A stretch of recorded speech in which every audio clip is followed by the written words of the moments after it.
Written by Liang Gu, The Legend of Chu Liuxiang, author, Gu Long. Chapter 1, Resurrection from a Dead Body. This is not a ghost story, but it is stranger and scarier than any ghost story in the world. September 28th, the beginning of winter. If Chu Liuxiang hadn't witnessed what happened at Tuabei Villa that day, it would have happened. I'm afraid I'll never believe it.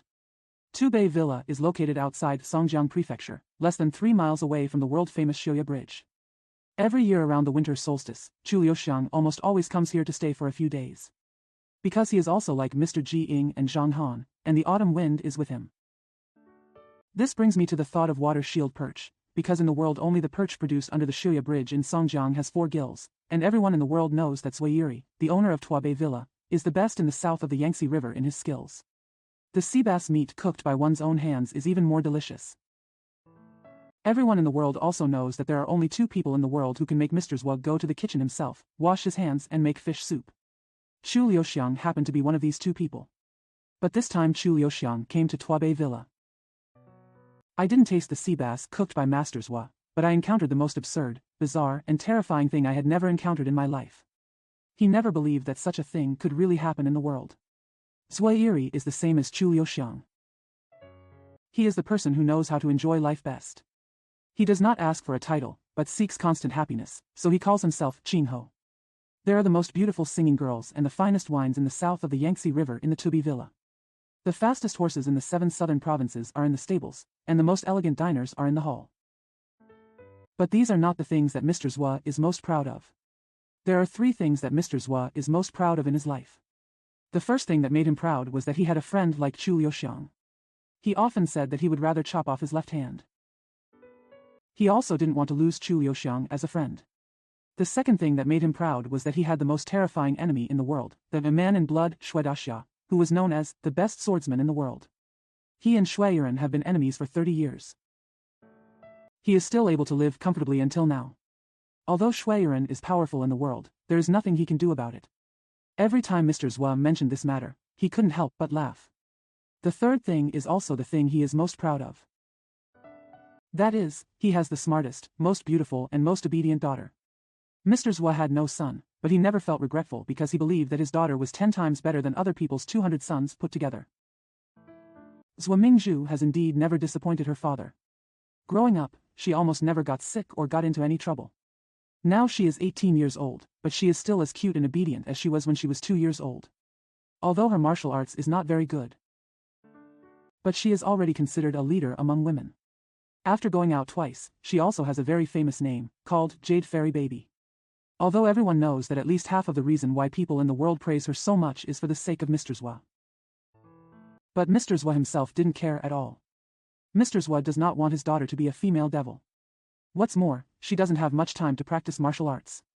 Not only does she have to play chess and drink with her father, she also has to play the piano, arrange flowers, write lyrics, and recite poems for her father. Whatever she does it for her father, because there is no second man in her life. All in all, this girl Zua was exactly the kind of good daughter every father expected. Mr. Zua almost never worried about her. Until now, Mr. Zua has not worried about her. But now, the most absurd, bizarre, mysterious, terrifying, and almost completely unbelievable thing happened to her. In September, the chill is already severe. But no matter how cold the weather is, as soon as you walk into Tuabei Villa, you will feel a warm and comfortable feeling, just like a tired prodigal son returning home. Because everyone in Toiling Villa, up and down. There are happy and hospitable smiles on their faces, and even the doorman guarding the door is so attentive and polite to the guests. Before you walk through the door, you will smell the fragrance of wine, vegetables, powder, flowers, and trees. You will hear bursts of melodious silk and bamboo orchestral sounds, hearty laughter, and the crisp sound of clinking glasses. These sounds seem to tell you that all the joy is waiting for you, and the feeling is like soaking a pair of numb feet in warm water. But this time, Chu Liuxiang was still dozens of feet away, so she felt something was wrong. The 2 black doors of Tubi Villa, which were always open all year round, were actually closed at the moment, and the entrance was deserted, with no cars or horses in sight. Chu Liuxiang knocked on the door for a long time. Only then did an old man come out to open the door. When he saw Chu Liuxiang, although he immediately showed a welcoming smile, his smile was obviously very forced. The joyful atmosphere of the past is now gone. The yard was actually filled with fallen leaves that had not been swept away.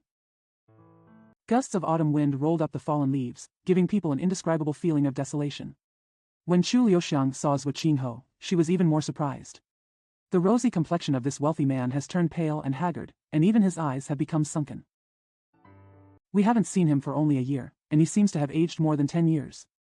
There is no trace of the former cheerful and optimistic look on his face, and the forced smile cannot hide the melancholy and sorrowful look between his brows. The hall was also deserted. The guests had dispersed, but the gold bottles containing the wine were filled with dust. Even the swallows on the beams had flown to other courtyards. What shocking changes happened in the Bei villa? How could it become like this? Chu Liuxiang was so surprised that she could hardly speak. Master Zhua held his hand tightly and was speechless for a long time. Chu Liuxiang couldn't help but ask tentatively, "Second brother, how are you lately?" Second Master Zhua said, okay. He said the word good 7 or 8 times in a row. It seemed that hot tears were about to burst out of her eyes.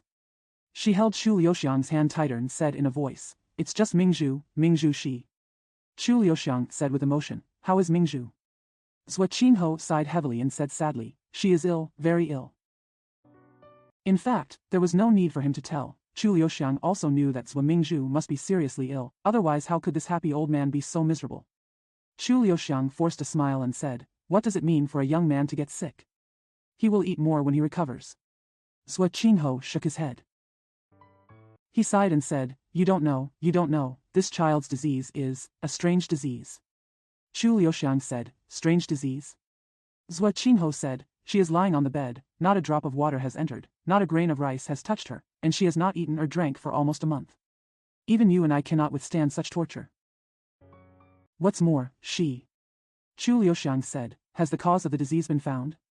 Zhua Qinghe said, "I have called all the famous doctors in Jiangnan, but I still can't find out what the disease is. Some people took the pulse and even refused to prescribe it. If it weren't for Zhang Jianzhai's life-extending meatballs that kept her alive, this child would have been, long ago." His voice was choked with sobs, and he couldn't help but shed tears. Chu Liuxiang said, "The Zhang Jianzhai my second brother is talking about is the one who is known as Mr. Jianzhai, the famous doctor who can judge life and death with one finger?" Zhua Qinghe said, "Yes." Chu Liuxiang showed his face and said, "If this old gentleman comes, what else does the second brother have to worry about? As long as the old man is willing to take action, what diseases in the world can't be cured?" Zhua Qinghe said, You don't know, he was not willing to write a prescription in the first place, but..."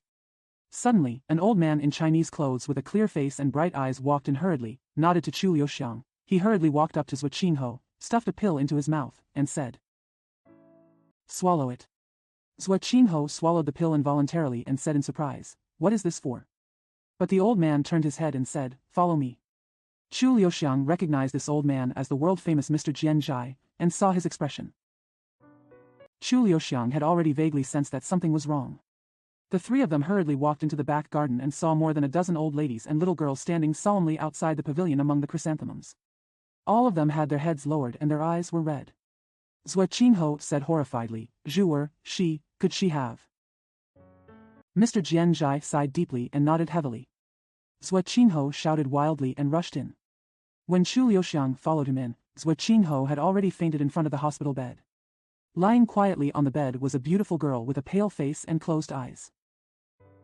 Mr. Jianzhai pulled up the sheet and covered her face, but said to Chu Liuxiang, "I am afraid that Mr. Zhuo will suffer from severe pain and have an accident, so he first makes him take a heart-protecting pill before he dares to take this heart-protecting pill." The bad news was told to him, and he didn't expect that he would still, or... This old man, who had always regarded life and death very lightly, could not help but show a sad look on his face at this moment. He sighed and said, "He has worked hard for days, and the old man is only afraid of internal and external attacks and unexpected events. Fortunately, Xiang Shui came and used his inner strength to protect his heart. Otherwise, I really don't know what to do." Before he could finish speaking, Chu Liuxiang pressed her palm against Zhua Qinghe's heart, sending a steady stream of internal energy to it. The dusk was getting darker and night was approaching, but the vast cup throwing there are no burning lights in the villa yet. Although the autumn wind was strong, it could not dissipate the strong feeling of sadness and gloominess.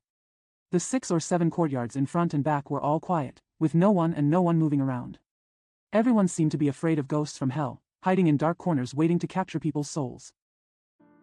Almost all the leaves have fallen away, leaving only the lonely dead branches dancing in the wind. Even the busy autumn insects have sensed this suffocating sadness and no longer whisper. Zhuo Mingzhu's body still remains in the desolate Xian. Master Zhuo did not allow anyone to touch her. He knelt beside the coffin, as if he had turned into a stone statue. Chu Liuxiang's mood was also indescribably heavy, because he knew very well the old man's feelings for his beloved daughter. The famous doctors from all over the world were sitting there in silence, not knowing whether they should leave or not. They felt ashamed and a little uncomfortable in their hearts. Only Zhang Jinzhai kept pacing back and forth in the room, but his steps were as light as a ghost. It seemed as if he was afraid of breaking the boundless silence. Mr. Zhuo had been burying his head deeply in his palms. At this moment, he suddenly raised his head. His bloodshot eyes stared blankly into the distance, and hissed, "Where is the lamp? Why didn't anyone light the lamp? Don't you even allow me to look at her?" Chu Liuxiang stood up silently and found a fire knife and flint on the table. Just as he lit the bronze lamp with a crystal cover, a gust of wind suddenly rolled in from the window. The white sheet covering the body was rolled up, the bed curtains were rolled up, and the copper hooks on the tent made a monotonous ding-dong sound, like a ghost bell, and it seemed as if countless devils were laughing in the strong wind. Flying. There was a pop sound. The light in Chu Liuxiang's hand was also blown out. He felt that there seemed to be a strange chill in the wind, which made him shiver. The light in Chu Liuxiang's hand was also blown out. He felt that there seemed to be a strange chill in the wind, which made him shiver. The crystal lampshade in his hand also fell to the ground, shattering into pieces. Everything was immediately swallowed up by darkness again. The wind was still howling, and the famous doctors from the south of the Yangtze River could not help but shrink their necks. Some of them could not help but start to tremble, and some had cold sweat on their palms. At this moment, the corpse on the bed suddenly opened its eyes and sat up. In this moment, everyone's heart suddenly stopped beating. Then someone couldn't help but exclaimed loudly. Everyone's heart suddenly stopped beating. Then someone couldn't help but exclaimed loudly. Even Chu Liuxiang couldn't help but take a half step back. The eyes of the corpse were first staring blankly ahead, and then gradually began to move. But there is still a mysterious deathly aura in his eyes. Zhuo Qinho was obviously stunned, his lips were moving but no sound came out. The corpse turned its eyes dully twice, and suddenly screamed loudly. The cry was indescribably shrill and terrifying. Some people wanted to run away through the door, but their legs were shaking and they still had no strength to move. The voice of the corpse gradually became hoarse, and then he gasped and said in a hoarse voice, "Where is this place? How did I get here?" Mr. Zhuo opened his eyes wide and said in a trembling voice, "God is merciful. God has mercy on me, Mingzhu is not dead, Mingzhu is alive again." His eyes showed ecstasy. He suddenly jumped up, hugged his beloved daughter, and said, "Mingzhu, don't be afraid, this is your home, you have returned to the world of heaven." Unexpectedly, his daughter pushed him away with all her strength. Her two hands convulsively grasped the white sheet covering her body, and her whole body was shaking with nervousness. Her eyes stared at Zhuo Qinho in surprise, and the pupils in her eyes dilated with fear, as if she had seen a ghost. "Same." Second Master Zhuo gasped and said, "Mingzhu. Don't you recognize Daddy anymore?" The corpse shrank into a ball, and suddenly shouted in a hoarse voice, "I am not a pearl, not your daughter, and I don't recognize you." Mr. Zhuo was stunned, Chu Liuxiang was stunned. Everyone was stunned. Second Master Zhuo looked at Chu Liuxiang for help and said, This child is just afraid of being frightened." Before he finished speaking, the corpse shouted again, "I'm not your child. Who are you? Why did you tie me here? Let me go back quickly, let me go back quickly." The second Master Zhuo was frightened and anxious. He stamped his feet repeatedly and said, "Is this kid crazy? Is this kid crazy?" In fact, he himself was really going crazy. The corpse struggled to jump out of bed and said hoarsely, "You are the madman, you are the madman, I want to go back, let me go." Although Chu Liuxiang was also filled with surprise, he also knew that at this time, if he didn't calm down, no one would be able to calm down. He patted Mr. Zhuo on the shoulder and said softly, "Don't talk for the time being. I'll go and calm her down first." He walked over slowly and said softly, "Girl, you have just recovered from a serious illness. No matter who you are, you should not make any noise. If your illness relapses, everyone will be sad." The corpse was jumping out of bed in panic, but under Chu Liuxiang's gentle eyes. But he seems to have an irresistible calming force that makes no one distrust him. She covered her chest tightly with both hands. Although her face was still full of fear and panic, her breathing gradually calmed down. Chu Liuxiang smiled softly, "By the way, this is what makes a good boy. Now I ask you, do you recognize me?" The corpse stared for a long time with his eyes wide open, then shook his head vigorously. Chu Liuxiang said, "You don't recognize anyone in this room?" The corpse shook his head again. "Didn't even look at anyone." Chu Liuxiang said, "So, do you know who you are?" The corpse said loudly, "Of course I know, I am Miss Shi from Shizhuang." Chu Liuxiang frowned and said, "So, are you Mrs. Jin Gong's daughter?" "That." The corpse's eyes lit up and he said, "That's right at all. Since you know my mother's name, you should send me back as soon as possible to avoid getting into trouble." Mr. Zhuo was already so angry that his face turned yellow.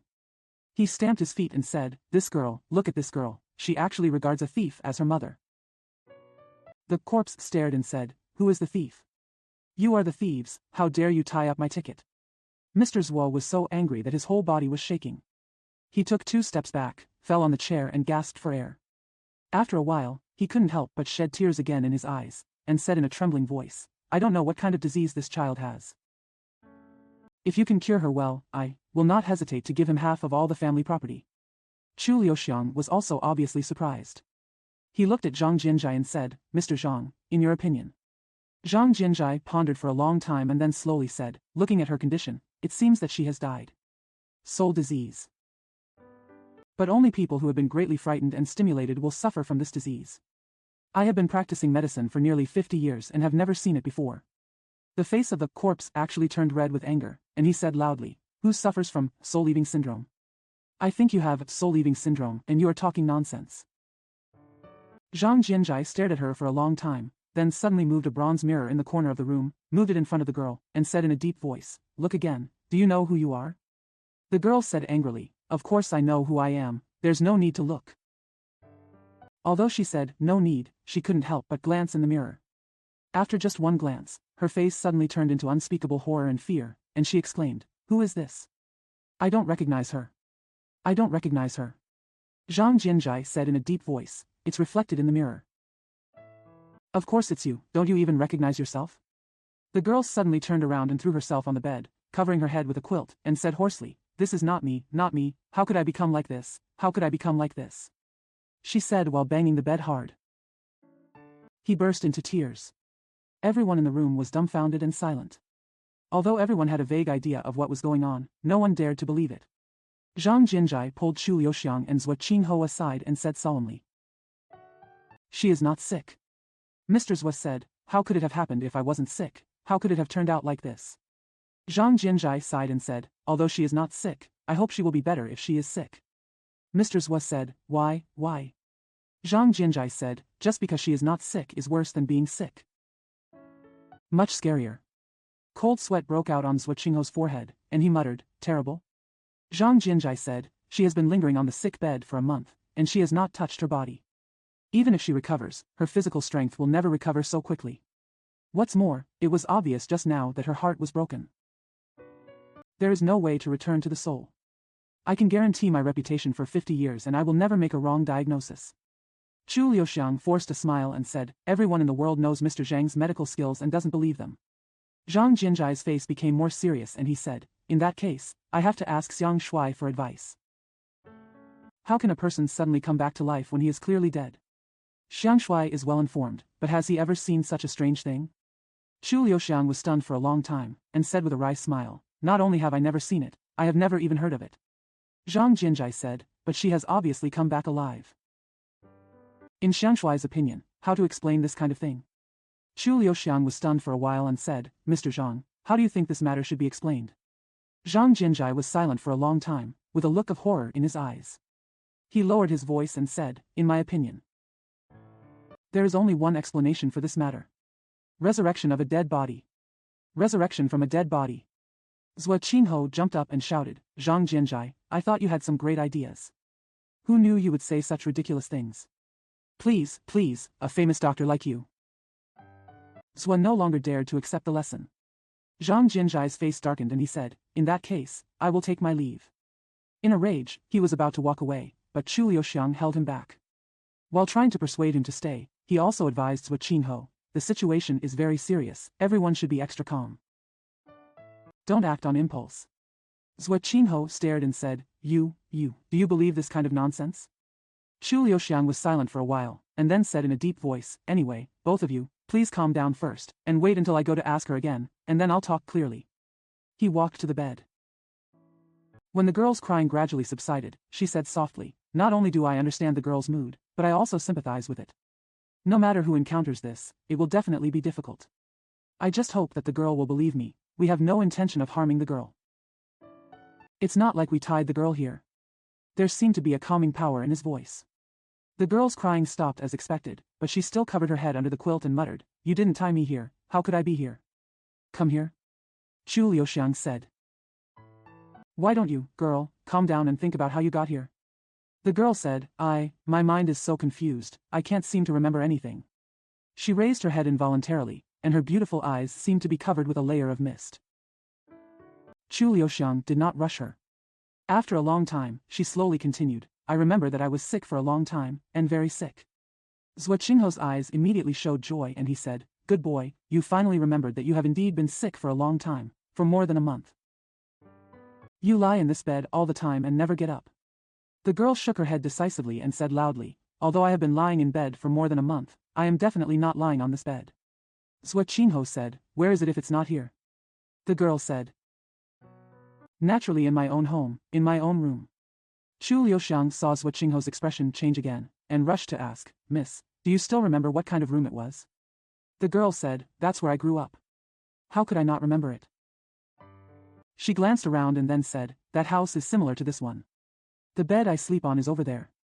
There is a rosewood dressing table next to the bed. Next to the dressing table is a flower stand with a flower stand on it. Incense. Chu Liuxiang's eyes flashed and said, What's on the dressing table? The girl said, There is nothing special. It's just that the powder and sesame oil I used were bought by someone from the Baoxiang Zhai, in Beijing. Her face seemed to suddenly turn red again, and she immediately continued. But there are absolutely no flowers in my house, because my skin will itch when I smell pollen, and the windows in my house are hung with thick purple velvet curtains, because I have never liked sunlight since I was a child. Although there are curtains on the windows of this room. But it was made of xiangfei bamboo. There was a pot of chrysanthemums in full bloom in the corner of the room. When the girl saw the pot of chrysanthemums, her eyes immediately showed hatred. Chu Liuxiang sighed secretly, because he also knew that Zhou Mingzhu liked flowers very much. And my favorite thing is chrysanthemums, so I brought the chrysanthemums in their pots into the house. But he didn't say anything, he just moved the anus out. The young girl glanced at him gratefully and said, But after being bored in the room for more than a month. But I suddenly longed to see the sun, so this morning, I asked people to open all the windows in the house. Chu Liuxiang said, This morning? Who did the girl ask to open the window? The girl said, It's Ma Liang, my nanny. Has taken care of me for many years. Because my mother is always very busy, she rarely has time to spend with us. Chu Liuxiang smiled and said, Mrs. Jin Gong's name has been admired by me for a long time. Zui Iri snorted, and finally endured without speaking. The girl stared out the window and said slowly, I still remember what happened this morning very clearly, but now, how could it suddenly get dark now? Did I sleep for a long time again? Chu Liuxiang said, What does the girl remember about this morning? The girl said, I saw that the sunshine outside was beautiful, and I felt very happy. Suddenly I wanted to go to the garden to relax. Chu Liuxiang said, Can the girl move around? The girl smiled sadly and said, Actually, I can't even stand up anymore, but Mother Liang couldn't bear to brush my mind. He helped me up and changed my clothes. Chu Liuxiang said, Is this what the girl is wearing now? The girl said, Absolutely not, that is my favorite set of clothes. It was made by Mother Liang herself, and the material was the brocade brought back from the Rufuxiang store in Beijing. The purple phoenix is embroidered on the red background. I don't know why, but as she spoke, her face turned red again. Chu Liuxiang said, Did the girl go out for a walk later? The girl said, No, because my mother happened to come and brought a very famous doctor. Zhang Jinzhai rushed to ask, Who is it? The girl said bitterly, My mother often said that because all the famous doctors in the south of the Yangtze River were taken away by Tobii Villa, my illness would not be cured, so she specially invited Mr. Wang Yuxuan from the north this time. That is, Mr. Wang, who is as famous as Zhang Jinzhai from the south, and is known as Northern King Nanzhang in the world. Zhang Jinzhai said with a straight face, He is the king of the south and the king of the north, not the king of the north and south. The girl glanced at him and said in silence, Are you Zhang Jinzhai? Is this the throwing cup villa? Zhang Jinzhai ignored her and said in a deep voice, Then what did Wang Yuxuan say after seeing your illness? The girl's eyes turned around, looking surprised and scared. After a long time, she slowly said, Mr. Wang didn't say anything. After checking my pulse, I immediately walked out. My mother covered me up and told me to have a good rest and not to think too much. Chu Liuxiang said, what happened next? The girl said, later. Her eyes became confused again, biting her lip and said, later, I seemed to have a dream, in which I suddenly recovered from my illness and flew out of the window wearing those clothes. There seemed to be a lot of people in the yard, but no one could see me or hear me. I spoke. I'm wondering in my heart. Suddenly I heard Mother Liang burst into tears, and everyone else immediately rushed to the room where I lived. Chu Liuxiang coughed twice and said, where are you? Did you go back too? The girl said, I originally wanted to go back to the house and have a look. But suddenly a gust of wind blew over me, and I couldn't help myself. I was blown over the wall by the wind, and then. Chu Liuxiang asked, what happened next? The girl let out a long sigh and said, it's strange, I don't even remember what happened next. Although the lights had been lit. But the eerie atmosphere in the room remained undiminished. The girl was trembling all over, sweating coldly, and said in a trembling voice, I don't know how I got here. I have told everything I can remember. What are you going to do to me? How am I? Chu Liuxiang said, I have just said that we have no ill intentions towards you, girl. The girl said loudly, since there is no harm, why don't you let me go back? Chu Liuxiang glanced at Zhua Qinghe, forced a smile, and said, the girl's illness is not cured yet. Let's recuperate here for a while first, until. The girl suddenly jumped up and shouted, I don't want to recuperate here, I want to go home. Whoever dares to stop me again, I will fight him to the death. Amidst the shouts, she flew up and wanted to rush out of the window. Zhua Qinghe shouted, stop her. Stop her quickly. The girl's eyes were blurred.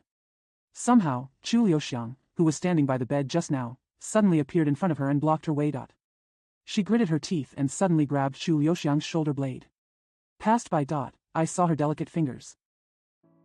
Curved like claws, with his body still in the air, his two hands had already grabbed Chu Liuxiang's left and right Jianjing points, and his attack was actually very vicious and sophisticated. But Chu Liuxiang slipped and passed under her elbow. The girl's moves were obviously old, and her palms suddenly turned again and again. He used his left palm to grasp the two large acupoints Bingfeng and Etsuheng behind Chu Liuxiang's shoulder. He raised his left palm and grabbed the two large acupoints Shaohai and Etsuza between Chu Liuxiang's elbows. What he grasps is the key points at the opponent's joints, and his accuracy in identifying the points is absolutely flawless. But Chu Liuxiang's martial arts was so high that a young girl like her could not imagine it. She clearly felt that her fingers had touched Chu Liuxiang's acupuncture points. As long as she penetrated her fingertips, she could pinch Chu Liuxiang's acupuncture points and make him my whole body feel sore and numb, and I have lost the ability to resist. Unexpectedly, at this moment, Chu Liuxiang's body suddenly slipped out like a fish, slid behind her, and whispered softly, girl, you'd better sleep first. When you wake up, things may get better. The girl felt that Chu Liuxiang's hand seemed to be gently brushing her body, as gentle as the spring breeze, which was almost imperceptible. Then, she felt an irresistible sleepiness coming over her suddenly, before she could stand still. Then he fell into sleep. Zhang Jianzhai had been paying attention to their moves, and then he let out a long sigh and said, be as quiet as a virgin, and be as active as a stripped rabbit. These two sentences can't be more appropriate to describe Xiangshui. Chu Liuxiang smiled. When Zhua Qinghe rushed over and helped the girl onto the bed, he suddenly asked, what kind of martial arts did she use just now? Did the old gentleman see it?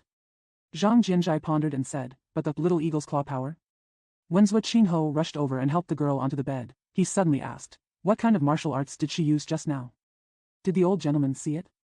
Zhang Jianzhai pondered and said, but the little eagle's claw power? Chu Liuxiang said, yes, the old gentleman is really clever. She used exactly. The little eagle claw power is mixed with the 72 ways of splitting muscles and crossing bones, and the skill is not weak. Zhang Jianzhai looked at Zhua Qinghe and said slowly, as far as I know, there are not many women in the world who can use this kind of kung fu, only. He coughed twice and suddenly stopped talking. Language. Zhua Qinghe said sternly, I also know that the little eagle claw power is the family martial arts of Shi Jinggang, the old woman, but she is also my daughter, no one can deny it. Zhang Jianzhai said, did your wife also practice this kind of kung fu in the past? Zhua Qinghe was startled. Speechless. In fact, he didn't need to answer. Others also knew that Zui Yuri's flying flower hand was famous in martial arts.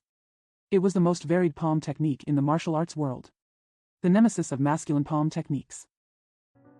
How could his daughter practice eagle claw power? Although Zhang Jianzhai is a famous doctor in the south of the Yangtze River, it is said that his magic power has been practiced to the realm of transformation. He is also a great expert in the martial arts world and knows all the martial arts of various schools. He saw Zhua Qingho's anxious and distressed expression. Allow.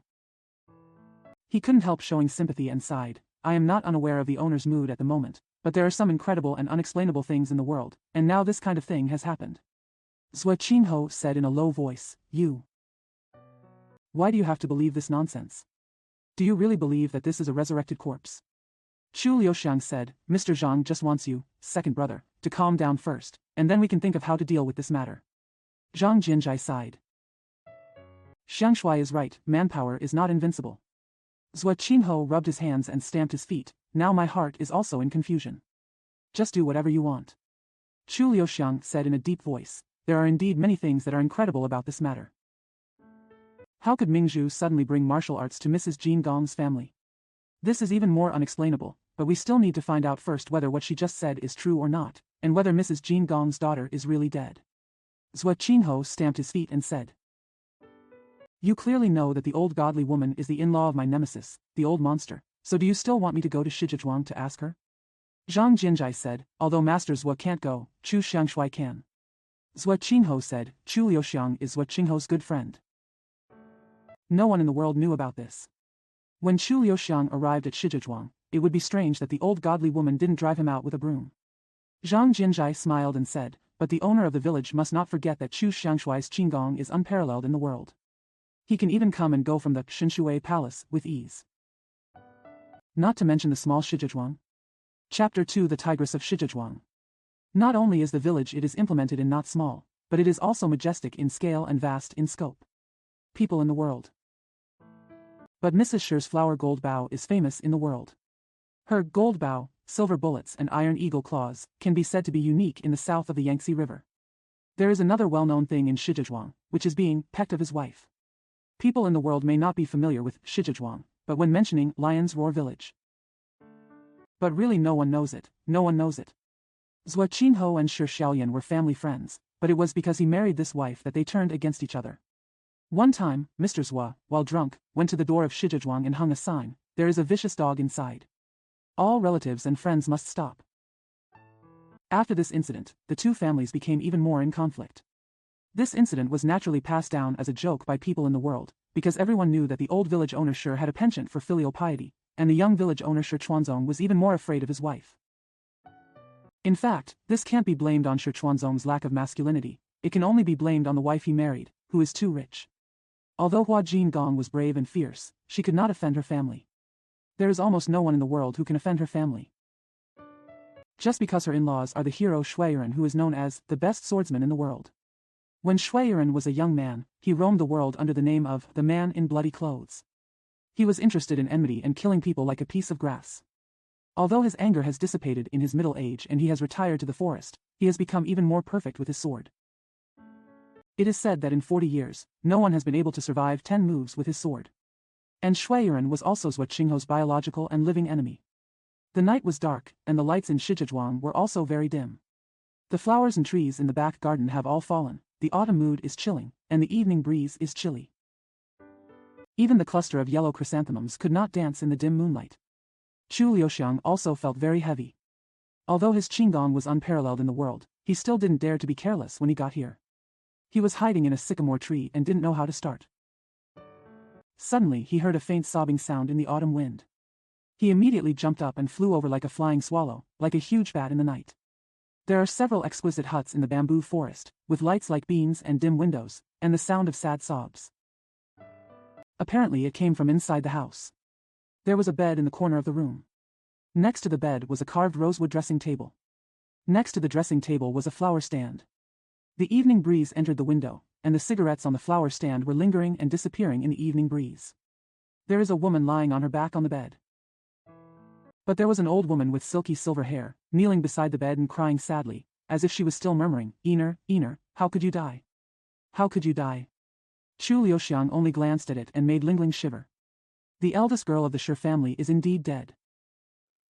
The furnishings in her boudoir were indeed exactly what the girl said, and what she was wearing was a water-red brocade dress with several lifelike purple phoenixes embroidered on it. But why hasn't her body been buried yet? Who is kneeling beside the bed in mourning at this moment? Chu Liuxiang knew that this old woman was definitely not Hua Jingdong. So, is she the mother Liang that girl said? I saw the old woman crying, her head gradually lowered, and she fell on the bed, as if she was too sad. He fell asleep without realizing it. The water-red brocade lined her head of pale hair, and wisps of light smoke drifted past the window with purple velvet curtains.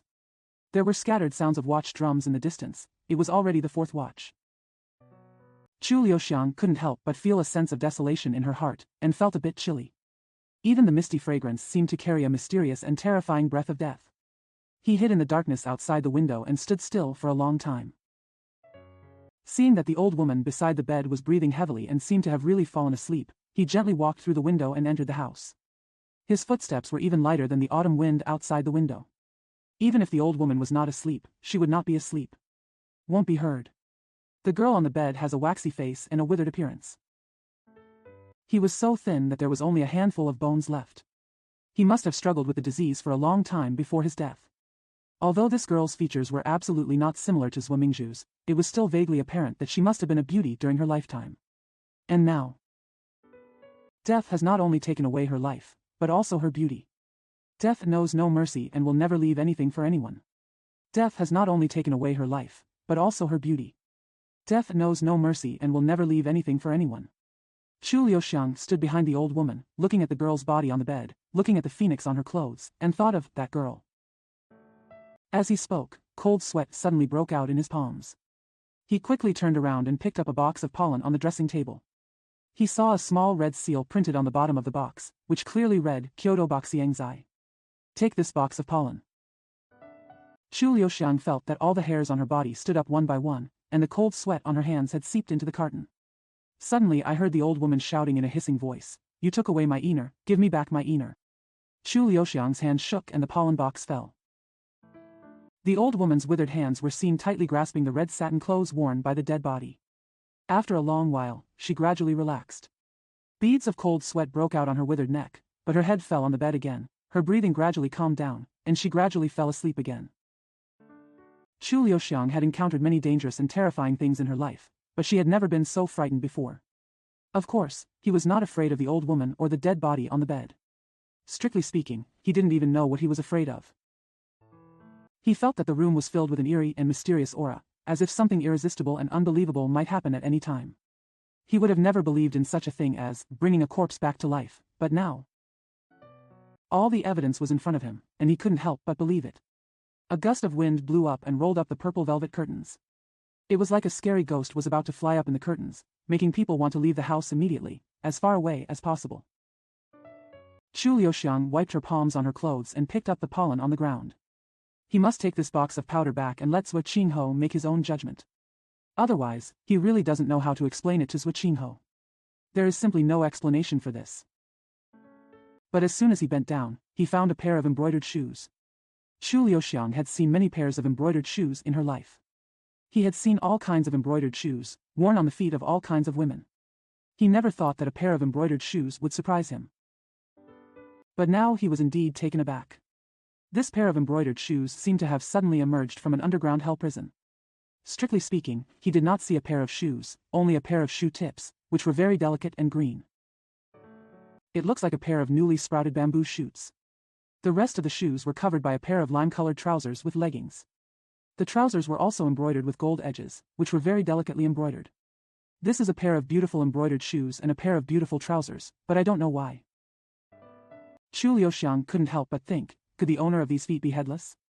He couldn't help but want to look up, but before he saw it, he heard someone say coldly, "Just squat like this, don't move, you only move half an inch anywhere in your body. I'll smash your head right away." This is undoubtedly a woman speaking. Her voice is cold and hard, and there is no hint of the gentleness and beauty of a woman. Just listening to her voice, you can tell that if this kind of woman wants to smash a person's head, she can definitely do it. And never just break half of it. Chu Liuxiang didn't move. He never takes unnecessary risks in front of women. What's more, this may not be a woman, but a female ghost. The voice said, Who are you and what are you doing secretly here? Say it honestly, but remember, I only want your mouth to move. Chu Liuxiang thought about it for a long time and felt that in this case, it was best to tell the truth. No matter whether a person or a ghost heard the name Chu Liuxiang, they would be surprised. As long as she was surprised, he'll have a chance. So he immediately said, I am Chu Liuxiang. Unexpectedly, before he finished speaking, the woman sneered and said, Chu Liuxiang, hee, if you were Chu Liuxiang, I would be the jellyfish ing. Chu Liuxiang could only smile bitterly. Every time he said that he was Zhang Sanli Si, others always suspected that he was Chu Liuxiang, but every time he actually said his name, others did not believe it, and seemed to find it ridiculous. The woman sneered and said, actually, I know who you are, and you can't hide it from me. Chu Liuxiang smiled bitterly and said, if I am not Chu Liuxiang, then who am I? The woman said sternly, I knew you were that little beast, that damn little beast. But I didn't expect that you actually had the guts to come here. Her voice was suddenly full of anger, and she said sternly, do you know how Ener died? She died in your hands. You have harmed her all her life. It's not enough to kill her. What else do you want to do? Chu Liuxiang had no idea what she was talking about. Just keep your mouth shut. The woman said even more angrily, you clearly know that Ener is betrothed to Daxia Shui's second son, yet you still have the guts to seduce her. Do you think I don't know these things? Chu Liuxiang naturally knew by now that this woman was not a ghost. It was Shi Yin's mother, Mrs. Jin Gong, who was famous for her fierceness. His biggest headache in life was shrewd women. Suddenly someone said, is this kid Yi Xinglan? He's really brave. This sound is sharper and more powerful than the Huajin Bao. Another pair of legs appeared in front of Chu Liuxiang, wearing water-red trousers, bright red satin bao shoes, and a red pom-pom on the toe of the shoe. If you want to know a woman's temper, you only need to look at the shoes she wears to know half of it. These shoes look like 2 red peppers. Chu Liuxiang sighed secretly. If there is anything more troublesome than meeting one shrew, it is meeting 2 shrews. He knows that in front of this kind of woman, even if there is a great truth, it cannot be explained clearly. The best way is to quickly wipe the bottom of your feet and run away. But he also knew that the silver bullet of Hua Jingong must have been aimed at his head, not to mention that this girl in red pants seemed to be Shui Yiren's eldest daughter. The eldest daughter-in-law of Shizhizhuang. Shui Yiren's swordsmanship is unparalleled in the world, and his daughter will never be a fuel saver. It's not that he's afraid of them, it's just that he really doesn't want to do anything with such a woman. Hua Jingong said, young lady, you came just in time. How do you think we should deal with this kid? Mrs. Shi sneered and said, this kind of deceitful man spends his whole day seducing women from good families, so it would be best to bury him alive. Chu Liuxiang was angry and funny. It's no wonder that Master Shi Shaozhuang was as afraid of his wife as a tiger. It turns out that this young lady wants to bury people alive regardless of the facts. Hua Jingong said, it's too cheap to bury him alive. In my opinion, I might as well light his sky lantern. Mrs. Shi said, it's okay to light a sky lantern, but I want to see first how he is better than our second child. He could actually make Miss Yin get lovesick for him. Hua Jingong said, that's right. Hey, young man, raise your head. Chu Liuxiang also wanted to see what they looked like. Although Mrs. Jin Gong was over 50 years old, she was still dressed up. There is at least a pound of powder scraped off the face. Moreover, her eyes were still watery. She glanced to the left and turned to the right, which really seemed to be like a ghost. She thought that this must have been how she seduced the practitioner back then. The young lady didn't dare to compliment her. It has a long horse face and a mouth as big as a blood basin, but its nose is twice as big as the mouth. If she wasn't Shui Yiren's daughter, it would be surprising if she could get married. Chu Liuxiang suddenly felt that Master Shi Shao was worthy of sympathy. It was pitiful enough to marry a shrew. And the one he married was literally a mare. When Chu Liuxiang was sizing them up, they were naturally sizing up Chu Liuxiang as well. Hua Jingong's eyes were definitely dripping with water, and even the young mistress's thin and long pony eyes seemed to be watery. The expression on his face softened a little, and he said, he is indeed a pretty boy with oily hair and pink face. No wonder our aunt is fascinated by him. Hua Jingong said, he actually dares to pretend to be Chu Liuxiang. I think he is too young to be Chu Liuxiang's son. You must know that Chu Liuxiang has been famous for nearly 10 years.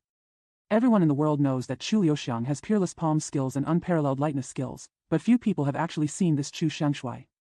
Everyone thinks that since Chu Liuxiang is so famous and has such great ability, naturally, he is not too young. Some people even think that he is an old man. Chu Liuxiang could only smile bitterly. The old woman Liang Ma also came forward at some point, as if she also wanted to take a look at this disciple. Chu Liuxiang thought she looked very kind.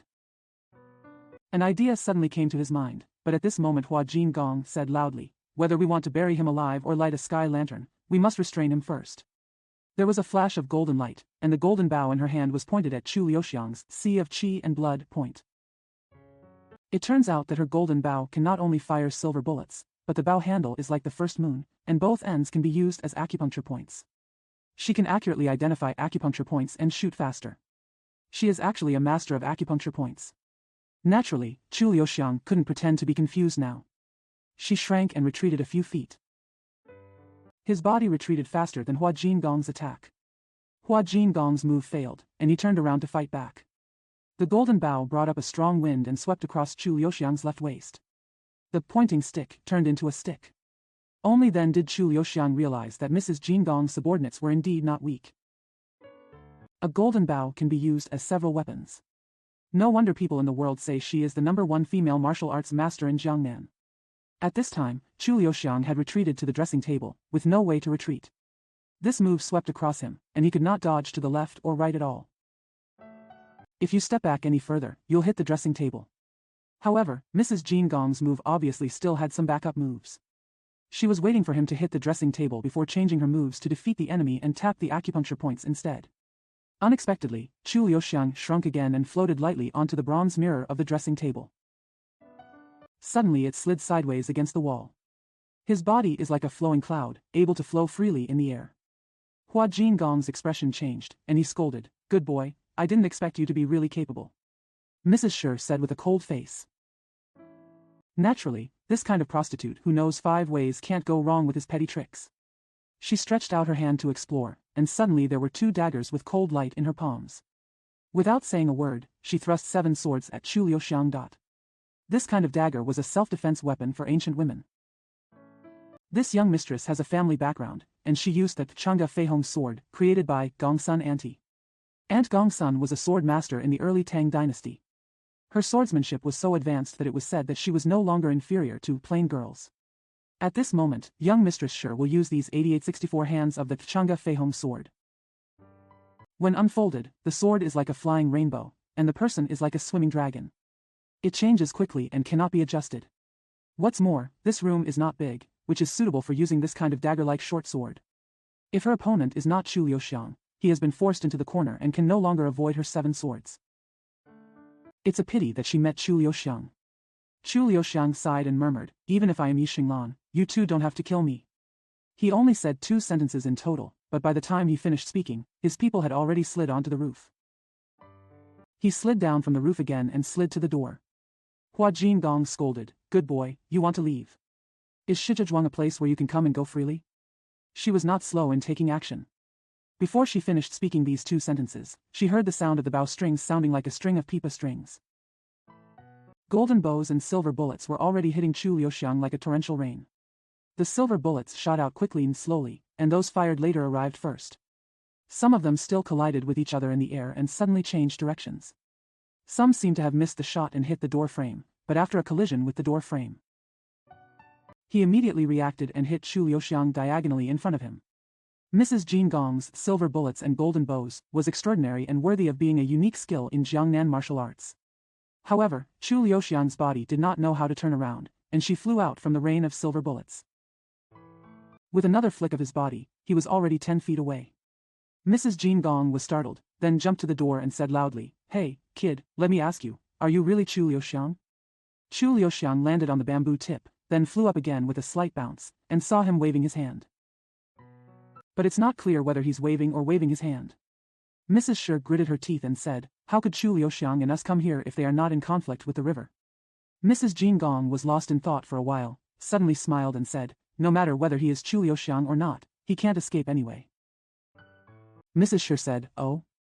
Mrs. Jingong looked far away at a pavilion over there and said, "Since your precious second uncle has sent us back, how can he leave without a midnight snack? I'm sure he is still waiting in the pavilion now." A malicious smile appeared on the corner of young Madame Shi's lips, and she said, "Yes, as long as Uncle Bao is in the pavilion, no one can leave." Sure enough, there was a man in the pavilion, sitting on the stone steps, looking up at the sky, mumbling something, but he didn't know what he was talking about. Listen carefully and you will see that he is counting the stars in the sky. 1,327, 1,328. He was at least in his 40s, and his beard was a little gray, but he was wearing a bright red embroidered dress with bangs and money embroidered on it. On her feet she also wore a pair of tiger-head red velvet shoes. Under the starlight, his face seemed to be very rosy, but upon closer inspection, it turned out that he was actually wearing rouge. He counted the stars wholeheartedly, pointing with his fingers, and his hands jingled. It turned out that he was wearing several gold bracelets with bells on his wrists. Chu Liuxiang only wanted to leave this place quickly. She didn't notice that there was someone else in the pavilion at first. She heard the sound of ding-ding in the pavilion and glanced over there. Just glanced at it. He couldn't help but laugh. If it were normal times, he would have couldn't help but go over and see who this living treasure was, but now he was no longer in such a good mood. The pavilion passed by, just 2 more ups and downs. This garden can be plundered. Unexpectedly, at this moment, there was a sudden whoosh sound, and a figure jumped out of the pavilion like an arrow, blocking Chu Liuxiang. Chu Liuxiang swept up to the pavilion and then down, but this man jumped out from the pavilion. Although the distance is shorter than Chu Liuxiang, this skill is still amazing. Chu Liuxiang never imagined that she would meet such a master of Qinggong here. When she looked again, she saw that this master was actually the living treasure who was busy counting stars.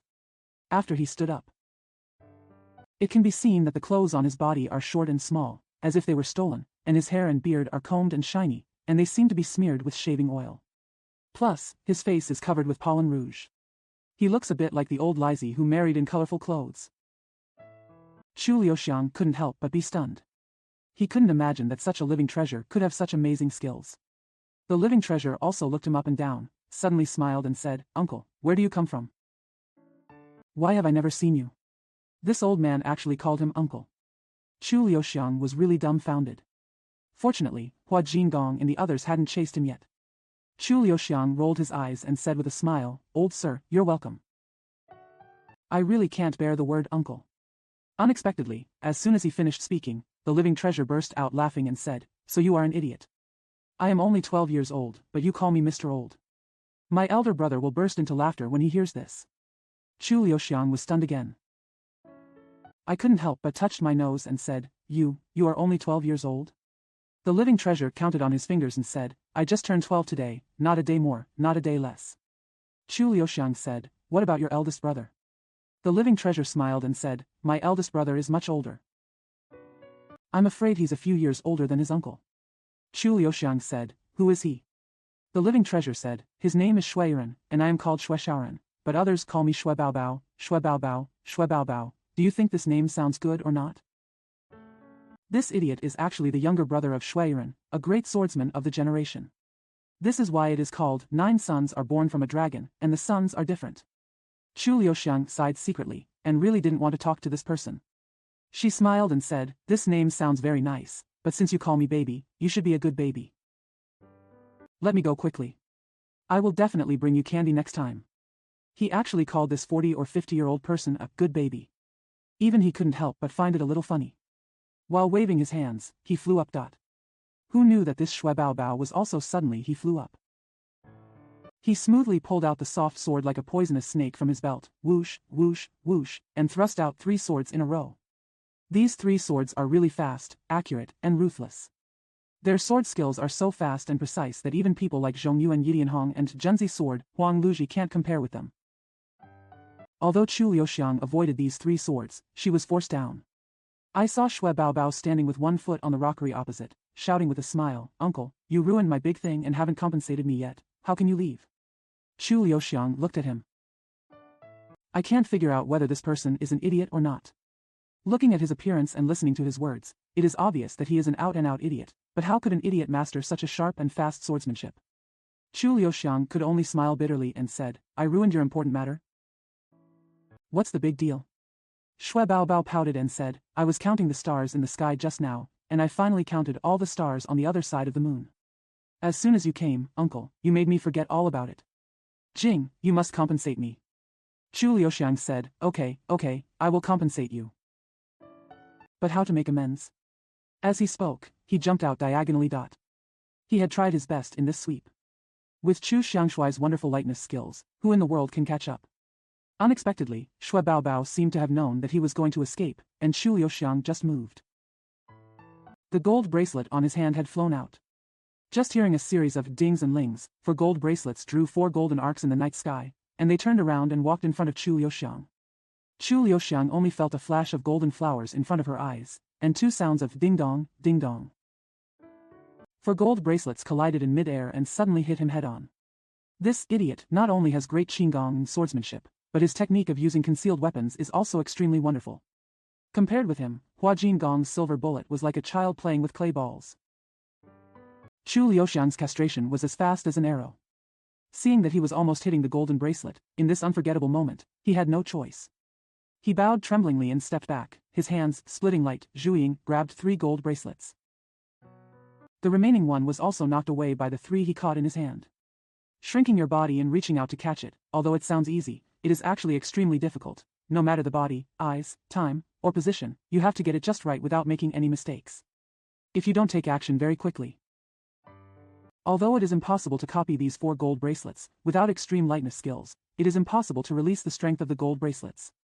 Even if you can barely copy the gold bracelets, the tiger's mouth will probably be shattered. But by the time he grabbed the gold bracelet, his men had already retreated to their original positions. I saw Shui Baobao stamping his feet and saying, "Uncle, you clearly promised to compensate me, why did you slip away again? How can an adult lie to a child?" Chu Liuxiang suddenly discovered that this idiot was a rare and difficult opponent in his life. Although he had experienced hundreds of battles. For a moment, I didn't know how to deal with it. Shui Baobao was still stamping his feet and said, "Uncle, tell me, do you want to compensate or not?" Chu Liuxiang smiled and said, "Of course we have to compensate, but how to compensate?" Shui Baobao immediately smiled and said, "That's very easy. Just count the stars on the other side of the moon for me." Chu Liuxiang touched her nose and said, "Which side?" Shui Baobao pointed and said, "It's over there." In fact, there was no moon in the sky at this time, but there were stars all over the sky. Even if a person has 200 pairs of eyes and 100 hands, there is no way to count the stars in the sky. Chu Liuxiang smiled and said, "Oh, are you talking about this side? That's great." Shui Baobao blinked his eyes and said, "Why is it so good?" Chu Liuxiang said, "I just counted the stars here, there are 28,437 in total." Shui Baobao said, "Really?" Chu Liuxiang said, "Of course it is true. How can adults lie to children? If you don't believe it, just count it yourself." He had already made up his mind, this idiot.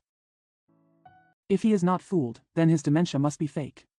Although Chu Liuxiang is unwilling to fight with real idiots, it is different with fake idiots.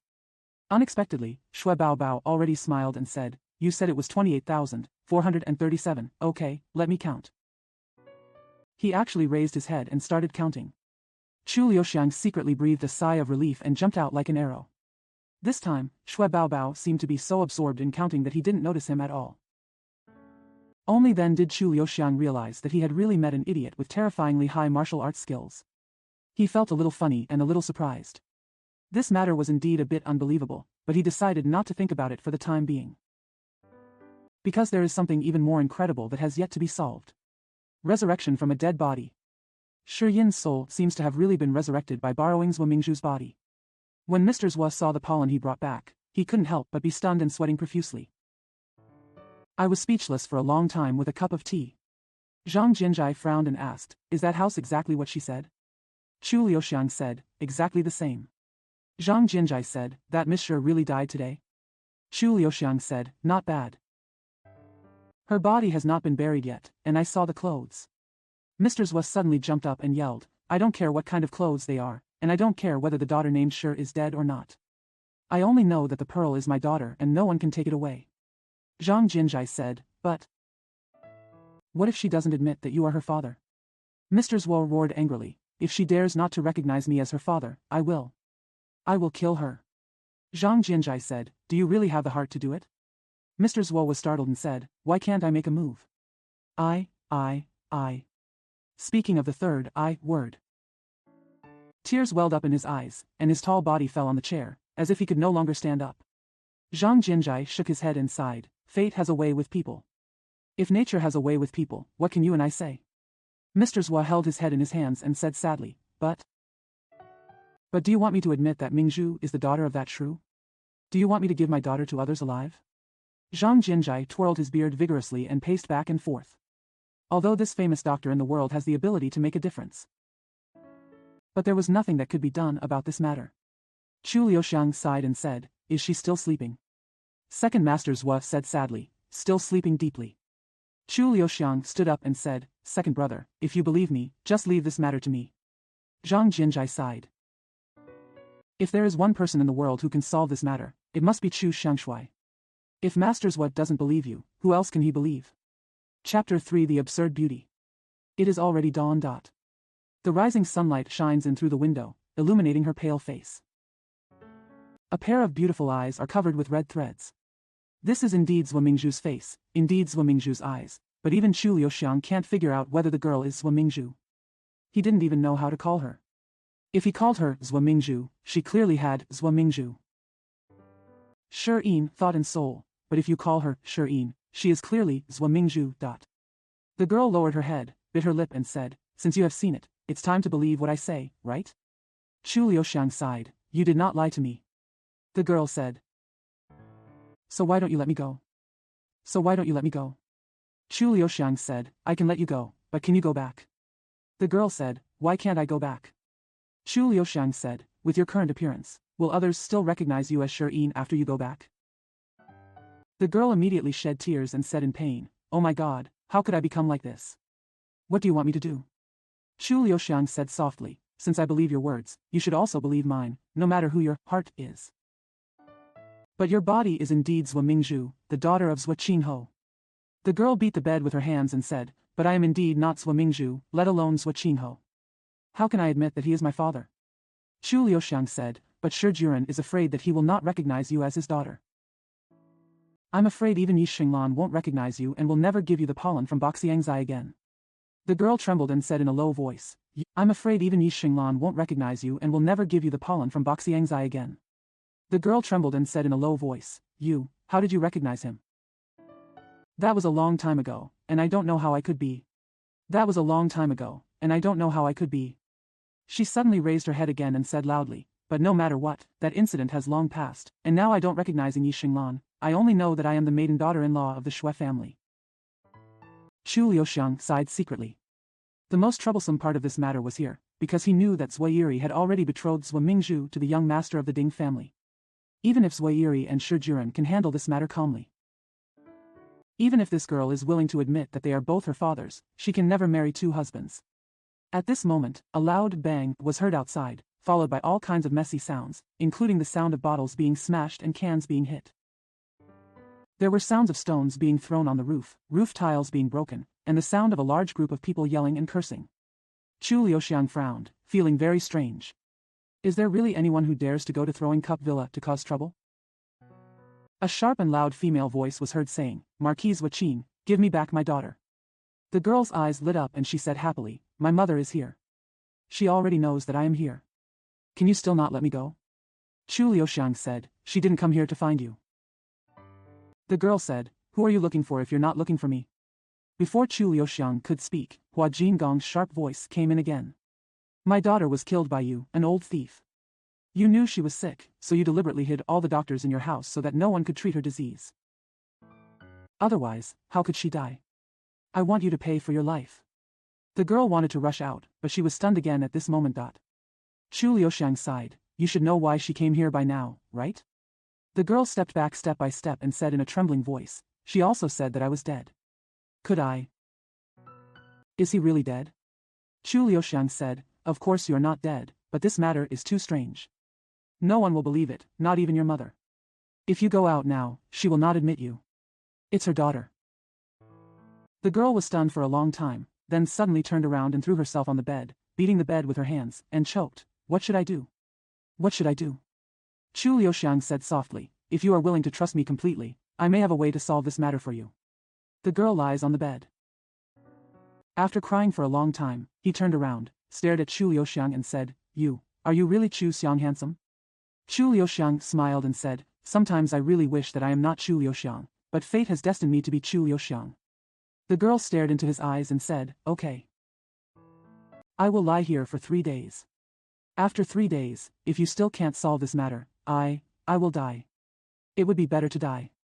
Chu Liuxiang felt that it was better not to meet Hua Jingong for the time being, so she decided to go and have a good sleep first.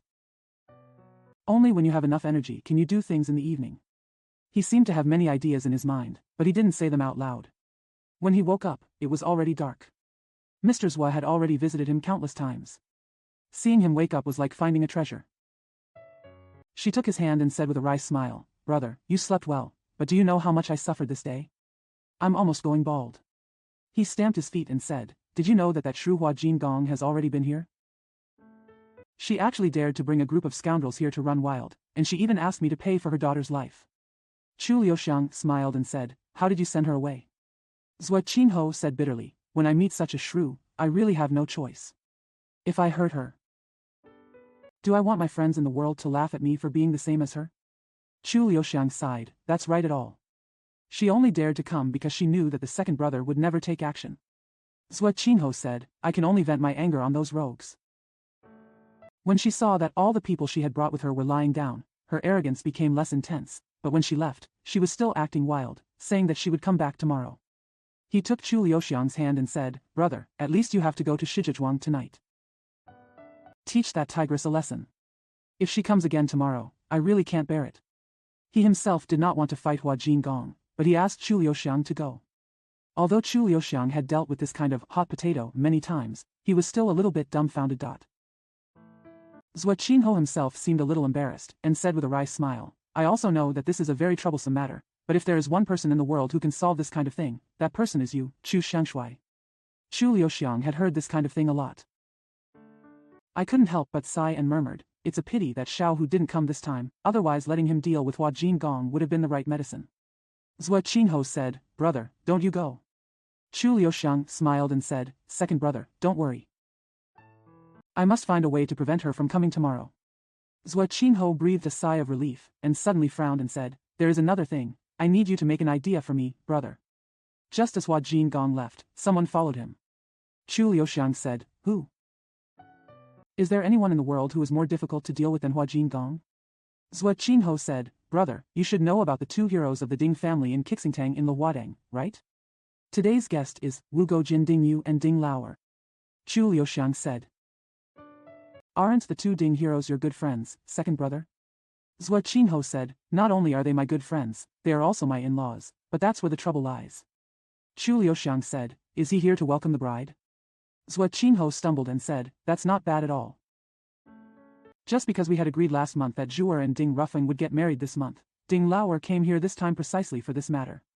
Chu Liuxiang said, "Didn't Mingzhu become ill last month?" Zhua Qingho sighed, "Just because she is sick. That's why I wanted to be happy for this child. I just hoped that once she got married, her illness would get better. Who would have thought that something like this would happen now?" He said with a grimace, "Now if I promise him to get married in the middle of the month, Pearl, how can Pearl be willing to marry her? If I don't agree, how can I shirk it? I am simply committing suicide." Chu Liuxiang could only touch her nose and murmured, "I wonder if Hua Jingong has also set a wedding date for her daughter and second young master Shui." I saw a servant hurried over and bowed. Ding Erxia asked the villain to ask the master if Chu Xiangshui was awake. If he wakes up, he will also come to offer Chu Xiangshui's wine. If you don't wake up, please ask me to go to the front first. Chu Liuxiang smiled and said, "I have heard for a long time that the brothers of the Ding family are also massive, but Zhang Jinzhai has to take care of his body. If you don't even drink a glass of wine, Ding Laoer must feel that drinking alone is boring." Zhua Qingho said, "Yes, brother, please accompany me to deal with him." Chu Liuxiang smiled and said, "Second brother, do you want me to rush to Shizhizhuang drunkenly?" In the legend of the world, there are some wine beggars and wine fairies. The more wine they drink, the higher their martial arts skills become. Chu Liuxiang always finds these legends a bit ridiculous. Just because he knows that if a person drinks too much, his courage may be stronger and his strength may be greater, but his reaction will definitely become much slower. In a competition between masters, if one person's reaction is slow, he will definitely lose. Therefore, although Chu Liuxiang also likes to drink, when he really encounters a strong enemy, he must stay awake the night before. The strange thing is that some people in the world actually say, the more Chu Xiangshui drank, the better his martial arts became. Chu Liuxiang believes that these words must be said by people who don't know how to drink. People who don't drink always seem to think that people who drink are some kind of monsters. Even the structure of their bodies is different from others. In fact, Jiu Xian. We are all human beings, and drunkards are also human beings. People who drink too much will also become confused. Chu Liuxiang didn't drink today, not because Hua Jingong's mother-in-law and daughter-in-law were difficult to deal with, but because of that idiot who was extremely skilled in martial arts. He always felt that the idiot was somewhat mysterious. It's a bit strange and should never be taken lightly. Chu Liuxiang had already arrived at Shizhizhuang before the third watch. This time he was familiar with the road and went straight to the back garden. There was no one in the back garden, only the light was still on in the small house among the bamboo trees. Is Shi Yin's body still in the hut? Chu Liuxiang swept up to the eaves like light smoke, looked down and saw that Shi Yin's body had been moved out, and a girl dressed in green and plain clothes was cleaning the house. In the light, this girl seemed to be very beautiful, and she didn't look like someone doing rough things. Her hands were making the bed, but her watery eyes glanced at the dressing table. Suddenly she reached out and grabbed a box of rouge and secretly hid it in her arms. After a while, she looked at the bronze mirror again and gently twisted her waist. Twisting and turning, he pursed his lips and laughed secretly. Chu Liuxiang was feeling a little funny when she suddenly heard someone say, "You can't escape this time." A figure flashed from behind the corner of the room and jumped out. Chu Liuxiang couldn't help being surprised. This man's sharp eyesight actually found Chu Liuxiang's hiding place. Unexpectedly, this man didn't even look in his direction, and while he was talking, he rushed into the room, but it was a young man wearing white morning clothes. The girl was obviously taken aback, but when she turned around and saw the young man, she smiled, patted her chest and said with a smile, "It turns out to be the young village owner." It startled me. Only then did Chu Liuxiang take a clear look at the young owner of Shizhizhuang. He saw that his face was white and he was already a little fat. He obviously ate too well and slept too much. Although he was wearing morning clothes. But you can still see the azure satin clothes inside, and there is no trace of sadness on his face. Instead, he smiles and says, "What are you afraid of? I don't know how to eat people. The most I can do is eat the rouge on your mouth." The girl laughed and spat. "I didn't put on rouge today." Shi Chuanzong said, "I don't believe how your mouth could be as red as a cherry without rouge. I want to try it." While he was talking, he already hugged the girl's waist. The girl stamped her feet and said, You are so brave, let go. Otherwise I will scream." Shi Chuanzong gasped, "Just scream. I'm not afraid, and I didn't steal anything." The girl rolled her eyes and coquettishly said with a half-smile, "Okay. If you want to hold me hostage, I don't care about this box of rouge. If I want it. I don't know how many people rush to give it to me." Shi Chuanzong smiled and said, "I will give it to you, I will give it to you. Good Inger, as long as you are willing to give in to me, I will buy all the rouge pollen from Boxiangzai and give it to you." Inger bit her lip and said, "I don't dare to ask for it. I'm afraid that the young lady will peel off my skin." Shi Chuanzong said, it doesn't matter, the tigress won't know." As soon as he threw himself, the two of them rolled onto the bed. Inger gasped and said, "It can't work today, and it can't work in this place. Yesterday, the second lady." She didn't finish her words. Finished. The mouth seemed to be blocked by something. Shi Chuanzong's breathing became louder and he said, "If you can't do it today, you won't have a chance tomorrow. That tigress is staring so fiercely. Good Inger, as long as you promise me this time, I will give you everything." Chu Liuxiang is angry and funny. Thinking of the young lady's respectable appearance, he also felt that the young village owner was a bit pitiful. He also knows that the more fiercely his wife stares at her, the more men want to steal her words. Men all over the world are the same, and he cannot blame the young owner. It's just that the time and place he chose were really wrong.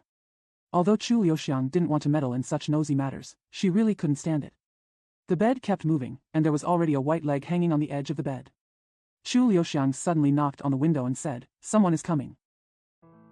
Before these 4 words were finished, the 2 people on the bed had already jumped up like 2 cats whose tails were stepped on. Shi Chuanzong huddled up and trembled. Inger was more courageous, and while putting on her clothes, she said loudly, "Who is it? Want to steal something?" Shi Chuanzong immediately said, "Yes, it must be a thief. I'll call someone to catch the thief." He rubbed oil on the soles of his feet and wanted to escape. But Chu Liuxiang's body flashed and blocked his way. Shi Chuanzong didn't know how this person came so fast. He was surprised and said, "Who are you? You are so brave. You dare to steal things here. Hurry up and run away with your tail between your legs. The young owner of the village can spare your life." Seeing that the person coming was a stranger, his courage suddenly grew stronger. Chu Liuxiang smiled and said, "You'd better understand 3 things first. First, I will never run away. Second, you are no match for me. Third, I am not afraid of you calling anyone." He didn't make any protest move at all, because he knew that such a romantic and wealthy young man as Shi Chuanzong. A few words will suffice. Shi Chuanzong's face turned green as expected, and he quipped, "What do you want?" Chu Liuxiang said, "I just want to ask you what you want. Do you want me to find your wife, or do you want me to find Liang Ma?" Shi Chuanzong was startled and said, "Take you to find Liang Ma?" Chu Liuxiang said, "Yes, you can choose any of these 2 things." This choice was just like asking someone whether he would rather eat braised pork or poop. Shi Chuanzong's heart suddenly settled. He was afraid that Chu Liuxiang would change his mind. He quickly nodded and said, "Okay, I'll take you to find Mother Liang." The side hall in the small courtyard has been converted into a mourning hall. Mother Liang was sitting next to the funeral seat, with her head hanging down, as if she had fallen asleep again. The dim candlelight reflected the white curtain of the yellow coffin and her pale hair, which looked really desolate. Shi Chuanzong took Chu Liuxiang around the path and walked here. He kept wondering in his heart.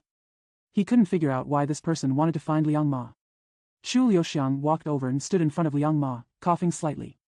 Liang Ma was shocked. She almost fell to the ground with her chair, but when she saw the person in front of her clearly, her old eyes that were red from crying seemed to show a hint of relief and said, "It turns out it's you again. You are finally a conscientious person. I will not waste my time doing it for you." Speaking of Einer. Her throat was blocked again.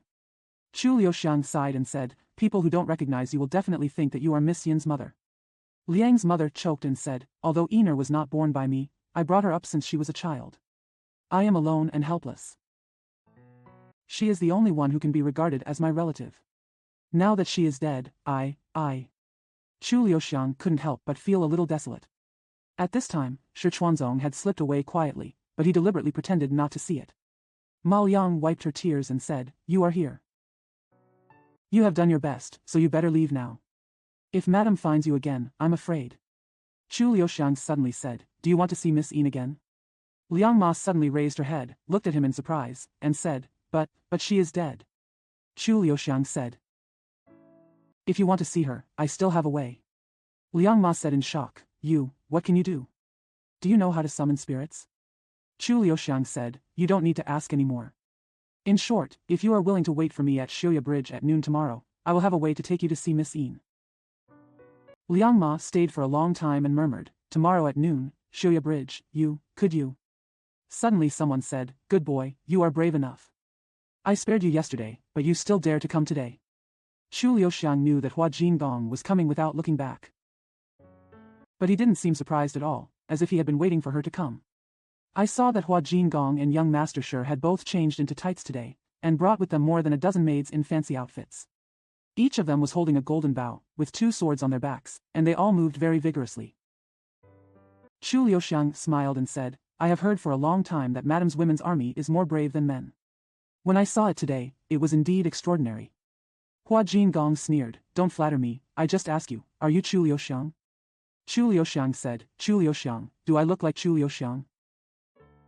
Mrs. Shi's face was livid and she said sternly, "I don't care whether you are Chu Liuxiang or Chu Liuxiang. Since you have the courage to come, we have the ability to make sure you come or go." Chu Liuxiang sighed and said, "You are so majestic and murderous. No wonder Master Shi Shaozhuang is as afraid of you as a tiger." Shi Chuanzong suddenly poked his head out of the window and said loudly, "We husband and wife respect each other as guests. Don't come here to sow discord." Hua Jingong said, "Don't talk nonsense, I just want to ask you, do you want to die or live?" Chu Liuxiang said, "It's very interesting to live here, so naturally I want to live." Hua Jingong said, "If you want to live, just kneel down obediently and tie your hands. When we ask you clearly about your origin, maybe, instead of killing you, we will also give you benefits." She deliberately said the word benefits softly, but Chu Liuxiang didn't seem to understand it at all. He asked lightly, "What if I want to die?" Hua Jingong said angrily, "That would be easier. I just need to raise my hand and fire arrows, and you will become a hedgehog." Chu Liuxiang smiled and said, "You can die under the peony flowers and be a ghost. What's the harm in being a hedgehog?" Hua Jingong said, "Okay, you asked for this. You can't blame me." With a move of her hand, the golden bow was set up, and more than a dozen women soldiers also immediately opened their bows and set arrows. Looking at their gestures, it was already known that each of these little girls were good players, not to mention that continuous arrows, even if you can dodge the first round of arrows, you may not be able to dodge the second round of arrows. Unexpectedly, at this moment, Chu Liuxiang's body suddenly flashed, and he heard a series of cooing calls. For some reason, more than 10 golden bows suddenly came into Chu Liuxiang's hands, and more than 10 girls stood there like stone statues. All the acupuncture points have been tapped. Although Hua Jingong and Mrs. Shi knew that this beautiful young man had a problem, they never expected that he would take action so quickly. The two exchanged glances, then struck out with a bow and 2 swords like lightning. But Chu Liuxiang seemed to be deliberately trying to show off to them today. He was no longer as polite as yesterday. He turned around and, without knowing what moves he used, he caught young Madame Shi's wrist and thrust her sword forward. Send it off, just listen to a bang sound. The bowstring of Hua Jin Bao has been cut. Chu Liuxiang took a few steps back, bowed and said with a smile, "My rude beauty, I have no choice but to forgive you." Mrs. Shi's face turned pale. After all, she was the daughter of a famous family and was very knowledgeable. At this moment, she could see that she was no match for this young man. Suddenly he threw down his 2 swords and grabbed Shi Chuanzong from the door. He stamped his feet and said, "Your wife is being bullied, but you just stand by and be a coward. Can you still be considered a man? Beat him to death." He vented his anger for me. Shi Chuanzong's face was paler than his wife's, and he said, "Yes, yes. I'll beat him to death, and I'll vent my anger on your behalf." Although he spoke loudly, his legs did not move even half a step. Mrs. Shi beat his chest with her fist and said, "Go, go, don't you even have the courage to do so?" Shi Chuanzong was beaten until he grinned and said repeatedly, "Okay, I'll go. I'll go right away." Before she finished speaking, she suddenly ran away. Mrs. Shi gritted her teeth and burst into tears, shouting, "Oh my God, I married such a useless man, how can I live?" She suddenly ran into Hua Jingong's arms and hissed, "It's been 8 lifetimes of bad luck for me to marry into your family. Otherwise, if anyone dares to bully me, I won't want to live anymore. You might as well kill me." Chu Liuxiang was so angry and funny at the same time. He never thought of this. This young lady not only knows how to use a sword, he's also good at being playful. Hua Jingong's eyes were straightened, and he obviously had nothing to do with his wife. Chu Liuxiang said leisurely, "Is the young lady's cheating skills also inherited from the family?" Mrs. Shi jumped up and cried, "What the hell did you fart? Besides bullying women, what else do you do?" Chu Liuxiang said, "I originally thought you were really a woman, but now I have some doubts." Mrs. Shi gritted her teeth and said, "Can you be considered a man? If you dare to follow me to see Dad, you will be treated as a man. Otherwise you are neither male nor female coward." Chu Liuxiang said lightly, "If I don't dare to go, I won't come again tonight, but you'd better be quiet now, otherwise I will stuff your mouth with straw." The scale of Shuiren's village is not as grand as Tubi Villa, but the style is more quaint. Although the furnishings in the hall are not gorgeous, they are spotless. There is no dust on the window lattice. There is not a fallen leaf in the courtyard. Although it is early in the morning, someone is already sweeping the courtyard. Mrs. Shi was indeed very honest along the way. Chu Liuxiang was secretly amused. He found that the saying, "Ghosts are also afraid of evil people," was indeed true. But as soon as she arrived at Zuojiazwang, she immediately became majestic, jumped her feet, pointed at Chu Liuxiang's nose and said, "If you have the guts, don't run away. I'll call Daddy out." Chu Liuxiang said, "If I want to leave, why should I come?" Hua Jingong glanced at him and sneered, "If you are too courageous, your life will be short." Not long after Mrs. Shi rushed in, she heard someone say in a deep voice, "If you don't serve Wengu well at home, why are you here?" This voice was deep and powerful, and you could tell it was someone who was used to giving orders. Mrs. Shi said with a cry, "Someone bullied my daughter, and Dad didn't even ask, so," the man said sharply. "If you behave yourself, who would bully you for no reason? It must be that you have a childish temper again. My mother-in-law, you should discipline her more, don't be polite." Hua Jingong quickly stood up and said with a smile, "I can't blame my aunt at all for what happened this time, it's all this kid." Chu Liuxiang was too lazy to listen to what she was talking about. She saw Shuiren, the world's best swordsman, at this moment already in front of him. He saw this old man with a pale face and cloth shoes and white socks. Wearing a blue cloth gown, there is nothing special about his appearance, but his eyes are so bright that people dare not look into them. Young Mistress Shi was saying loudly, "This man's name is Yi Xinglan. He was the one who killed Sister Yin. He actually has the nerve to act wildly. He doesn't even look at you, old man." Hua Jingong said, it is said that this man is a prodigal in the capital. He knows nothing but works hard on women. He has harmed many people. Mrs. Shi said, you old man, hurry up and teach him a lesson. Shui Yiren didn't seem to hear anything they were saying. He just stared at Chu Liuxiang for a moment, suddenly clasped his fists and said, I am ignorant, but I hope you will forgive me. Chu Liuxiang also bowed and said, Master Shui is serious. Shui Yiren said, please have some tea first. After a while, the old man will buy wine to wash away the dust for you. Chu Liuxiang said, thank you very much. Mrs. Shi's eyes were straightened when she saw it, and she couldn't help but said, Dad, why are you so polite to this kind of person? Shui Yiren suddenly darkened his face and said, what about him? If he doesn't think you are young and ignorant, can you still come back to see me alive? Young Mistress Shi was stunned, and she didn't know how her father could see that she was no match for him. Hua Jingong said with a smile, but he. Shui Yiren said in a deep voice, Dear mother-in-law, if I am not blind yet, it can be concluded that this friend is definitely not a prodigal from the capital, nor is he Yi Xinglan, otherwise he would not come. He turned to Chu Liuxiang, smiled slightly, and said, Your Excellency is charming and restrained. Although there are many talented people in the world, they are better than before, but as far as I know, there are only 2 or 3 young heroes like you in the world. Chu Liuxiang said, Thank you, senior. Shui Yiren's eyes flashed and he said, It is said that the Bat Master of Qianlu village in Jintan has the potential to lead the martial arts in the Central Plains regardless of his martial arts skills. But you are obviously not a bat boy. Chu Liuxiang smiled and said, How dare I compare with young Master Bat? He stared at Chu Liuxiang and said word by word, Chu Xiang is handsome. The old man could see where he came from at a glance. Chu Liuxiang was secretly surprised and said with emotion, Senior, your eyes are really as bright as lightning. I am so admired by this junior. Shui Yiren stroked his beard and smiled, saying, That's it. After all, the old man's eyes are not blind, and he can still recognize heroes. The faces of Hua Jingong and young Master Shi all changed, and they lost their voices and said, Are you really Chu Liuxiang? Chu Liuxiang smiled and nodded. Hua Jingong's eyes were straightened and he said, Why didn't you tell me earlier? Chu Liuxiang said, I said it last night, but my wife just didn't want to believe it. Hua Jingong was stunned for a long time, then let out a long sigh and said, If you weren't Yi Xinglan, why did you come to our place? Chu Liuxiang said, I've heard Madam's name for a long time, so I went to pay her a special visit. Hua Jingong smiled. Even his eyes smiled, and he said, Okay, you finally think highly of me, but I seem a little sorry for you. Well, I'll treat you to sea bass tomorrow night, and I'll go to the kitchen myself to show you what my cooking skills are. No worse than old man Zhua. You must give me a favor. Chu Liuxiang smiled and said, How dare you refuse, madam? Mrs. Shi suddenly rushed in again and said with a smile, I can also cook sea bass, I'll go to the kitchen right now. Hua Jingong chuckled and said, Chu Xiangshui, you are such a blessing. Our Zong'er has been married to her for several years.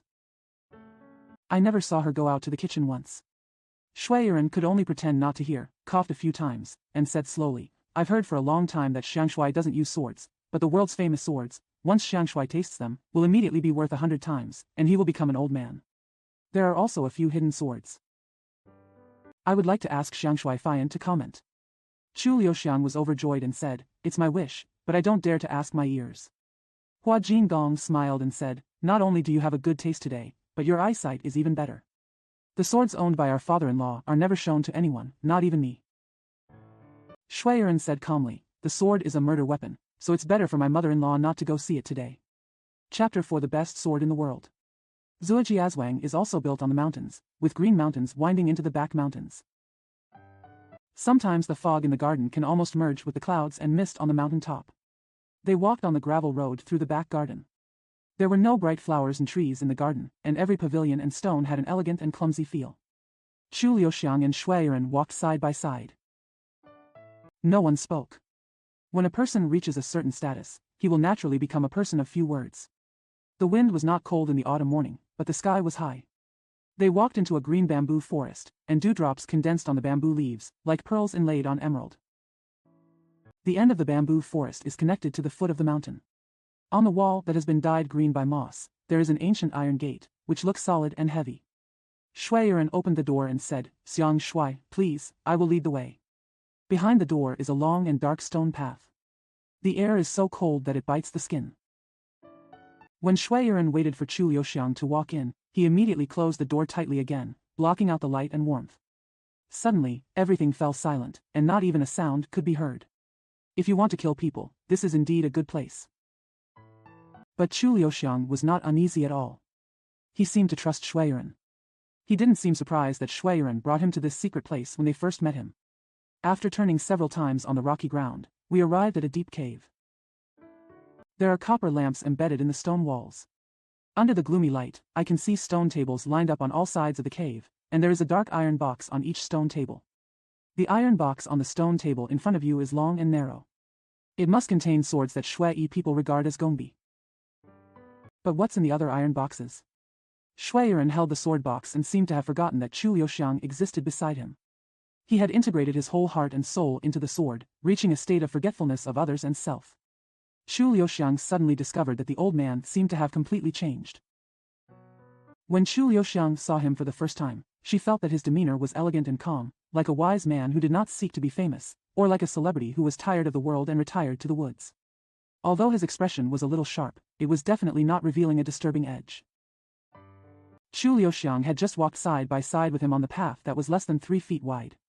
She didn't have the slightest worry, as if she was walking with an ordinary old man. But now, before the sword was unsheathed, Chu Liuxiang already felt an overwhelming sword energy that was chilling to the bone. This sword energy obviously did not come from the sword. This sword energy comes from Shui Yiren himself. Here he is no longer an old man chatting with his children and in-laws. As soon as he steps into this door, he becomes the famous knight who once dominated the world and took pleasure in revenge.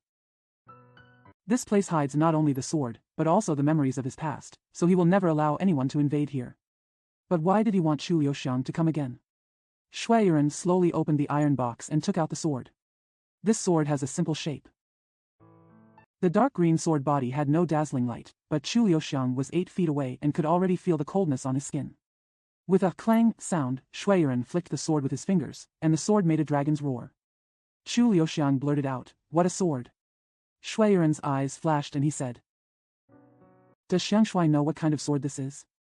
Chu Liuxiang said slowly, "In the past, the famous masters of the Zhou dynasty, Tai Kong and Shao Kong, father and son, gathered famous craftsmen from all over the world to cast Bafang's copper. After 10 years, they got a sword, which is the Bafang bronze sword." Shui Yiren said, "Okay, good eyesight." Although he was praising loudly, there was no expression on his face, and he took out his sword again. The leather scabbard of this sword is gorgeous. The hilt is inlaid with turquoise stone and inlaid with gold wire. Although the hilt and the pig in the sword body look like they are made of gold, they are made of bronze. Shui Yiren said, "Where is this sword?" Chu Liuxiang said, "In ancient times, heroes all had famous swords. Shao Kong cast Bafang bronze swords, Zhuanshu had the sword name Huaying, Tinkong, Taijia had the sword name Wenguang, Wu Ding had the sword name Zhao Dan." He smiled and said, "This is the sword. The sword is Zhao Dan, but the sword box has been decorated by later generations." Shui Yiren said, "Okay, good eyesight." His cold face remained calm, but there was some appreciation in his eyes. After a while, he slowly took out a sword. The sword was sheathed in black shark skin, and the copper was swallowed. Only half an inch after the sword was taken out of the sheath, a gray and cold light shone into the eyebrows. Shui Yiren held the sword in his hand, and the light in his eyes seemed to be brighter. He stared at the sword's edge and was silent for a long time before saying word by word, "Xiang Shui, please look at it. What kind of sword is this?" Chu Liuxiang also stared at the sword's edge and was silent for a long time before slowly saying, "This is the nameless sword."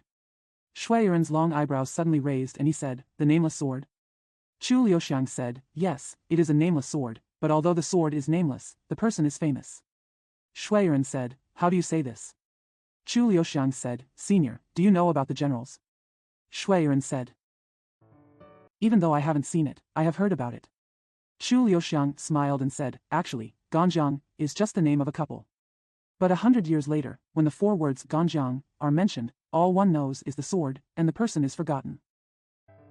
He didn't wait for Shui Yiren to speak, and then said, "The king of Yu hired O Yezi to make 5 swords, which are called Chenjun, Zhanlu, Haichao, Yuchang, and Juk. The king of Chu ordered Feng Huzi to ask for the sword. The third one is Longyuan, Tia, and Gongshi. For thousands of years, these 8 swords have been mentioned. It can be said that no one knows it, but how many people know the 2 masters O Yezi and Feng Beard? Lu, Juk. but I didn't know there was Yezi. Shui Yiren said, yes, there are indeed not many people in the martial arts who still remember Yezi. Chu Liuxiang said, Senior holds this sword in his palm. Although the sword is nameless, the person who can wield it must be an extraordinary person. Shui Yiren said, oh. How can you see it? Chu Liuxiang said. This is why the sword is sharp and murderous. If you are not an unparalleled master or have amazing methods, but you are not strong enough to control this sword, you may be injured by the sword instead. He smiled and said, if only I were not blind. This sword must be what the senior wore when he traveled across the rivers and lakes in the past. Hearing this, Shui Yizai was horrified and moved, and said in a loss of voice, Xiang Shui is really a god with lightning eyes. I admire him very much. These words are exactly what Chu Liuxiang praised Shui Yiren. The two of them looked at each other and smiled, and each of them couldn't help but feel a bit of respect for each other.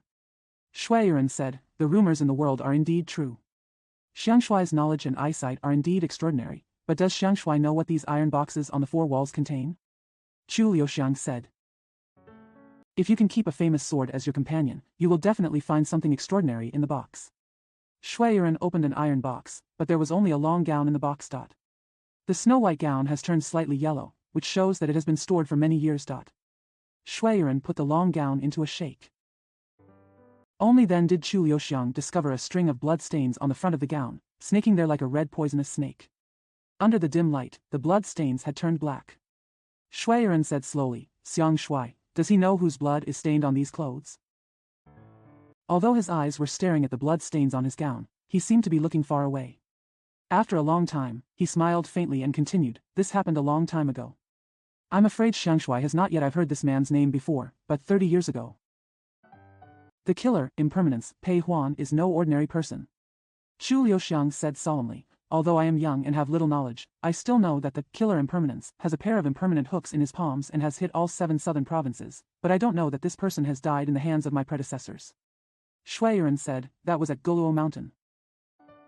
His mind seemed to have returned to the distant past, and he spoke slowly. A picture of sobering desolation seemed to have been displayed in front of Chu Liuxiang's eyes. Guluo Mountain is covered with mist at dusk, and the western sky is like blood. The people in Shui Yi are dressed in white as snow, standing alone in the cold wind on the top of the mountain. Looking at the ferocious-looking, killer Impermanence slowly walked over. Then, the sword flashed. Blood splashed on the snow-like clothes, like a string of plum blossoms scattered on the snow. Shui Yiren said slowly, although 30 years have passed away now, their blood. But it will never disappear. Chu Liuxiang said, their blood? Could it be that in these iron boxes? Shui Yiren said coldly, don't Xiang Shui understand how the 3 words the man in blood came about? Chu Liuxiang looked at the iron boxes on the stone tables on all sides. Thinking that there is a snow-white gown hidden in every iron box, and every gown is stained with a person's blood, and every drop of blood contains a horrifying story, and there must be a scene in every story. Thrilling bloody battle. Think of this. Chu Liuxiang couldn't help but feel a chill in her heart. Shui Yiren's eyes were like a knife, and he said word by word, I will not offend anyone unless they offend me. If someone offends me, the sword will be merciless. This sword has drank the blood of many people. His sword flashed. Suddenly, he stabbed Chu Liuxiang like lightning. When he saw Zhong Yu and Yidianhong, Chu Liuxiang felt that his swordsmanship was unparalleled in the world. When he saw Shui Yifeng, Chu Liuxiang felt that Yidianhong was not the fastest sword in the world. When he saw that idiot, Chu Liuxiang felt that Shui Yifeng's swordsmanship was nothing. But at this moment, Chu Liuxiang finally knew what the real, quick sword was. Shui Yiren's sword thrust came completely without a trace, and no one could see how he used the sword. Where did it come from? Chu Liuxiang actually didn't dodge at all. But the sword, which was as fast as lightning and as powerful as thunder, suddenly stopped half an inch before Chu Liuxiang's throat. The stopping time is just as fast, just as sudden, and just as unpredictable as the starting time. Unbelievably, this stop surprised Chu Liuxiang more than the shot. Shui Yiren obviously didn't use all his strength when he fired this sword, otherwise he wouldn't be able to stop. The sword thrust when he didn't use all his strength was already so urgent, but it was still okay when he used all his strength. Shui Yiren looked at Chu Liuxiang and seemed a little surprised. When the sword reached his throat, not only did his expression remain unchanged, but he didn't even blink. This young man already has the concentration of Taishan collapses in front but his color remains unchanged, and the elk rises to the left but his eyes don't blink. This concentration alone. He also clearly has the courage of a generation of sect masters. Although the tip of the sword had not penetrated Chu Liuxiang's throat, the cold sword energy had already penetrated his skin. Although there were shivers on the skin of his throat, his face remained calm. Speaking of Chu Liuxiang, this was not the first time that someone held the tip of a sword to his throat. Although he also knew that the sword this time was much faster than any before. If such a fast sword had reached the throat, no one in the world could dodge it. Shui Yiren looked at him coldly, and after a long time, he said one by one, "Are you here for my sword?" Chu Liuxiang smiled and said, "You think I want to steal your sword?" Shui Yiren said, "I have admired Chu Xiangshuai's reputation for a long time." Chu Liuxiang said, "Then you should know that he has never thought about his friends." Shui Yiren said, "No matter everything, there are exceptions. Maybe you are the exception this time." Chu Liuxiang said, "Why should I make an exception this time?" Shui Yiren said, "You are not only very knowledgeable about swords. Very interested too, right?" Chu Liuxiang smiled again and said, "Yes, I am very interested in swords. I am also very interested in braised pork, but I have never thought about stealing a pig and raising it at home." Shui Yiren said sternly, "Then why are you here?" Chu Liuxiang said lightly, "I usually don't like talking to someone when they have a sword to my neck." Shui Yiren said, "Do you like me to stab the sword down?" Chu Liuxiang laughed and said, "If Shui Yi is someone who can stab Ling Jian, then I will really misjudge you." "If I misjudge you, even if I die in your hands, I can only blame myself for being blind, and I am not unjust at all." Shui Yiren stared at him for a long time, then slowly said, "Have you never misjudged someone?" Chu Liuxiang smiled and said, "If I am willing to let him hold the sword in his hand and stand beside me, you will never misjudge him." Shui Yiren looked up and laughed and said, "Okay, Chu Liuxiang is indeed full of courage, and she truly deserves her reputation." With a sound of clang, the sword was sheathed. Shui Yiren smiled and said, "But if Chu Xiangshui came to Shizhizhuang just for Huajin Gong, I wouldn't believe it anyway." Chu Liuxiang smiled and said, "Even I don't believe it myself." Shui Yiren's smile gradually disappeared and he said, "Xiang Shui went to Shizhizhuang. Could it be that he wanted Huajin Gong to bring you to see me?" Chu Liuxiang smiled and said, "Now that Shui Daxia has retired to Linquan, if I want to meet extraordinary people, I can only use extraordinary means." Shui Yiren's eyes flashed and he said, "Why are you so anxious to see me?" Chu Liuxiang pondered for a long time and said, 3 or 4 years ago, a group of professional assassins suddenly appeared in the world." Shui Yiren said in awe, "Professional assassin?" Chu Liuxiang said, "Yes, these people do not distinguish between right and wrong, good and evil, they only make murder their profession. No matter who can afford the price, they will kill for him." He sighed and continued, "They kill no matter who they are. They kill those in the underworld, they also kill those in the White Realm, even those who have nothing to do with martial arts. Because of this, I think they are actually more hateful and terrifying than those robbers who kill people and set fires. Because robbers at least have to choose their targets to kill." Shui Yiren said with emotion, "There is such a person in the world, how come I don't even know about it?" Chu Liuxiang said, "These people are very secretive. If they hadn't found me, I wouldn't have known about it at all." Shui Yiren smiled and said, "If they plot against Xiang Shui, I'm afraid the end is not far away." Chu Liuxiang said, "These people are indeed dead now and can no longer do evil, but the leaders of these people are still at large." Shui Yiren said, "Who is their leader?" Chu Liuxiang said, "I still don't know who this person is. I only know that he is not only witty, but also has superb swordsmanship." Shui Yiren smiled slightly and said, "So Xiangshui suspects that this person is me?" Chu Liuxiang also smiled slightly and said, "If it wasn't like that, I won't come here either." Shui Yiren's eyes were burning and he said, "Has Xiang Shui been found out now?" Chu Liuxiang said slowly, "Your Excellency's sword shot just now is indeed very similar to them." Shui Yiren said in a deep voice, "So, do you think I am the leader?" Chu Liuxiang smiled and said, "If you were the leader of the assassin, you wouldn't have taken back that sword just now." Shui Yiren didn't say anything. He turned around slowly and hid the long sword in the stone box. He saw his shoulders rising and falling, and he seemed to be very excited. After a long time, he slowly said, "Do you know why I haven't killed Zhuo Qingho yet?" He suddenly asked this question, and Chu Liuxiang couldn't help but be startled. Fortunately, Shui Yiren did not wait for his answer, and said, "Because I have not only few friends in my life, but also enemies." "Not much. Especially for an enemy like Zhuo Qingho, if I kill him, I will be even more lonely." Although Chu Liuxiang couldn't see his face, looking at his thin back and his long white hair, she couldn't help but feel a sense of desolation in her heart.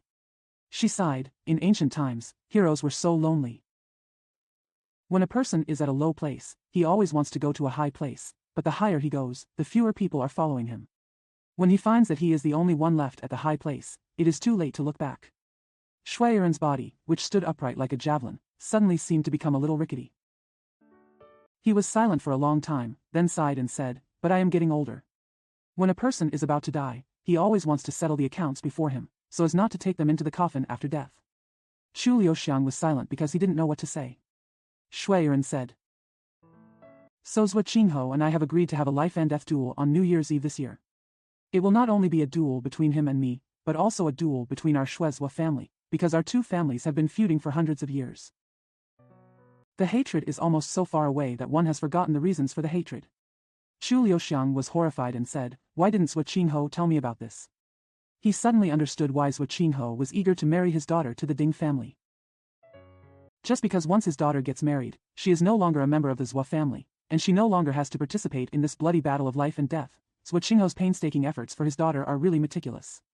Shui Yiren suddenly turned around, stared at Chu Liuxiang, and said, "But I thought he had told you. I thought you came to Songjiang Mansion just to help me, so you had to try to find out my truth first." Chu Liuxiang said, "That's why I tried to steal your sword. If a person wants to fight a tiger, it's best to try to pull out his teeth first." He smiled and said lightly, "But even if Chu Liuxiang is such a person, Zhua Qingho will never be such a person, otherwise he would not be worthy of being Shui Yiren's enemy." Shui Yiren said, "If Chu Liuxiang is this kind of person, then even if I misjudge you, I can only blame myself for being short-sighted.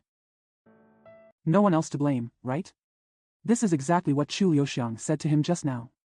Looking at his cold face, Chu Liuxiang suddenly felt a sense of warmth in his heart, just because he had discovered that the old man was not as cold as he appeared. He sighed secretly and said, "Is your New Year's Eve duel inevitable?" Shui Yiren was silent for a long time, then suddenly smiled and said, "The fish is already cooked now, why don't we go have a drink first?" Chu Liuxiang is not an alcoholic like Hu Taihua. He rarely drank during the day, except when he was particularly happy or sad. Today is an exception. But he didn't know whether he was particularly happy or sad today. He has a lot on his mind, and it's very complicated. He needs to find time to think it over. Before thinking clearly, he decided to do nothing. The sea bass was indeed cooked well, but Chu Liuxiang suspected that the fish was not made by Mrs. Shi, because her hands were not even a little greasy. Chu Liuxiang has seen many women who don't know how to cook, but they like to hide in the kitchen on purpose, and then bring the dishes out and say, "The food is not cooked well, please forgive me." Let others think that she cooked the food. Because even this kind of woman knows that being able to cook is not only an honor for a wife, but also an honor for her husband. Chu Liuxiang always felt that such people were ridiculous, and always wanted to ask them, "Since you think it's embarrassing not to know how to cook, why didn't you learn how to cook before?" As expected, Mrs. Shi smiled coquettishly and said, "I'm afraid the fish won't be cooked well. Don't make fun of Xiang Shui." Before Chu Liuxiang could speak, Shui Yiren said calmly, "You don't even know how to scramble eggs, and you didn't cook this fish." He didn't finish speaking. Mrs. Shi had already slipped in with a blushing face. Hua Jingdong chuckled and said, "I didn't expect that my brother-in-law can speak. I must be in a particularly good mood because I met Xiang Shui. You should thank me for that." Shui Yiren said, "Yes, when Shiju comes, I will definitely give him a toast." Hua Jingdong was startled, then forced a smile and said, "Xiang Shui sits here, I will go to the back to chat with my mother-in-law." Shui Yiren waited for her to leave, then sighed and said, "She finally understood what I said and finally knew where she should go. This is not easy." Chu Liuxiang smiled and said, "It is indeed not easy." Shui Yiren raised his glass and said, "If we don't drive women away, how can men drink with peace of mind? Come and have a drink." Chu Liuxiang drank it all and suddenly sighed. If it weren't for the feud between Shuezhua's family, you and Zhua Qingho would definitely become good friends. Shui Yiren's expression changed and he said, "You were Zhua Qingho's friend, and now you are also my friend. I only hope you understand one thing. No one can resolve the hatred between the Shuezhua family." Chu Liuxiang said, "Why?" Shui Yiren said in a deep voice, "Do you know how many people from the Shui family have died at the hands of the Zhua family in the past 100 years? Chu Liuxiang said, "Is it similar to the death of the Zhua family at the hands of the Shui family? Unless one of the two families is killed, no one can resolve this hatred." Chu Liuxiang felt cold in her heart and didn't know what to say. Suddenly someone shouted, "Okay, you have good wine and food, but you don't ask me to come and eat." A man walked in, but it was the idiot Shui Baobao. The red clothes he wore today actually had a green turtle embroidered on them. Chu Liuxiang found that he didn't seem to recognize her at all. As soon as he sat down, he moved the whole plate of fish in front of him. Just pick it up with your hands and eat it. Shui Yiren frowned and said with a wry smile, this is my brother laughing at him, he. Shui Baobao's mouth was full of fish. He spit out thorns and said with a smile, Shui Yiren is a great swordsman, but Shui Shaoren is a big eater. Although Shui Shaoren has not been able to beat Shui Yiren since he was a child. But when it tasted, Shui Yiren was about to flee. Shui Yiren said angrily, who asked you to come? Shui Baobao said with a smile, this is also my home, why can't I come? You can scold me and call me worthless, but you can't say that I am not Father Shui's son. Shui Yiren sighed, shook his head and said, Xiang Shui is not funny. He was not like this originally. Until 7 or 8 years ago, I don't know why, but suddenly changed. Chu Liuxiang sighed secretly. Every family has scriptures that are difficult to recite. This generation of famous heroes. In fact, just like ordinary people, he also has his troubles and misfortunes, but these things have been covered up by his dazzling brilliance. People can only see his brilliance, but forget that where there is light, there must be shadows. Chu Liuxiang's original intention was indeed to investigate the mysterious leader of the assassin group, but now his main purpose has changed. Zhuo Qingho is his good friend, he must solve this problem for Zhuo Qingho, not to mention, bringing back the soul. This matter was so unbelievable that he himself wanted to figure it out. Before Zhuo Jiazhuang came, he had many things to say to the people in Shui. But now he suddenly changed his mind. He suddenly discovered that there was much worth studying in this matter. So he decided not to say anything for the time being. Shui Yiren did not insist on keeping him, he only set a date for their meeting with him, then personally walked him to the door and watched him go away. Shui Baobao hid behind the door and chuckled. Chu Liuxiang did not take the bus. No riding either. He has always believed that when walking, the mind tends to become clearer, because walking can make the blood drop. When the blood drops, the mind will naturally calm down, and what he needs most now is a calm mind. But what did he find? What are you thinking about? The autumn sun shines on people, as soft and warm as a lover's hands, making people feel indescribably comfortable. Autumn is the right time for walking. However, we haven't gone very far yet. Chu Liuxiang found someone behind him staring at him intently. This man was riding a black donkey, wearing a wide and big hat on his head, and kept his head lowered, as if he was afraid that others would see his face. Chu Liuxiang didn't even look back at him. As if she didn't know there was someone behind her, the man became more and more bold and walked closer and closer. Chu Liuxiang secretly found it funny. This person must be a newbie. Otherwise, how could he have the courage to stare at Chu Liuxiang? At nearly noon, Chu Liuxiang arrived at Xiuya Bridge. On the bridge, there is a woman in green clothes shivering and looking to the west. She has a blue cloth handkerchief wrapped around her head and is holding it tightly with both hands. Apparently he was also afraid of being seen. But Chu Liuxiang could still tell who she was at a glance. The man riding the black donkey saw Chu Liuxiang walking onto the bridge and hid behind a tree, but with half of his face and one eye exposed, he casually took off his hat. He seemed to think that he was the only one with eyes and everyone else was blind. Chu Liuxiang seemed to have suddenly become blind. The woman in green clothes on the bridge is naturally Mother Liang. Her old and shriveled face is probably caused by being blown by the wind. Or because I was afraid of turning blue. As soon as she saw Chu Liuxiang, she hurried over and gasped, "Thank God, you are finally here." Chu Liuxiang said, "Do you think I lied to you? Think I won't come?" Liang Ma murmured, "But do you really have a way to let me see the young lady again?"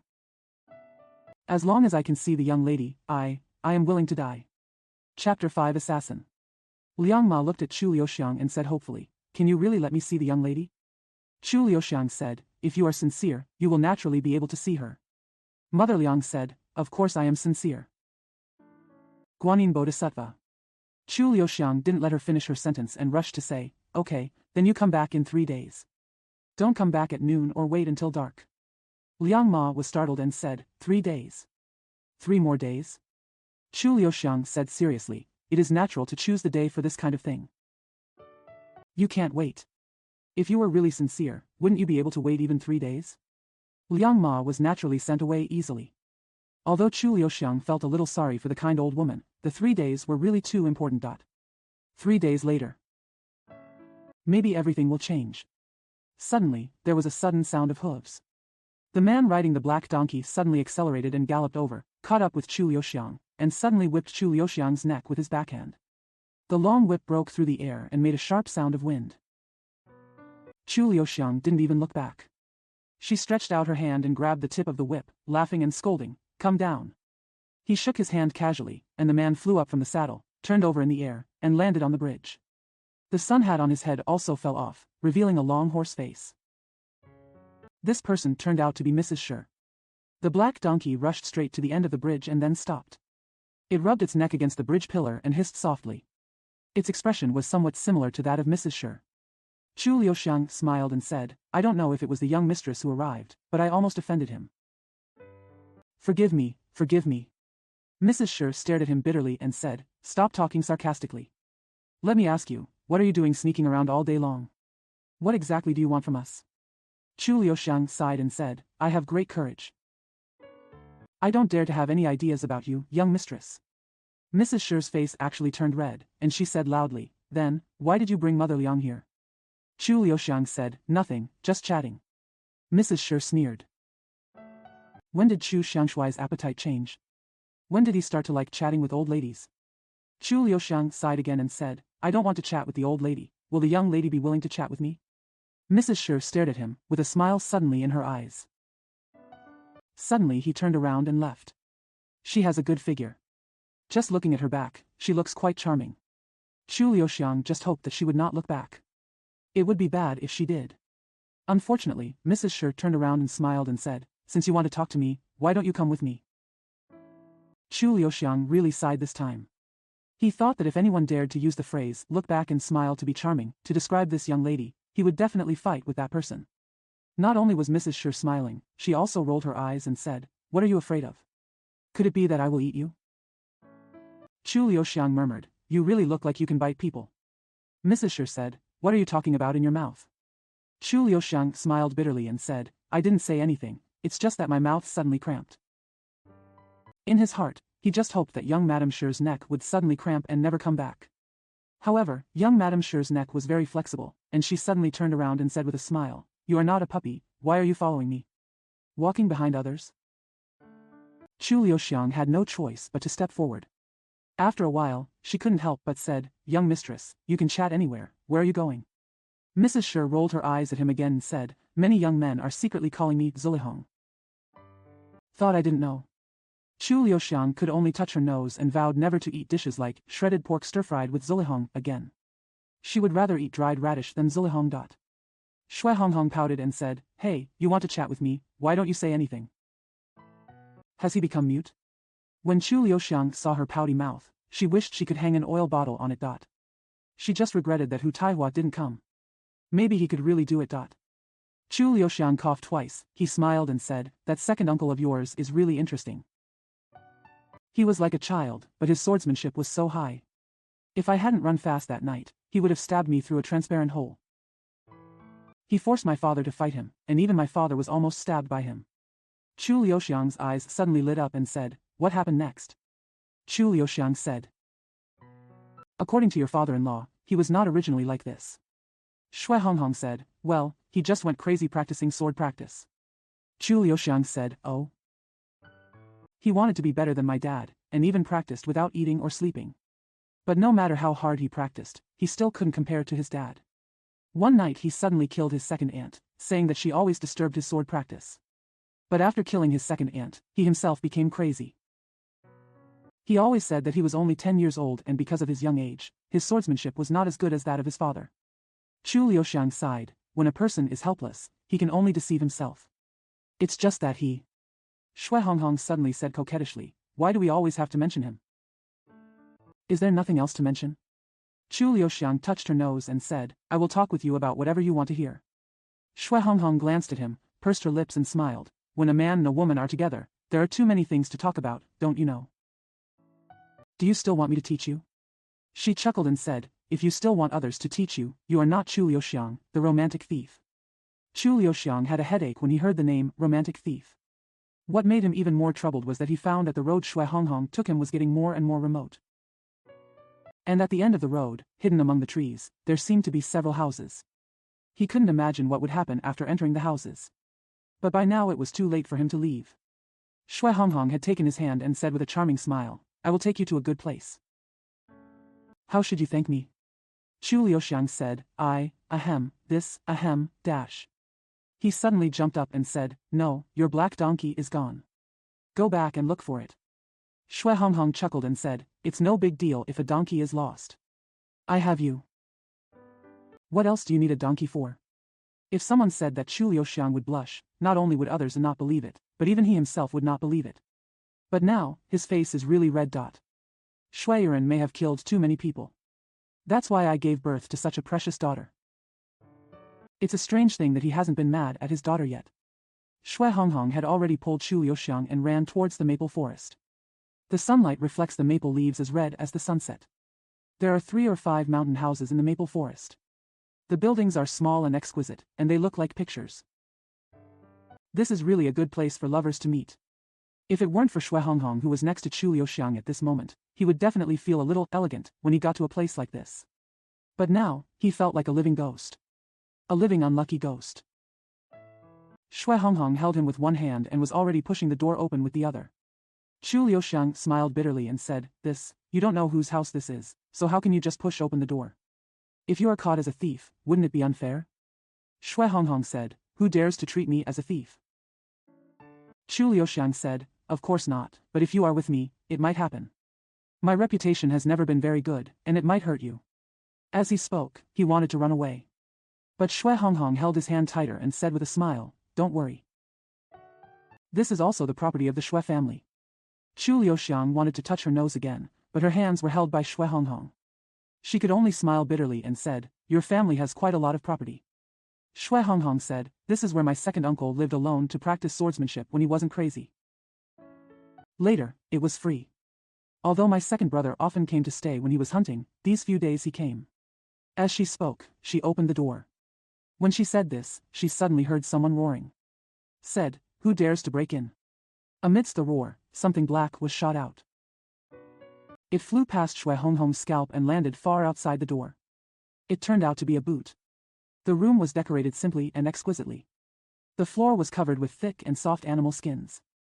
2 people, almost completely naked, were rolling around on the animal skins. Shui Honghong opened the door. The man immediately roared and jumped up, picked up a boot and threw it out. The woman quickly grabbed a piece of clothing and covered her chest and abdomen, but she still couldn't cover her 2 bare legs. Even from Chu Liuxiang's perspective, these 2 legs were considered first-rate. The man was very young and had thin skin and white flesh. He was quite handsome, but his face was pale and his eyes were full of red threads. Seeing Shui Honghong pushing open the door, the angry look on his face immediately turned into surprise. When Shui Honghong saw him, she was also surprised and said in a voiceless voice, is it you? The young man grabbed his clothes and hid behind a chair. The woman wanted to stand up, but when she saw Chu Liuxiang's smiling eyes, she quickly sat down again and retracted her 2 long, straight legs as hard as she could. Shui Honghong's face was livid and she said sternly, have you already gone to the provincial capital to do some New Year shopping? How did you get here? The young man put on his clothes and said with an apologetic smile, anyway, it's still very early before the Chinese New Year. I think it's not too late to wait for 2 days before going. Shui Honghong sneered, I've been wondering for a long time. How come you suddenly become so diligent and rush to do things? It turns out that you want to avoid daddy and go outside to hunt for wild food. Her eyes widened and she said, let me ask you, who is this woman? The young man said, yes, he is my friend. Shui Honghong sneered, friends? I see you. The young man suddenly stretched out his head and said, let me ask you, who is this man of yours? Shui Honghong was startled and said, yes, of course he is my friend. The young man also sneered, friend? I'm afraid not necessarily. Shui Honghong became angry with shame, jumped up and shouted, second brother. I'm telling you, stay out of my business. The young man said leisurely, okay, let's make a deal. As long as you don't care about my own business, I will never care about yours. Otherwise, if we make a fuss, I'm afraid you will be more embarrassed than me. Shui Honghong rushed over. He raised his leg and kicked the chair over, shouting, what do I have to be ashamed of? I didn't take off my butt and make trouble with others.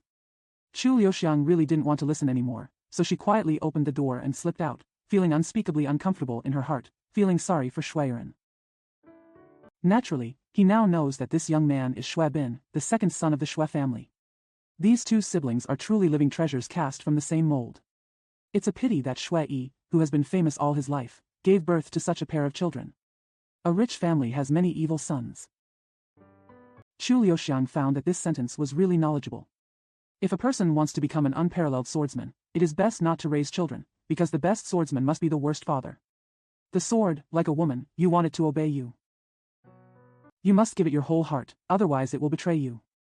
Even if a person is betrayed by a woman 200 times, he can still find the 201st woman, but if he is betrayed by a sword once, he will die. Chu Liuxiang sighed and murmured, Shuiren. Shuiren, although you can command the sword as you wish, you are not the slave of the sword. The two siblings in the house were still arguing, and the sound became louder and louder, but the door suddenly opened. A person ran out and said loudly, Hey, wait a minute. When Chu Liuxiang turned around, he saw the girl who had just curled up on the tiger's skin like a little white sheep, waving to him. Now of course she was dressed, but the buttons were not yet buttoned. She didn't wear any shoes or socks. A section of snow-white skin was exposed from the skirt, which was dazzlingly white. Under the pleated skirt, a section of slender calves, delicate ankles and a pair of feet with flat toes were exposed. Chu Liuxiang tried her best to keep her eyes regular. Try not to look inside her clothes, but these feet are really tempting.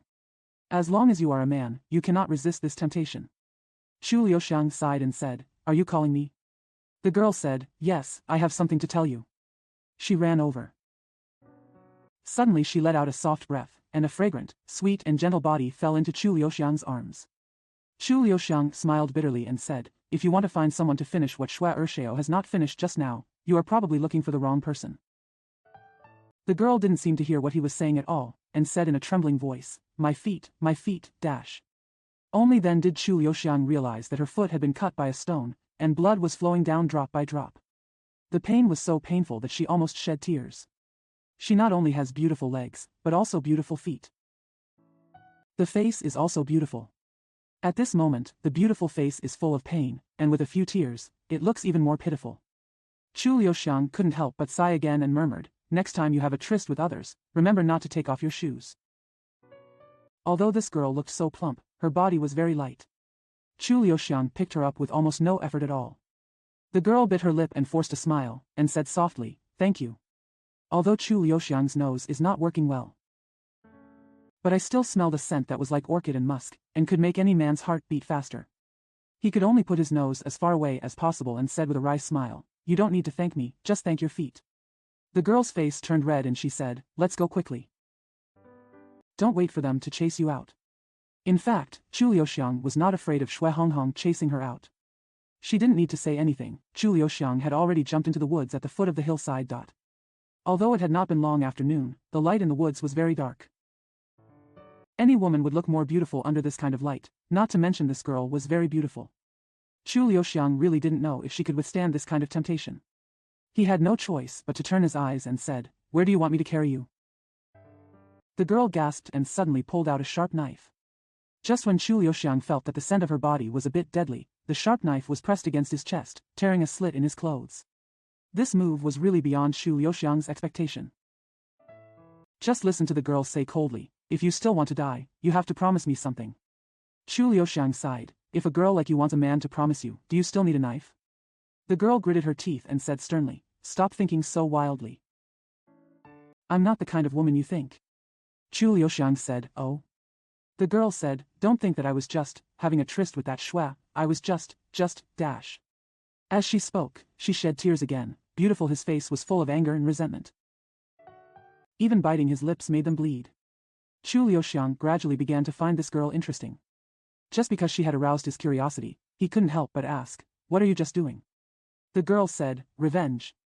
Chu Liuxiang said in surprise, Revenge? Revenge for whom? The girl said, My sister. Chu Liuxiang said, Your sister? Did she die at the hands of that Mr. Shui? The girl said bitterly, Although Shui Bin didn't kill her, her death was even worse. It would have been better if Shui Bin killed her with one knife. Chu Liuxiang said. So how did he kill your sister? The girl said, He used the most despicable and hateful means to harm my sister. She suddenly stopped speaking, stared at Chu Liuxiang and said, I have said too much. Yes, I just ask you, will you agree?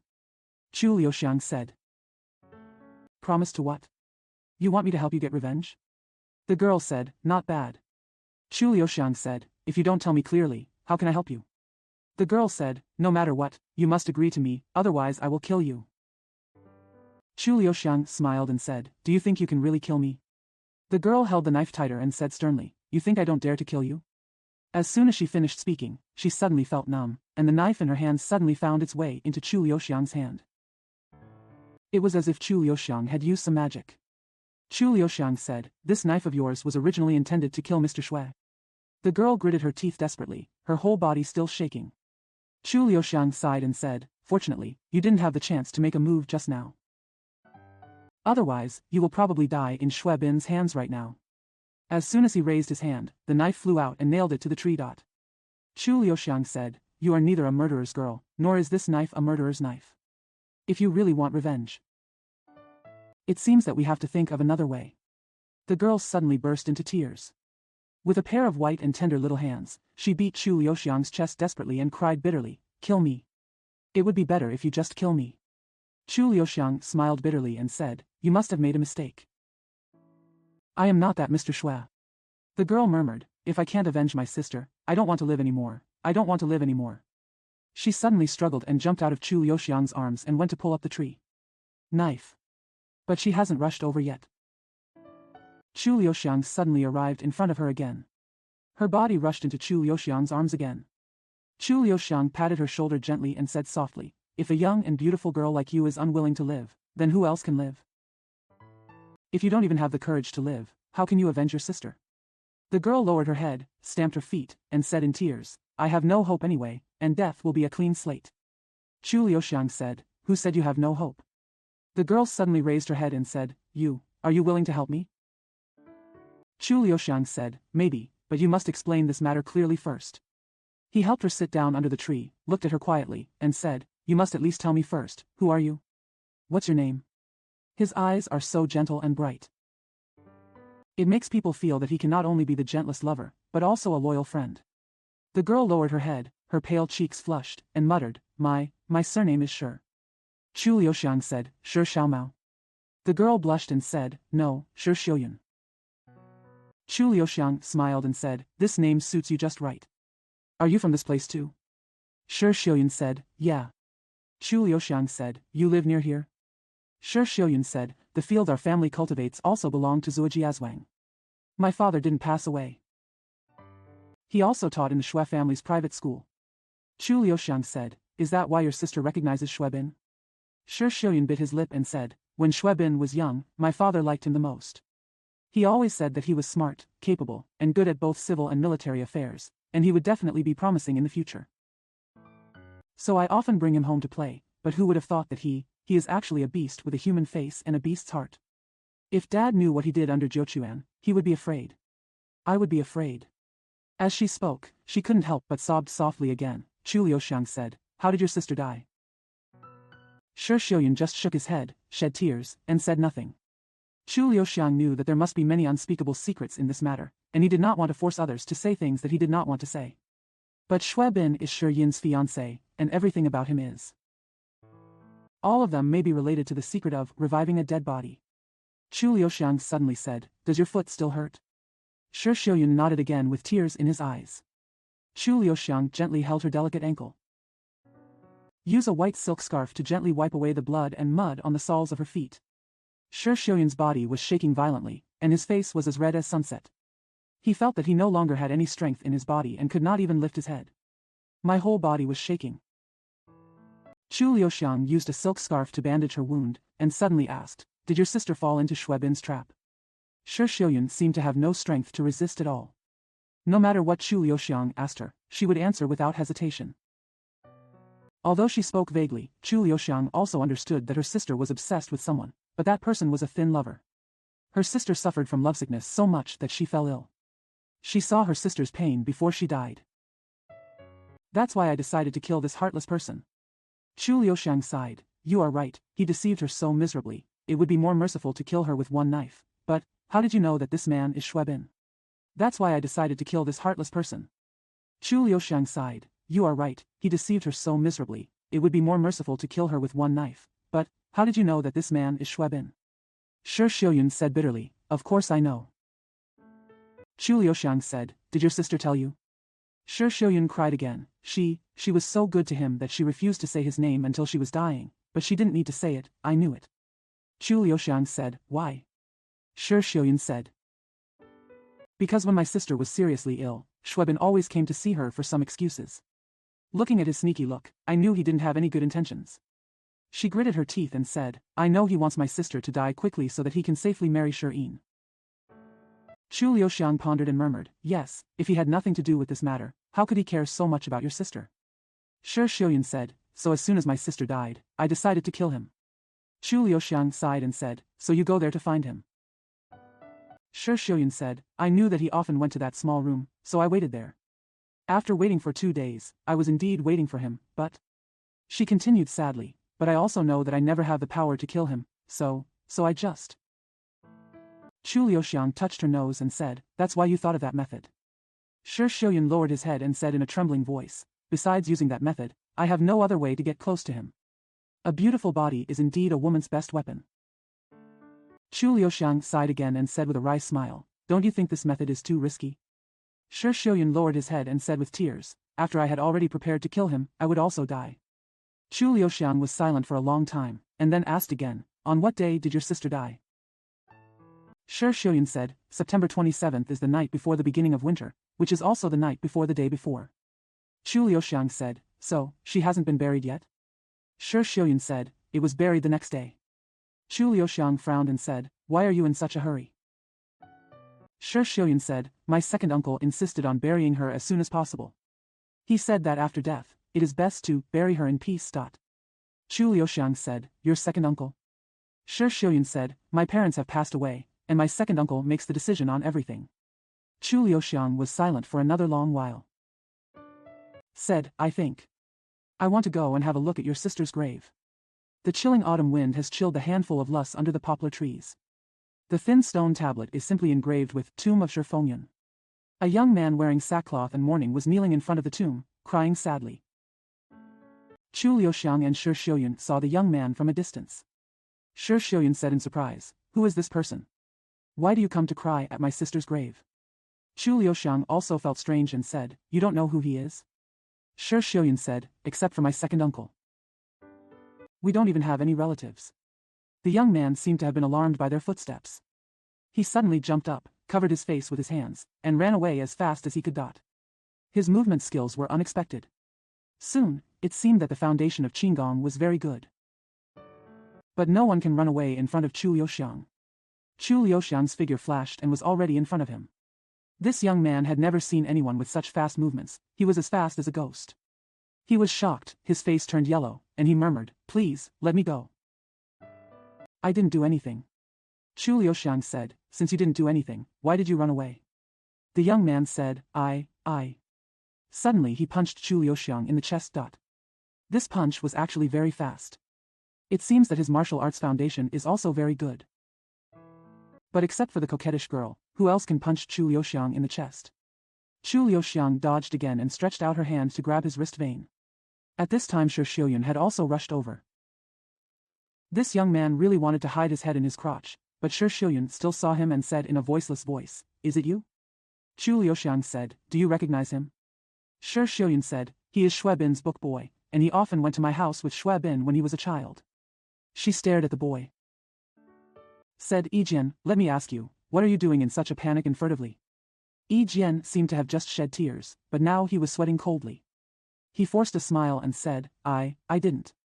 Shi Xiuyun said, my sister is dead, why do I need you to come and show your mourning? Yijian said, I. He seemed to suddenly have an idea, and immediately said loudly, Teacher Shi has always been very kind to me. When Miss Shi passes away, I will naturally do my best. Shi Xiuyun said, then when my father passed away, why didn't you wear hemp and mourn? Yijian was stunned. Sweat fell like rain from my head. Shi Xiuyun suddenly grabbed his hair and shouted, you, how dare you do this to my sister? Before she finished speaking, Yijian knelt down, paused with her head on the ground, and hissed, I deserve to die, please forgive me, girl, I deserve to die. Shi Xiuyun stared at him. His body started to tremble again, and he suddenly roared, I'll kill you, I'll kill you.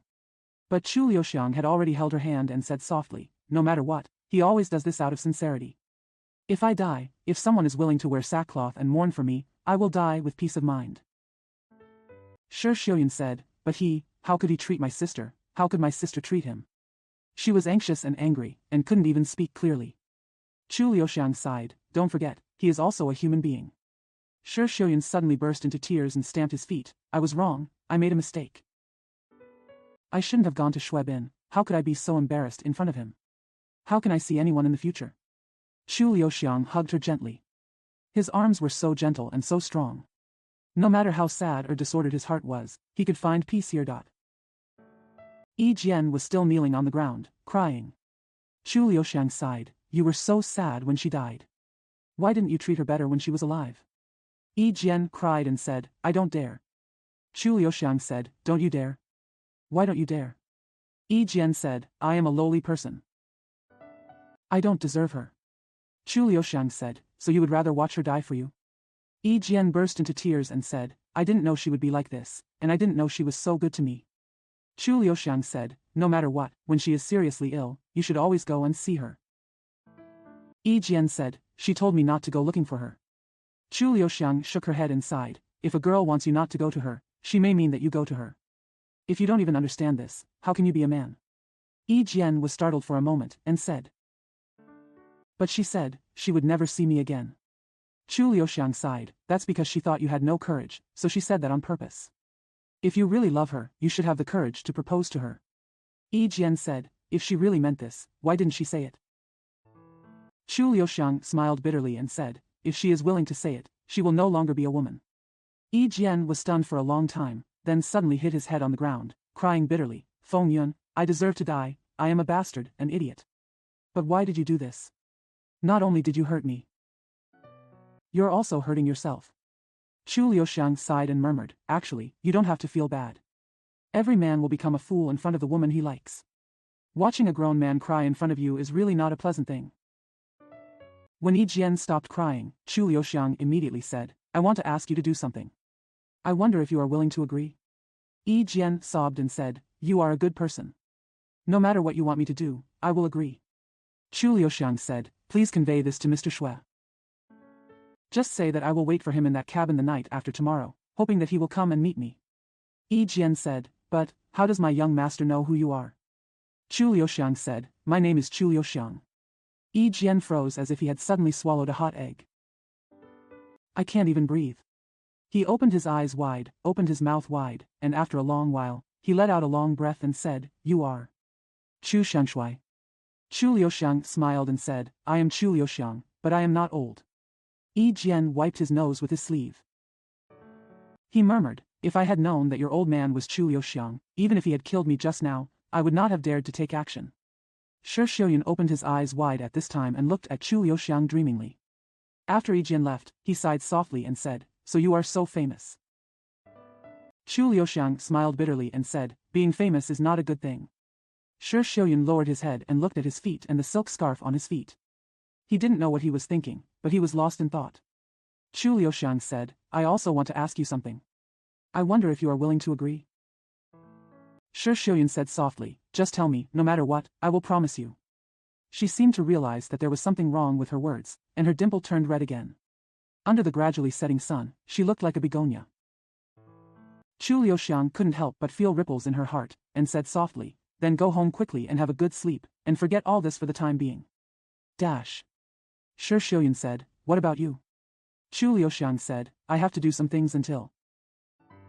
Shi Xiuyun suddenly interrupted him and said loudly, actually, you don't need to drive me away, and I won't pester you. At least I'm not as shameless as you think. Although she was trying to control herself, her voice was still choked with sobs. The tears that had just been wiped flowed down again. Before he finished speaking, he turned around and ran out. But before he could take a few steps, he stumbled and fell to the ground again. Chu Liuxiang smiled bitterly and said, why do you say such things? Do you know? Even if you don't pester me, I will pester you. Shi Xiuyun said with tears, you don't need to lie to me. A celebrity like you will naturally not be willing to associate with a girl like me. You, just go. Chu Liuxiang leaned down, stroked her soft hair, and said, who said I don't want to interact with you? I've always wanted to ask you to meet here tonight, but it's a pity that you lost your temper with me before I could finish speaking. Shi Xiuyun was stunned, his tears stopped flowing, but his head hung lower, and he said quietly, "Now that I have lost my temper with you.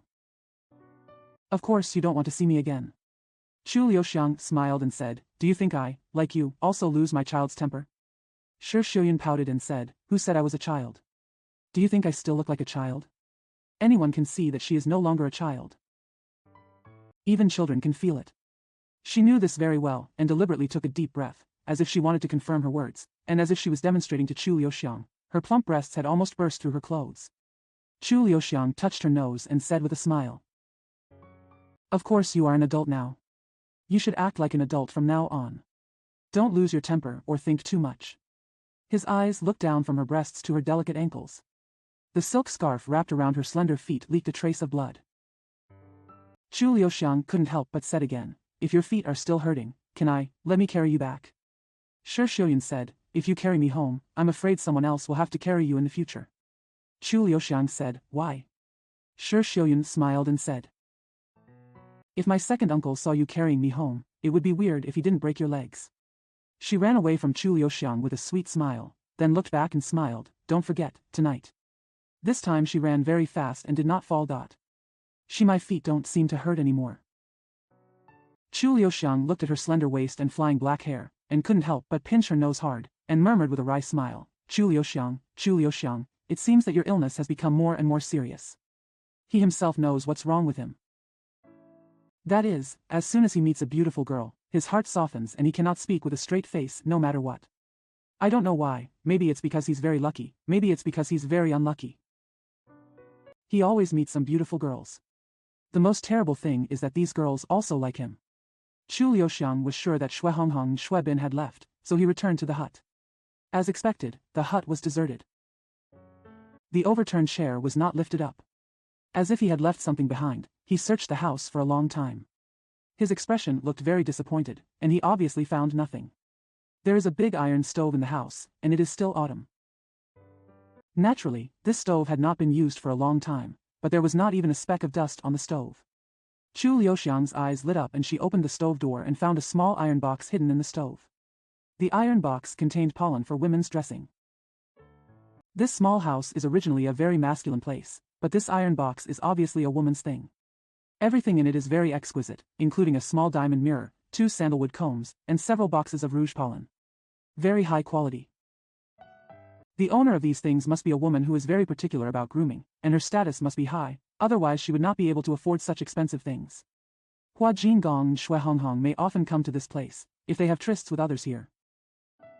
Of course you need these things. A woman who has had a tryst with someone else naturally needs to comb her hair, put on rouge, and dress herself up again before she can go back to see her husband. But this iron box definitely does not belong to Hua Jingong, nor does it belong to Xue Honghong. Because their fragrance is very strong, the fragrance of these pollen is very elegant. So, who hid this iron box here? Chu Liuxiang dipped her hand into some pollen, rubbed it on her nose, and smelled it carefully for a long time. A satisfied smile gradually appeared at the corner of his mouth. The door is open. At this moment, someone suddenly walked in from outside the door. He was wearing tight-fitting black clothes and covered his face with a black scarf. His movements were as fast as the wind and as light as flying catkins. He held a long sword in his hand that was as fast as lightning. The long sword pierced Chu Liuxiang's vest like lightning. This sword was so fast that even if it was struck head-on, very few people in the world would be able to dodge it, let alone an attack from behind. Chu Liuxiang felt a chill on her vest, the sword wind was harsh, and it was too late to dodge. The tip of the sword had pierced his back. Chapter 6, Escape from Death. A sharp pain penetrated into Chu Liuxiang's heart. Every muscle in his body reacted violently, and his body immediately flew up and turned over in the air. He threw out the 2 boxes of pollen with his backhand. The man in black succeeded with 1 sword, and when he was about to thrust out the second sword, he suddenly saw a piece of light red-pink mist scattering from Chu Liuxiang's hand, and he also smelled a faint aroma in his nose. Shocked, he immediately closed his eyes. The sword in his palm turned into a curtain of light, protecting his whole body, and he retreated 8 feet to the door. When he opened his eyes again, he saw Chu Liuxiang still standing there as straight as a gun, looking at him quietly, with a smile on his lips. But blood was already dripping from the sword tip. The man in black also laughed and chuckled. Chu Liuxiang's quick response is indeed unparalleled in the world. It's a pity that he still didn't avoid my sword. Chu Liuxiang smiled lightly and said, I was wondering whose sword was so fast. I never thought it was you. The man in black said, Are you looking for me? Chu Liuxiang said, Yes, I have been looking for you, but I never thought you were really here. The man in black said, Since you are here, I am naturally here too. Chu Liuxiang said, Did you come with me? The man in black said, Exactly. This man is naturally the leader of the assassin organization. He stared at Chu Liuxiang like a falcon and sneered, You have been looking for me, and I have been looking for you. You want my life. I want your life too. Between the two of us, only one can survive anyway. Chu Liuxiang smiled and said, Who do you think can survive? The man in black's eyes fell on the blood drops on the tip of the sword again, and he said leisurely, At this moment, do you still want to live? Chu Liuxiang suddenly laughed again. He said calmly, Your swordsmanship is so fast that it is unparalleled in the world, but it's a pity. The man in black said sternly, Since you failed to avoid my first sword, my second sword will definitely kill you. Chu Liuxiang smiled and said, Yes, since I have been injured, naturally I can no longer avoid your sharp sword. But can your second sword pierce it? The man in black sneered, I never show mercy when I kill people.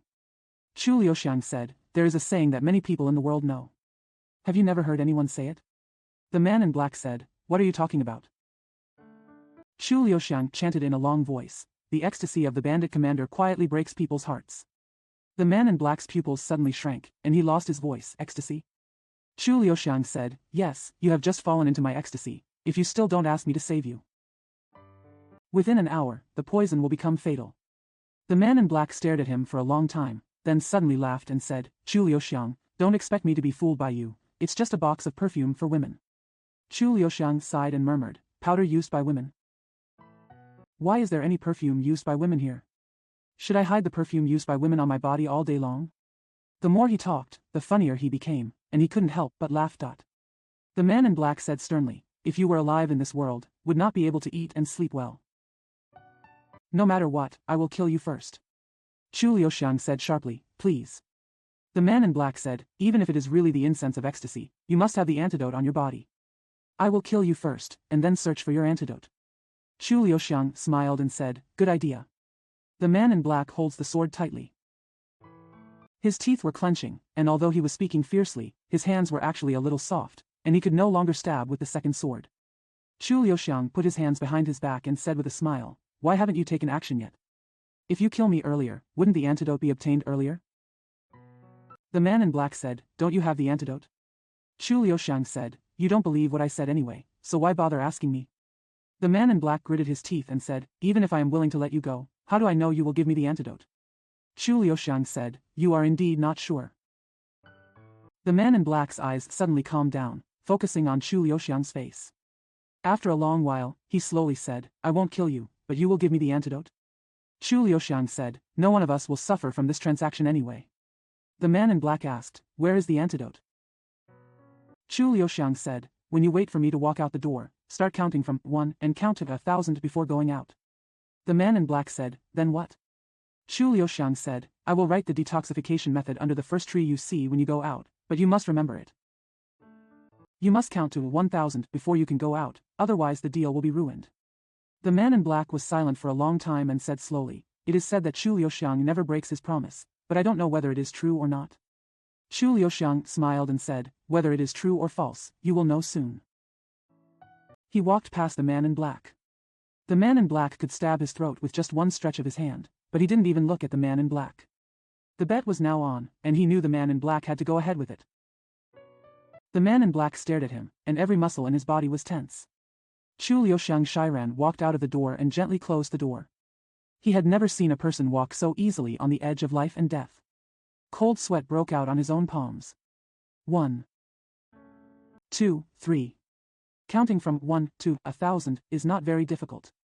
If you count quickly, you can finish the count in less than a cup of tea. But the man in black, it feels like there will never be enough. He is also a gambler, but this time he gambled too much. It would be too risky. If there was any room for choice, he would never place the bet. 992, 993.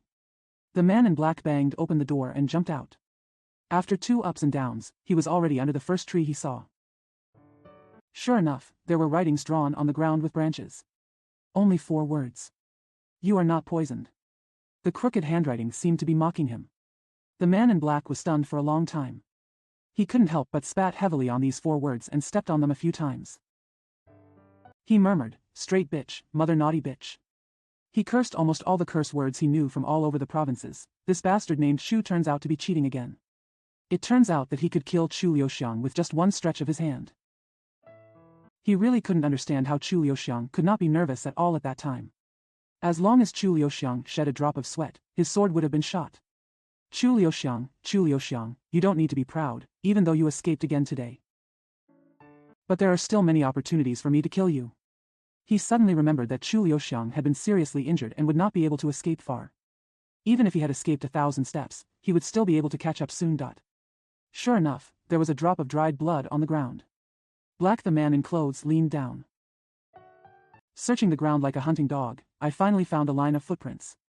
He chased it like a wolf. With the seriousness of Chu Liuxiang's injuries, he really couldn't escape, and he would be able to catch up soon. It's a pity that Chu Liuxiang didn't escape at all. He was hiding in this tree.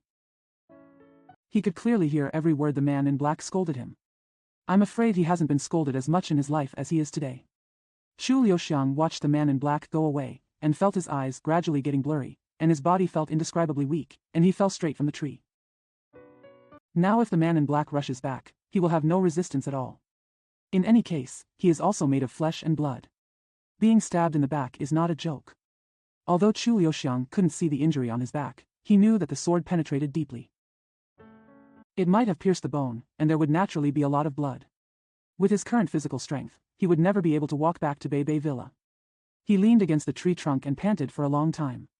He was about to find a place to hide first when he suddenly heard a rustling footsteps coming through the forest. Chu Liuxiang almost stopped breathing. If the man in black leaves and comes back, he will only die. Only one person said, "How can there be a good account in a place like this? It seems that I have been fooled by you, a little thief again." Another person said, "Why did I lie to you? Every time I come, they will give me at least 5 pieces of silver." The first person said, "I gave 5 coins to a beggar. Is that person crazy?" The second person laughed and said, "You don't understand this. Men always pretend to be more generous in front of women. I'm not talking about a couple, but a lover. You won't be generous in front of your wife." The first person also laughed and said, "Where are the 2 gods of wealth, a man and a woman you mentioned?" The second person said, "It's in the small house in front. In my opinion, they probably had a tryst there." The voices of these 2 people sounded like children's accents. Chu Liuxiang secretly breathed a sigh of relief and looked back, only to see 2 beggars of 13 or 14 years old walking away from here with a smile. Although they were dressed in tatters, they looked happy. The one on the left is a little pockmarked boy with big eyes and a mischievous look on his face. The one on the right is a little bald guy, who seems to be 10 times more naughty than the little pockmarked one. Both of them are very agile in their movements, and their martial arts foundation is obviously not weak. Chu Liuxiang had never seen anyone in his life who made him more happy than these 2 little beggars. He never thought that beggars could be so cute. The little bald man and the little pockmarked man also saw him, and they stopped together. 4 big eyes stared at him, spinning around. Chu Liuxiang smiled at them and said, "The 2 little brothers are good at footwork. I wonder if they are members of the beggar clan?" The little bald man rolled his eyes and said, "Why should I tell you?" Chu Liuxiang smiled and said, "Can you take me to see the leader of this place?" Xiao Matzi also rolled his eyes and said, "Why should I take you there?" Chu Liuxiang said, "My name is Chu Liuxiang. I think he will definitely be willing to see me." Xiao Matzi said, "What is Chu Liuxiang?" He didn't finish his words. The little bald man had been slapped on the face and shouted, "Why did you hit me?" The little bald man made a face and said, "If you don't even know Chu Xiangshui, even 10 slaps are too little." Xiao Matzi covered his face, his eyes suddenly lit up and said, "Chu Xiang is handsome." "Are you talking about Chu Xiangshui, the thief commander Yi Liuxiang, whose reputation is known everywhere?" The little bald man said, "Aside from this Chu Xiangshui, where is the second Chu Xiangshui?" Xiao Matzi gave himself another slap in the face and said, "Oh my god. Dog meat was stewed in the pot, and it smelled terrible." Even if there are dogs in the world who don't bite beggars, there are very few beggars who don't eat dog meat. This is just like drinking without eating dog meat, but eating dog meat without drinking. Beggars, dog meat, and wine seem to be forever inseparable. There were about a dozen beggars in the ruined temple. Although their clothes were in tatters, their expressions were anything but obscene. It was obvious at a glance that they were all disciples of the beggar clan. Most of these people were carrying 2 or 3 sacks on their backs, and among them there was only a dark and short young beggar with 6 sacks behind him. There is also a black iron tube stuck on his waist, and I don't know what it is for. Chu Liuxiang later learned that his name was Little Fire God, and he was the leader of the place. At this moment, dozens of pairs of eyes were looking at Chu Liuxiang, their eyes full of awe and admiration. There is also a sense of intimacy, because everyone knows that Chu Xiangshui is a friend of the beggar clan. This is something that every beggar clan disciple is proud of. The little Vulcan smiled apologetically and said, "The disciples have long admired Xiangshui's name. But I never dreamed that I would be lucky enough to meet Xiangshui today. This is really a great joy." Chu Liuxiang's wound has been bandaged. At this moment, she is leaning in front of the magic table, sipping dog meat soup that is more nourishing than ginseng soup, and says with a smile, "If you are happy now, it will be too late to hate you later." He took another sip of the dog meat soup and said with a smile, "Because you invited me to eat meat, but I came to trouble you." The little Vulcan was startled and said, "Did brother offend Xiangshui in some way?" Chu Liuxiang smiled and said, "How could you offend me? It's just that I have a few troubles to ask you." The little Vulcan breathed a sigh of relief and said with a smile on his face, "Xiangshui is very grateful to the beggar clan. Not only does he ask us to do things for him, but he even asks us to jump into the river. We will do it." There are many bloody men in the beggar clan. Chu Liuxiang knew that if he spoke politely to these people, he would appear to be a hypocrite, so he said seriously, "First thing, I want you to inquire about a person. This person's original name is Yi Xinglan. It is said that he was hanging out in Beijing. But I think he must have been here in the past few days. I hope you can find out where he lives, what he does, and whether anyone lives with him." The little Vulcan heard Chu Liuxiang say that the first thing he wanted to do was to inquire about Yi Xinglan's current situation. He couldn't help but smile and said, "Don't worry, Xiangshui, inquiring about information is our specialty. As long as there is Yi Xinglan in the world, we can dig out his roots." Chu Liuxiang said, "The second thing is, I want you to send a few brothers to keep an eye on Shui Bin, the second son of Shui family village. He and an old nanny named Liang Ma in Shizhizhuang would keep an eye on them wherever they went." The little Vulcan said, "It can be done." Chu Liuxiang said, "The third thing, I hope you can find a way to trick Ding Lauer from the Ding family's double swords back home. He has also been here these 2 days and stayed at Tuabei Villa." The little Vulcan thought for a moment and said, "This matter is also on our shoulders. We must handle it for Xiangshui." Chu Liuxiang let out a long breath and said, "The fourth thing is more difficult." The little Vulcan smiled and said, "As long as it is given by Xiangshui, we can do it no matter how difficult it is."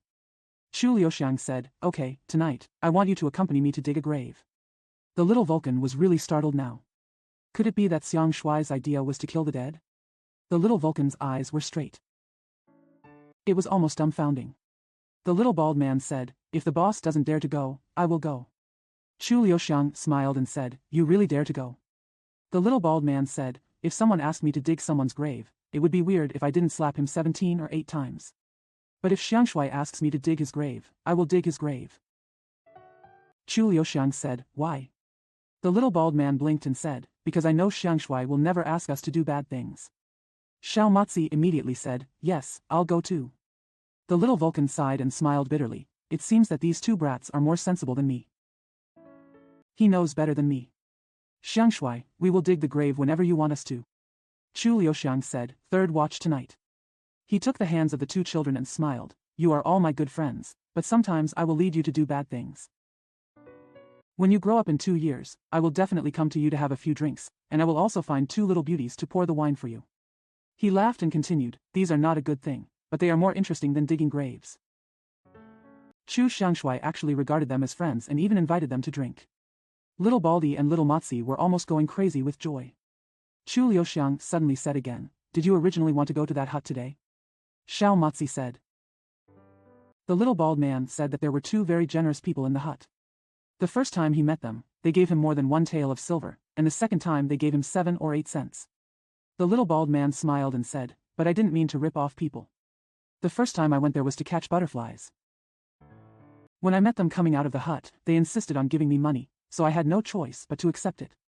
Xiao Matzi said, "What about the second time? Isn't it intentional?" The little bald man glared at him, then smiled and said, "From now on, I will just go shopping from time to time. I have never knocked on their door, nor can I meet them every time." Xiao Matzi curled his lips and said, "You also said that we share blessings and share hardships. I went there 17 or 8 times before asking me to go. The little bald man smiled and said, I'm afraid you'll be too ugly. It scared people away. Xiao Matzi screamed and said, Am I ugly? Are you beautiful? Bald or not, a leprosy gourd. Chu Liuxiang also smiled, but her eyes were shining, and she asked again, Are those two people a man and a woman? The little bald man said, Well, both of them are very young and dressed beautifully. At first glance, you can tell that they are a young lady and young master from a wealthy family, but they are very kind to others. Chu Liuxiang said, What do they look like? The little bald man thought for a while and said, There is nothing special about them, neither of them are ugly, especially the girl. There are 2 dimples when you smile, so beautiful.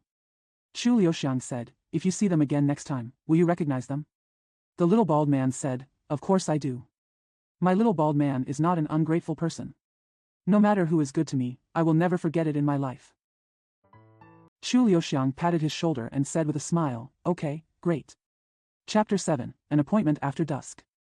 It wasn't dark yet, but Shi Xiuyun was already waiting. She didn't know why Chu Liuxiang asked her to meet here. He never imagined that he would have a date with a strange man in front of his sister's grave. But she still came. Before she had dinner, her heart was already here. As soon as she picked up her chopsticks, she wanted to eat all the rice in one bite. Then she stood at the door and waited for it to get dark. When she waited, it wasn't dark either.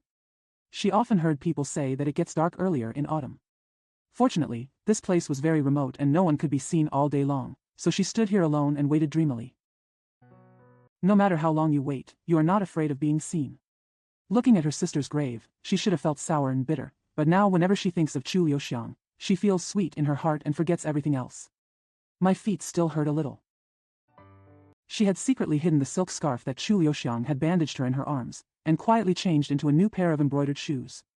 A few days after her sister died, she put on new embroidered shoes. She felt that something was wrong with her, but she couldn't help but not wear them. She took off her new embroidered shoes several times, and finally put them on. She felt that Chu Liuxiang's eyes were always looking at her feet. She felt that her feet looked particularly beautiful as soon as she put on the new shoes. The sky is getting darker and the wind is getting stronger. But she felt that her body was heating up, extremely hot. Why hasn't he come yet? Will he stop coming? She bit her lip and looked at the newly rising crescent moon. If he doesn't come when the moon rises as high as the tree, I will never wait any longer. But the moon has already climbed over the treetops. She is still waiting. While she waited foolishly, she secretly hated her. Even if he comes, I will never pay attention to him. But as soon as she saw Chu Liuxiang's figure, she forgot everything, completely forgotten. She rushed forward like flying. Chu Liuxiang finally came. And brought many people. Shi Xiuyun took 2 steps and stopped again. Chu Liuxiang was smiling at her, so gently. But why did you bring so many people here? Shi Xiuyun gritted his teeth, turned around and left. She hoped that Chu Liuxiang would catch up. But she couldn't hear the footsteps. She couldn't help but slow down her pace, wanting to look back, but she was afraid of being laughed at. She was angry, sad, anxious, regretful, and didn't know what to do. Suddenly I heard someone laughing next to me.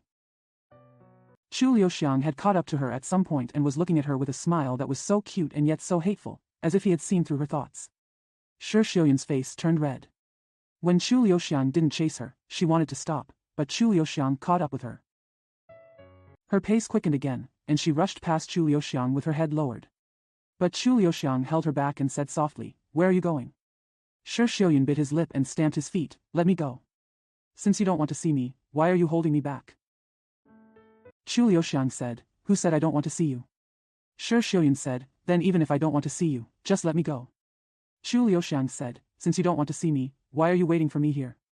Shi Xiuyun's face turned even redder and his eye circles were red. He stamped his feet and said, Not bad. I want to see you.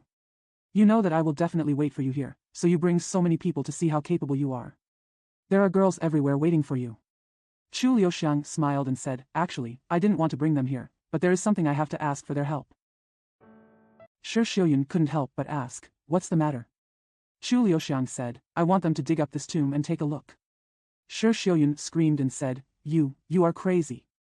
Why are you digging my sister's grave? Chu Liuxiang said, This is not your sister's grave, if my guess is correct. This must be an empty tomb. Shi Xiuyun groaned, Who said that? I clearly saw them burying the coffin. Chu Liuxiang said, although they buried the coffin, there would never be anyone in the coffin. He gently stroked Shi Xiuyan's hand and said softly, I would never lie to you, otherwise I wouldn't have asked you to come here. As long as you are willing to wait a moment, you will know that what I say is true. Sure enough, there was no one in the coffin, only a few bricks were contained. The grave was deserted on a cold night, and the autumn wind rustled. The deserted starlight illuminated a newly dug grave and a thin coffin, but there were only a few bricks in the coffin. Where have the dead gone? Has she been resurrected? Shi Xiuyan's whole body was trembling, and he finally couldn't help shouting. Where has my sister gone? How did my sister turn into a brick? The shrill cry brought back an echo, like a ghost crying or laughing. The innocent ghosts in the barren graves all around seemed to merge into the darkness, taunting her. Even the disciples of the beggar clan who had been traveling for a long time could not help but feel a chill in their hearts. Chu Liuxiang gently hugged Shi Xiuyan's shoulders and said, Did you see them putting your sister's body into the coffin? Shi Xiuyan said, What I saw with my own eyes. Chu Liuxiang said, What about when the coffin is nailed? Shi Xiuyan thought for a moment and said, I wasn't there when the coffin was being built. I didn't want to leave at first, but the second aunt was afraid that I would be too sad and insisted that I go back to my room. Chu Liuxiang said, Did your second uncle nail the coffin? Shi Xiuyan said, Yeah. Chu Liuxiang said, Where are his people now? Shi Xiuyan said, The day after my sister was buried, my second uncle went to the provincial capital. Chu Liuxiang said, What are you going to do? Shi Xiuyan said, Go and buy New Year's goods for Zhuo Jiazhuang. Buying New Year's goods is naturally a very fat job. Chu Liuxiang's eyes lit up and she asked, Does Zhuo Jiazhuang's New Year's goods be purchased by him every year? Shi Xiuyan said, It was not the case in previous years. An unpredictable smile appeared at the corner of Chu Liuxiang's mouth, and he murmured, It was not the case in previous years, but this year the job suddenly fell on him. Interesting, this is really interesting. He suddenly asked, Is this mission sent to him by Second Master Shui? Shi Xiuyan said, Yes, because of this, I think that my sister was killed by him in order to atone for his sins. That's why I sent the mission to my second uncle. Chu Liuxiang sighed and said, I'm afraid it's not for atonement, but... Shi Xiuyan said, What is it? Chu Liuxiang sighed, This matter is very complicated. Even if we tell you now, you won't understand. Shi Xiuyan cried and said, I don't want to understand either. I just want to know where my sister's body is. Chu Liuxiang pondered for a long time and said, If my guess is right, I can bring her body back to you in less than 3 days. Shi Xiuyan said, You. Do you know where her body is? Chu Liuxiang said, So far, I'm just guessing, and I can't be sure. Shi Xiuyan said, Did someone steal her body? Chu Liuxiang said, Yes. Shi Xiuyan said, Who stole her body? For what? She didn't have any jewelry to accompany her body, so what's the use of that person stealing her body? Chu Liuxiang said softly, You'd better not ask anything more now. I promise you, I will tell you everything clearly within 3 days. When Chu Liuxiang returned to Tuabei Villa, it was almost dawn. Although Zhuo Qingho had already gone to bed, as soon as he heard Chu Liuxiang's return, he immediately rushed to his room with his clothes on. When he saw him, he took his hand and said, Brother, I haven't seen you all day. It's really driving me to death. Where did you go? What news can be found? Chu Liuxiang smiled. Without answering his question, he asked instead, Where is Ding Erxia? Zhuo Qingho said, Ding Laoer has been forcing me, almost driving me crazy. But tonight, for some unknown reason, he suddenly ran away again without even saying a word. It looked like something happened at home. He sighed and smiled bitterly, Brother, I'm not gloating about others' misfortune, but I really hope something happens to their family. Don't come here again. Chu Liuxiang said, Where is the girl? Zhuo Qingho said, She really listened to you and locked herself in the room all day long without coming out. Chu Liuxiang said, She was always a good child. Zhuo Qingho said, But what is going on? What on earth should I do? The Ding family can't keep dragging things out like this. He held Chu Liuxiang's hand tightly and said, Brother, you must think of a way for me. Chu Liuxiang said, There is always a way, but second brother can't be anxious now. It may not take more than 3 days. Everything can be solved. 3 days, 3 days, could some miracle happen in these 3 days? Before Zhuo Qingho could ask any more questions, Chu Liuxiang actually fell asleep. As soon as Chu Liuxiang woke up, he heard that there were 2 people waiting for him, a disciple of the beggar clan. Second Master Zhuo has invited him to drink tea in the living room, but there is another person who refuses to tell his purpose and has been waiting outside the door, refusing to come in. The person who answered was Zhuo Sheng, a close confidant of Mr. Zhuo, and naturally a very shrewd and capable person. He thought about it. Then he smiled apologetically and said, "This man looks very ordinary, but his behavior is very suspicious, and he doesn't tell the truth." Chu Liuxiang said, "Oh?" Zhuo Sheng said, "He said he came from afar, but the little man saw that he was very clean and had no trace of dust at all. The horse he rode didn't look like he had traveled a long way." Chu Liuxiang said, "Do you think he looks like Lian Jiazi?" Zhuo Sheng said, "He walks very briskly and moves very quickly. Although he seems to have some skills, he definitely doesn't look like a Jianghu person. The villain can guarantee that he will never leave Songjiang Mansion 100 miles away in his life." Chu Liuxiang smiled and said, "No wonder the second master always says that you are capable. With your eyes, there are few people in the world who can catch up with you." Zhuo Sheng quickly bowed and said, "This is not all the teachings of Yuri and Xiangshui." Chu Liuxiang said, "Where is the second master?" The second master took 2 doses of Mr. Zhang's tranquilizing medicine and didn't rest until noon. He's still not awake yet. Chu Liuxiang said, "Where is the eldest girl?"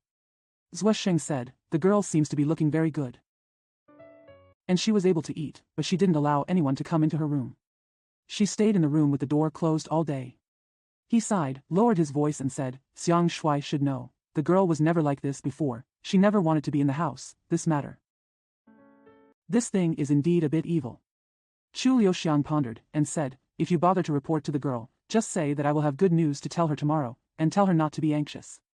Zhuo Sheng said, "Do you, old man, want to go to the living room first to meet the little brother from the beggar gang?"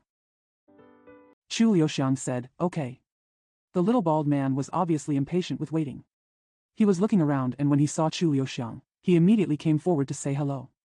Then he smiled and said, "What Xiangshui asked us to do yesterday has already become somewhat apparent today." Chu Liuxiang smiled and said, "You guys do things really fast." The little bald man said, "As soon as Xiangshui gave the explanation yesterday, the eldest brother immediately asked all the brothers in the city to ask around to see if any strangers who speak northern dialect have settled in the city recently. This morning, there was news." Chu Liuxiang smiled slightly. "Wait for him to continue." The little bald man said, "There are 11 northerners who have come to Songjiang Mansion recently. 6 of them are fur traders from Zhangjiago. They are already in their 40s or 50s. Of course they are not the people Xiangshui is looking for." Chu Liuxiang said, "Yeah." The little bald man said, "There are 4 other people who are escorts from the capital. 2 of them are very young, but we have checked their backgrounds, and none of them is named Yi." Chu Liuxiang smiled and said, "Where are the other 2 people?" The little bald man said, "Those 2 are a couple, both of them are very young. They are also very good-looking. It is said that they are the sons of some high-ranking officials in the capital. They came to the south of the Yangtze River with their newlyweds to visit, and they also came to taste the sea bass in Songjiang Prefecture. But even the waiter of the inn knew that they were lying." Chu Liuxiang said, "Oh? How can you see it?" The little bald man said, "Because they said they came to enjoy the mountains and rivers, but they hid in the house all day and did not dare to come out. They have never eaten a sea bass. Although the clothes they wore were very luxurious, their style was very small, and the action is not generous. He doesn't look like a rich young master at all." He smiled and whispered, "I heard from the second brother in the shop that one day he accidentally saw the young master washing his wife's feet. His wife thought the water was too hot. He kicked the entire basin of foot-washing water on the young master, but the young master didn't even dare to fart." Chu Liuxiang's eyes lit up and she said, "His surname is Yi?" The little bald man said, "The name he mentioned on the counter is Li Mingxing, but the name can be changed." Good. "You can use fake names. Which inn are these 2 people staying at?" The little bald man said, "It's the old Fuxing store at the entrance of Dongqing." Chu Liuxiang said, "Okay, you go there and wait for me first, I will come later. There is a white horse tied under the willow tree by the river." A man in Xing Yi was standing under the tree, staring at the gate of Throwing Cup Villa. Chu Liuxiang didn't recognize him, but he recognized Chu Liuxiang. Chu Liuxiang asked him, "What are you doing?" The man in green just said, "Master has something very important to do and wants to see Xiang Shui." Chu Liuxiang asked him, "Who is your master?" The man in green smiled apologetically and said, "He is Xiang Shui's old friend. Xiang Shui knew it as soon as we met. Now he is waiting for me in front. I specially ordered this villain to come here to invite me." Chu Liuxiang asked him, "Why doesn't your master come? And why won't you tell him his name?" But the man in Xing Yi refused to say anything. He just bent over and smiled, but it was obviously a fake smile with evil intentions. Chu Liuxiang also smiled, stared at him, and said leisurely, "You refused to say anything. How did you know that I would go with you?" The man in Xing Yi smiled apologetically and said, "If Xiangshui doesn't go, won't he never know who my master is? Then Xiangshui will always feel a little regretful, right?" Chu Liuxiang laughed and said, "Okay, your master has really figured out my shortcomings. If I don't go see him, I'm afraid I really won't be able to sleep." The man in Xing Yi smiled and said, "My master has said before that there is no one in the world whom Chu Xiangshui dare not meet, and there is no place in the world that Chu Xiangshui dares not go to." As he spoke, he untied the saddle tied to the tree. He wiped the dust off the saddle with his sleeves, bowed and said with a smile, "Please, Mr. Xiang." Chu Liuxiang said, "I'm riding a horse, what about you?" The man in Xing Yi smiled and said, "There is no need for me anymore. This horse will naturally take Xiang Shui there." This man in Xing Yi has indeed figured out Chu Luxiang's temper, and the more dangerous he is, the more dangerous he is. The more mysterious things are, the more interesting Chu Liuxiang often finds them.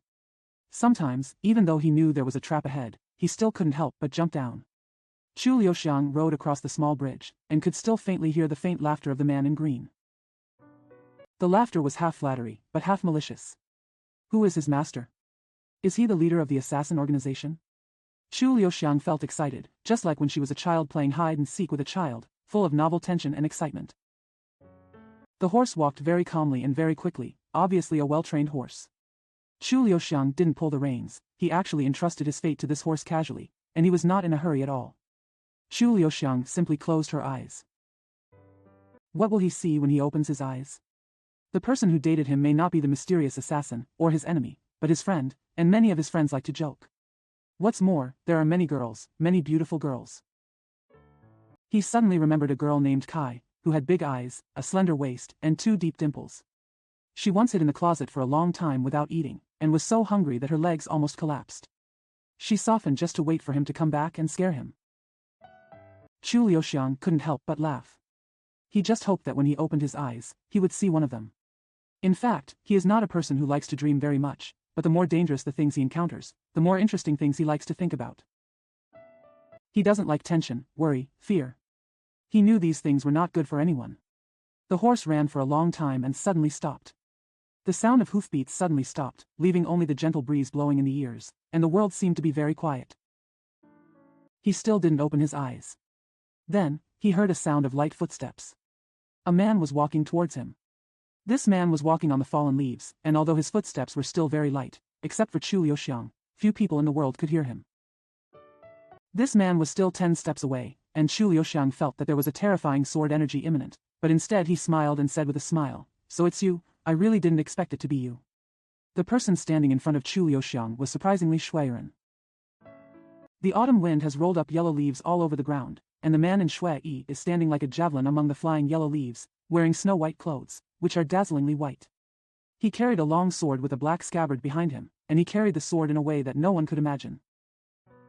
Just to pull out the sword in the shortest possible time. Now, the sword has not been unsheathed yet, but the sword energy has been unsheathed. Just to pull out the sword in the shortest possible time. Now, the sword has not been unsheathed yet, but the sword energy has been unsheathed. There is a terrifying sword aura in his eyes, just because his sword is his person and his sword have become one. He looked at Chu Liuxiang quietly and said coldly, "You should have thought it was mine." Chu Liuxiang said, "Yes, I should have thought of you a long time ago. Even Zuosheng has seen that your envoy did not come from afar." When people from Zuojiazwang arrived at Zuo's house, they naturally refused to reveal their identities. Shuiren said, "The decisive battle is coming, and I don't want to have anything to do with the Zuo family anymore." Chu Liuxiang said, "Shuiren said, the decisive battle is coming, and I don't want to have anything to do with the Zuo family anymore." Chu Liuxiang said, "But why didn't he tell me his intention before me?" Shuiren said, "It's just because he's afraid of you and doesn't dare to come." Chu Liuxiang said, "Don't you dare to come?" "Why don't I dare to come? A friend made an appointment with me.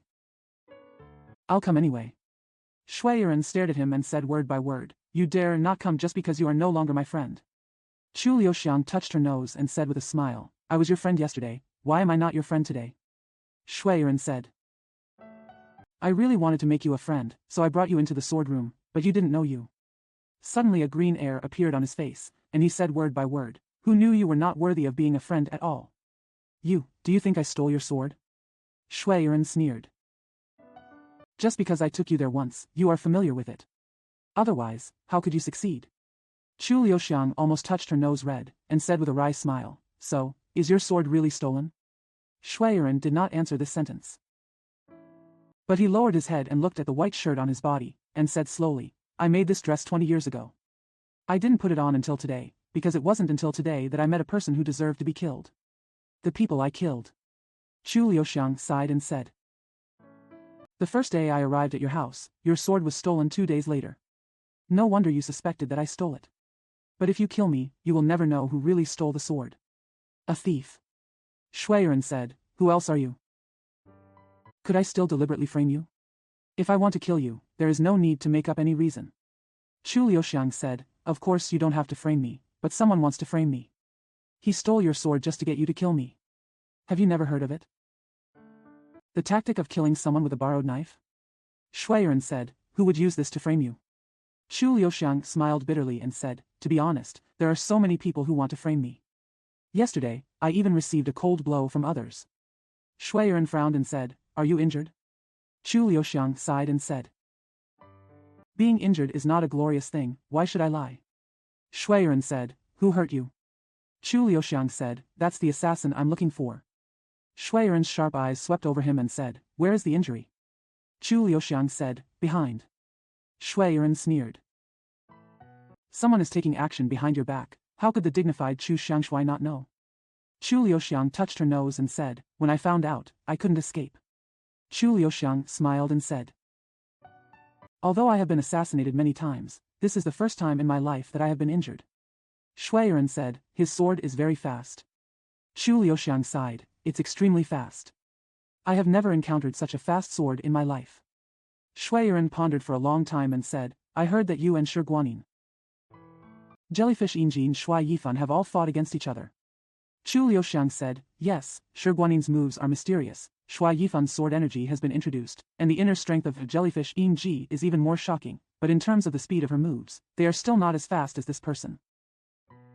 Shui Yiren's face seemed to glow with an excited red light, and he murmured, this man has such a fast sword, I would like to know how to do it with him.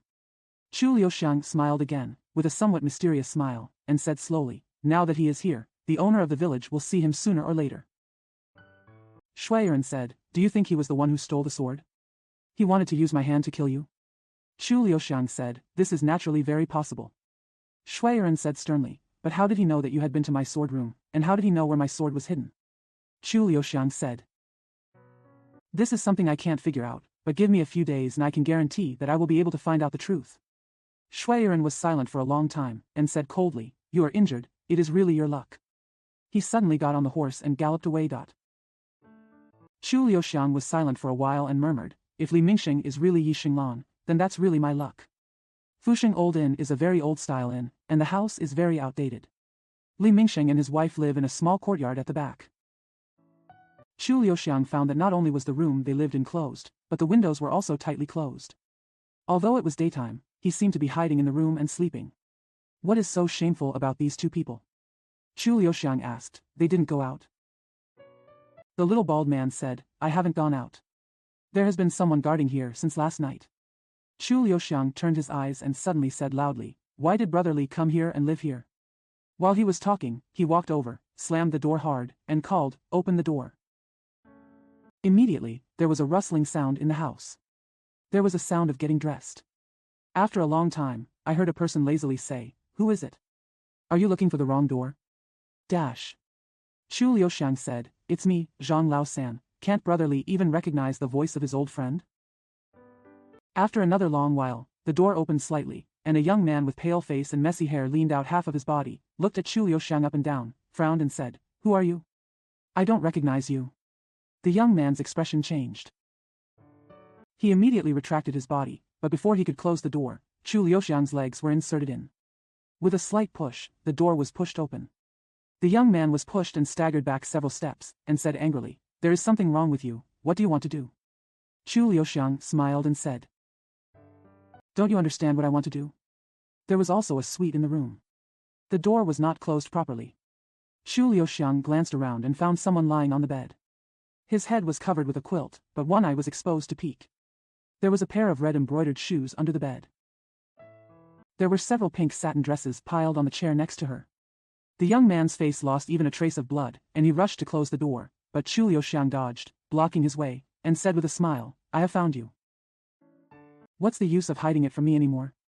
The young man said in a trembling voice, Are you sent by the Chao family?" Chu Liuxiang frowned and said, "Chao family." The young man suddenly knelt down with a plop, and said with a mournful face, "The villain deserves to die, I just ask you to let us live." The woman on the bed suddenly jumped up. She was indeed very young, very enchanting, but very fierce. She was only wearing a very thin piece of obscene clothing, which was almost completely transparent. Even her thighs were exposed, but she didn't care at all. He rushed to Chu Liuxiang with his hands on his hips. He said loudly, "Since you are sent by the Chao family, that's even better. You might as well go back and tell old man Chao that I have made a commitment to Xiao Xia and will never go back to suffer the same punishment as him. Although I took out a box of jewelry from him, but that was also what he gave me. Besides, I am a young lady who has been following him for several years. Why should I not take a few stinky money from him? You say, what should I not do?" She spoke like exploding broad beans, and others could hardly get a word in. Chu Liuxiang was stunned, and she really didn't know whether to laugh or cry. He now knew that he had found the wrong person. This young man was not Yi Xinglan, but Xiao Xia, and this girl was not the person he imagined. It seems that she is just a runaway concubine of the Chao family. She fell in love with Xiao Xia, so she took Xinwan with her and eloped here with Xiao Xia. They knew that old man Chao would not let it go, so they naturally hid and did not dare to see anyone. Chu Liuxiang touched her nose and murmured, "It is difficult for an upright official to stop household chores, but if you really want to live a good life, you should try to find some legitimate things to do. How can you close the door and sleep all day long?" Xiao Xia blushed, paused and said, yes, I must listen to my uncle's instructions and be a good person from now on." Chu Liuxiang had already walked out of the door, but she still refused to feel relieved. Suddenly she turned back and asked, "Since you are from the capital, do you know someone named Yi Xinglan?" Xiao Xia said, "Yi Xinglan? The uncle is talking about Dashilan, Xiao Yi, who sings in the wealth class." Chu Liuxiang's heart was already beating, but she remained calm and said, "Yes, that's him I'm talking about." Xiao Xia said, "I saw him 2 days ago." Chu Liuxiang quickly asked, "Where?" Xiao Xia said, "He seems to live in the Qingyi lane, in front of him. I can't tell which family he belongs to, because he seems to be a bit sneaky and doesn't even dare to see people. He only talked about others, but forgot about himself." When he finished speaking, he raised his head again. The person in front of him suddenly disappeared. Chu Liuxiang was excited and funny. His guess was indeed correct. Yi Xinglan was indeed hiding in Songjiang City, but he never thought that Yi Xinglan was an opera singer. Qingyi Alley is a very long alley. There are at least more than 100 households. Which one does Yi Xinglan live in? The little bald man patted his chest and said that he would be able to find out in less than 2 hours. It was almost dark by now. Chu Liuxiang found a restaurant and had a hearty meal. Just go find Shi Xiuyun. He told himself that this was for business, not for personal reasons. Did he really mean what he said? Only God knows. Shi Xiuyun's home is a very small house that has obviously been repainted recently. Even the 2 wooden doors are newly painted. Shi Xiuyun was driving the chickens back to the coop in the yard.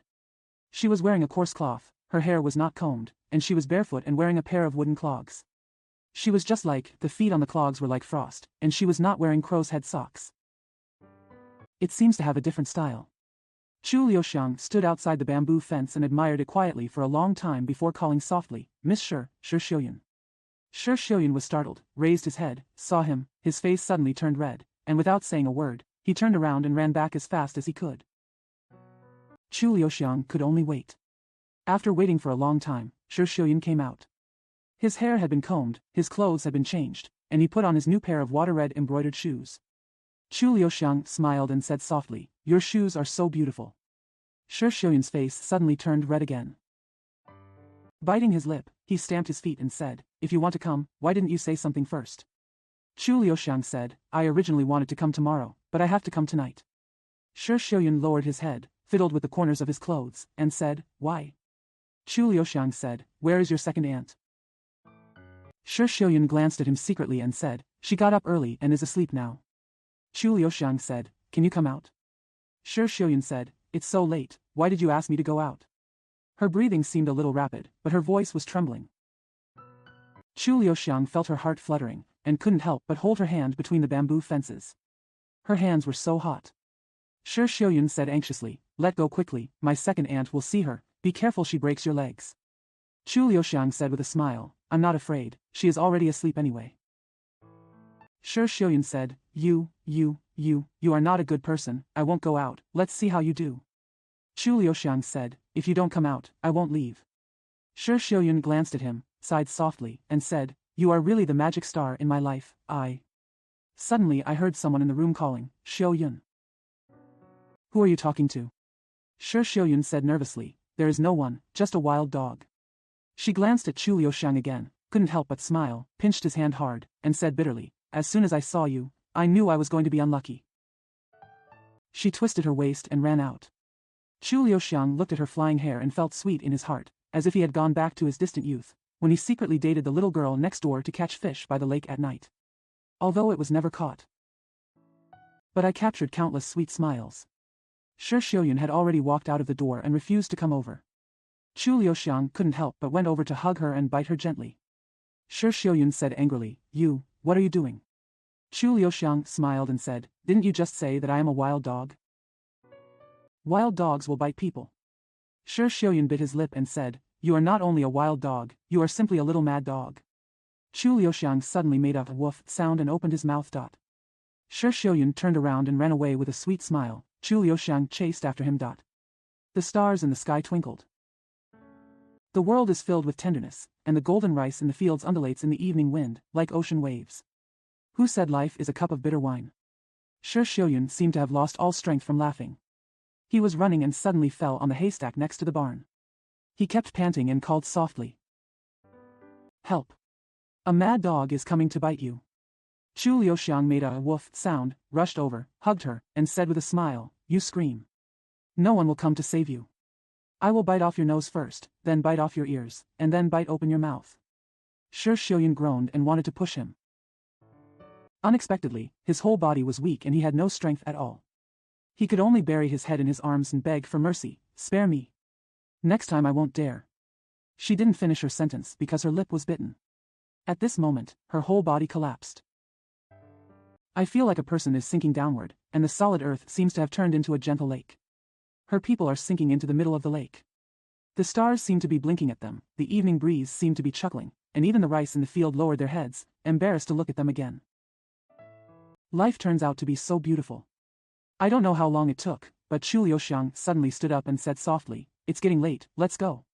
Shi Xiuyun lay softly on the haystack, with starry eyes like silk, and said, "Where else are we going?" Chu Liuxiang said, "I'm going to take you to see something. You will be surprised when you see it." Chapter 8: The Beauty of Adults. Shi Xiuyun lay on Chu Liuxiang's back, just like flying in the clouds and mist. The ridges of roofs and trees flew towards her, and then flew past her feet. It was her first time to experience this novel excitement. She felt that as long as she was with Chu Liuxiang, something new might happen anytime and anywhere. By this time they had arrived in a large garden. They quietly passed through many small bamboo groves and came to a small courtyard. The bamboo leaves in the courtyard are rustling, and the lamp in the house is like a bean. There was no one in the room, only a coffin. The candles on the candlestick had dried, leaving only one light. The coffin with plain curtains and yellow coffin looked even more desolate and desolate. There is a spiritual tablet on the divine case, and the name written on it is Shi-in. Shi Xiuyun said in a trembling voice, "Is this Shizhuang?" Chu Liuxiang said, "Yeah." Shi Xiuyun said, Why did you bring me here?" Chu Liuxiang didn't speak, but opened the door and pulled her in. Shi Xiuyun felt his whole body getting cold and said, "You are such a strange person, why did you bring me here?" Chu Liuxiang smiled mysteriously and said, "I'll take you to see this Miss Shi." Shi Xiuyun made Ling Ling shiver and squeaked, "I don't want to look. Let's go quickly." Chu Liuxiang not only refused to let her go. Instead, he pulled her to the coffin. Shi Xiuyun could hardly help but scream in horror, but she was so scared that she couldn't even make a sound. She could no longer think of why Chu Liuxiang did this to her. Chu Liuxiang had actually opened the coffin. He was focused on the coffin. Unexpectedly, he didn't realize that there was someone holding his breath outside the window, staring at him secretly, his eyes full of hatred.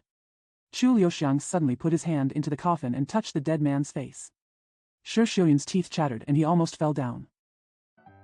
Only then did she realize that Chu Liuxiang was really crazy, terribly crazy. Chu Liuxiang seemed to have peeled off a layer of skin on the dead man's face, and suddenly turned around and said, "Come and see, do you recognize her?" Shi Xiuyun shook his head desperately and said, "No. No."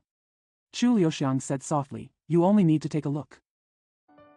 Now you know why I want you to come here." Shi Xiuyun could only take a look. At this glance, she seemed to suddenly go crazy, opened her mouth and screamed.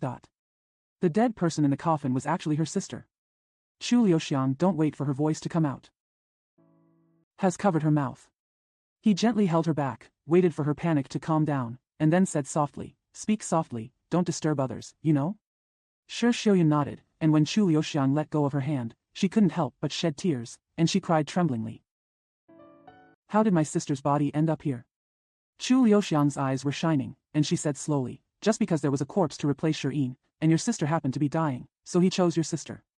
Shi Xiuyun said, Could this man be in cahoots with my second uncle?" Chu Liuxiang sighed and said, "Wealth and silk touch people's hearts.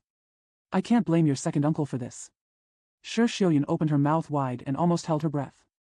She could never imagine that such an incredible thing could happen in the world. After a while, she couldn't help but ask, "Since it's my sister in the coffin, where did Shirin go?" Chu Liuxiang said word by word, "If my guess is right, you will see her soon." Wait for Chu Liuxiang and others to walk out. The person hiding outside the window immediately turned around and ran away. The starlight illuminated the white hair on her head. It turned out that this person was Mother Liang. Did she already know that the body in the coffin was not her inner? So why does she still pretend to be sad? Could this kind old woman have some secret plan? Chu Liuxiang hurriedly pulled Shi Xiuyun and ran out, hoping to leave this place quickly. But at this moment, a person suddenly said, "Uncle, you lied to me." How can an adult lie to a child? Before he could finish his sentence, someone blocked his way. I saw this man's red face, with gray hair on his head, and he was wearing a bright red embroidered children's clothes. Isn't this Shui Baobao? Chu Liuxiang sighed secretly and pushed Shi Xiuyun away. Quietly, there is a door over the corner. You hurry up and go home and wait for me. Shi Xiuyun was already stunned and couldn't even run. Shui Baobao didn't notice her at all. He just stared at Chu Liuxiang and said, "You lied to me. There are not 28,437 stars in the sky." When Chu Liuxiang saw that Shi Xiuyun had walked away, she smiled and said, "Isn't it? I'm afraid I counted it wrong." Shui Baobao said, "Adults can't lie to children, but you lied to me, I. His mouth curled up, and he suddenly sat down on the ground and burst into tears. This move was beyond Chu Liuxiang's expectation, and she could only smile and said, "I'll count it for you tonight, and I'll tell you tomorrow, okay?" Shui Baobao said, "No, you have to count with me tonight. Unless you are willing to let me touch your nose, I will never let you go." Chu Liuxiang was stunned and said, "Why did you touch my nose?" Shui Baobao said, "Because your nose is very funny." Chu Liuxiang laughed and said, "My nose is funny? What's so funny?" Shui Baobao said, "If your nose isn't fun, why do you keep touching it?" He jumped on his feet and said shamelessly, "I want to touch your nose too, I want to touch it too. Touch it for me. If you don't touch it for me, I will ask you to pay stars. Although it is not pleasant to have your nose touched, it is much better than counting stars." Chu Liuxiang really didn't want to be entangled with this idiot any longer, so she smiled bitterly and said, "If I let you touch your nose, you will stop pestering me?" Shui Baobao immediately burst into laughter and said, "I just need to touch you and let you go." Chu Liuxiang sighed and said, "Okay, you can touch it." Shui Baobao was so excited that he slowly stretched out his hand to touch Chu Liuxiang's nose. He always had a smile on his face, and his movements were very slow, but suddenly, like lightning, his hand pinched the Yingxiang point next to Chu Liuxiang's nose. Chu Liuxiang only felt numb. People have been lifted up by him. Just listen to him giggling, "You broke my star, I'm going to smash your head." He actually picked up Chu Liuxiang's body and threw it onto the rockery. Chu Liuxiang was about to be smashed to pieces when Shi Xiuyun rushed to the corner gate. Already out of breath. Although the door was unlocked, it was bolted with an iron bolt. Shi Xiuyun gasped and went to pull the iron bolt, but the iron bolt was rusted. The more anxious she became, the more she couldn't pull it open. The more she couldn't pull it open, the more anxious she became. She was almost going crazy. I don't know if Chu Liuxiang will come. At this moment, someone suddenly heard someone giggling. "Since you are here, just play here for a few days. Why leave in a hurry?" Shi Xiuyun was so frightened that he lost his soul and ran away without even daring to look back. But she only took 2 steps. Then a thin, dry, ghost-like hand stretched out and grabbed her white neck. She fainted without even uttering an exclamation. Chu Liuxiang never dreamed that she would die at the hands of an idiot. Shui Baobao let go. His body flew towards the rockery. Although he could move now, it was too late to change his body shape. He could only cover his head with his hands, hoping to barely block it, but he also knew that this collision would mean he would not die. At least half of his life was lost. The madman still wouldn't let him go. There was just a boom sound, like the sky was shattering and the earth was shattering. Stones flew up piece by piece. His scalp was not broken, but a big hole was opened in the rockery. Is his head harder than a rock? Shui Baobao was clapping his hands and laughing, but suddenly he was stunned and shouted, "It's incredible, it's incredible, this man's head is made of iron." As he yelled, he turned around and ran away. Chu Liuxiang felt aches all over her body and her head felt dizzy. "I can't figure out what's going on." He seemed to hear someone exclaiming in the rockery, but his eyes were dazzled and he couldn't see if there was anyone inside. Only one person was heard exclaiming, "Isn't this Chu Liuxiang?" The sound was sharp and loud, and you knew it was Hua Jingong. Chu Liuxiang struggled. After rubbing his eyes, he saw that he had fallen on a bed. There was a person next to the bed covering his chest with his hands. It was Hua Jingong. There was another man who had huddled up and was trembling. This rockery turned out to be empty, although it looked solid from the outside. In fact, it is very thin, and it is not a stone. It is just made of cement to look like a rockery, and some grass is spread on it. This turned out to be the place where Hua Jingong had a tryst with a man. Chu Liuxiang couldn't help but laugh. He felt that he was really lucky. I saw that the man had escaped quickly. Chu Liuxiang also stood up, clasped her fists and smiled. "I'm sorry. I'm sorry, next time if I hit a rock again, I will knock on the door first." Hua Jingong grabbed him, glanced at him with a half-smile, and said, "You want to leave now, aren't you here to find me?" Chu Liuxiang really didn't dare to look at her majestic face, let alone her naked body. He really couldn't stand it and didn't know where to look with his eyes. He could only smile bitterly and said, "Although I'm here. Looking for you." Before he finished speaking, Hua Jingong had already rushed towards him, and said with a smile, "Little brother, I have known for a long time that you will come to me sooner or later. I have known for a long time that you are not a good person. For the sake of it, get those deadly eyes of yours." "Sister, I will promise you this time." She was sweaty, sticky, and wet. Although she was covered with sesame oil and pollen everywhere, she still couldn't hide the smell of foxtrot. For the first time in her life, Chu Liuxiang felt that there were benefits to having a weak nose. Quickly reach out and push. Accidentally, he pushed it onto a ball of soft stuff. Hua Jingong chuckled and said, "Your hands are really dishonest." Chu Liuxiang didn't even dare to move, and said with a grimace, "Although I came to see you originally, I can't leave now if I don't want to." Hua Jingong said. "Why?" Chu Liuxiang said, "Didn't you see that I was thrown in by Shui Baobao? Now he already knows that I am here, and there is a big hole in this place. If others see it, if it is seen by Shi Ju," Hua Jingong said, "I am not afraid." Chu Liuxiang said. "But what if baby Shui comes back to cause trouble again? Wouldn't that be a big disgrace? You should know that people like him can do anything." The Huajin archer just relaxed and said bitterly, "This lunatic, idiot. It would be strange if I spared him."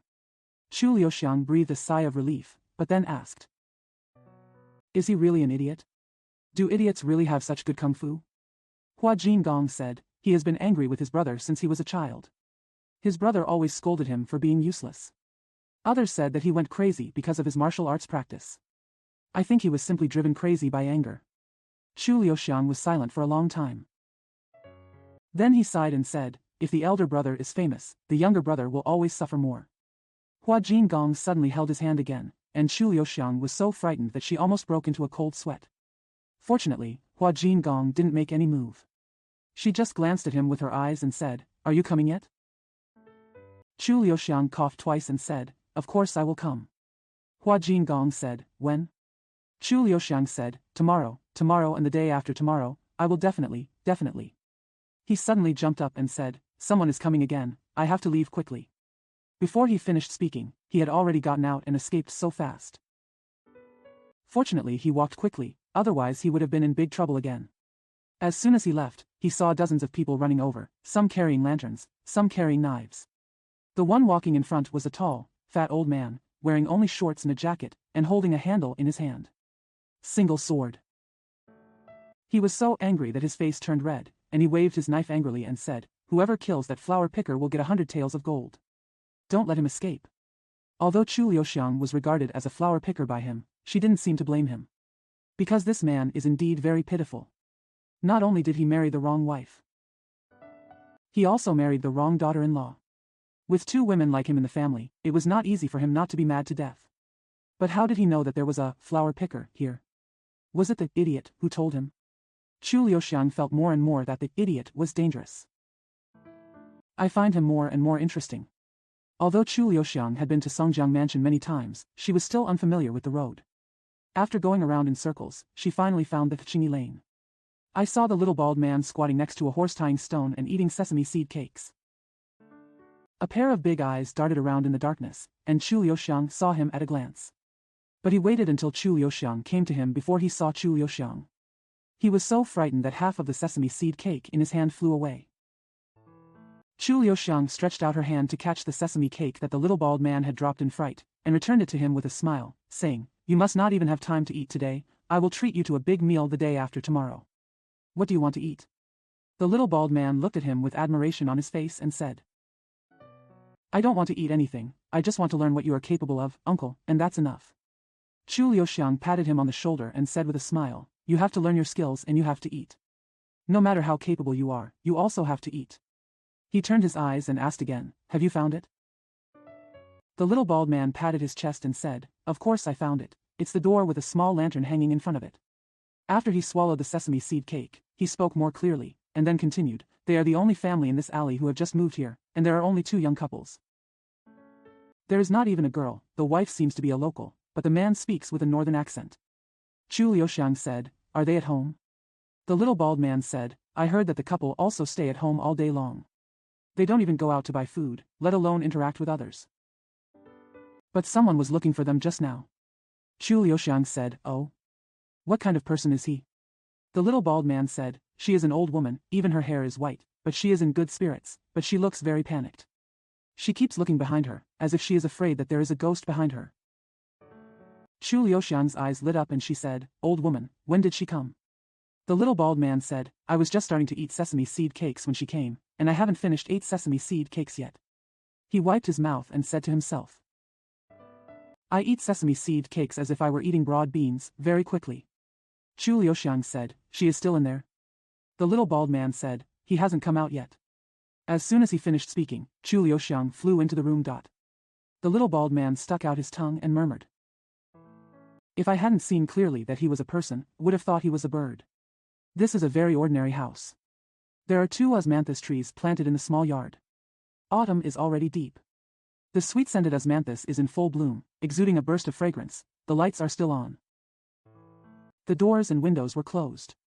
There is a shadow of a woman on the window, with her hair in an old-fashioned bun, sitting at the table, her head lowered, as if she is writing or embroidering." At this time, Chu Liuxiang no longer cared about being rude and pushed the door open with force. The people in the room were eating porridge. When they were shocked, their bowls broke. This person, dressed in green and sarong, with gray hair, is actually Liang Ma. Chu Liuxiang smiled and said, "It is indeed you." Liang Ma patted her heart and gasped, "I was scared to death, I thought he was a robber." Unexpectedly, it turned out to be young master. "Young master, why do you have time to come here today?" Chu Liuxiang said, "I was about to ask you, how did you get here?" He glanced around and saw 3 pairs of dishes and chopsticks on the table. Liang Ma said with a smile, "I was not free. But I haven't seen them for several days, so I couldn't help but want to come and have a look." Chu Liuxiang stared at her with burning eyes and said, "They are." Liang Ma said, "My daughter, and my son-in-law." Chu Liuxiang sneered, "Really, so do I want to meet them." Mother Liang actually didn't refuse. Immediately shouted, "Dainyu, Xiaozhu, come out quickly, guests are coming." As expected, 2 people, a man and a woman, came out of the room. Both of them looked unhappy and murmured, "It's the middle of the night and you don't even want to sleep?" Chu Liuxiang was stunned. Although both of them are young, the woman is tall and fat, like a cow, and the man is also stupid. He looks less like a diva singer than a blackhead singer.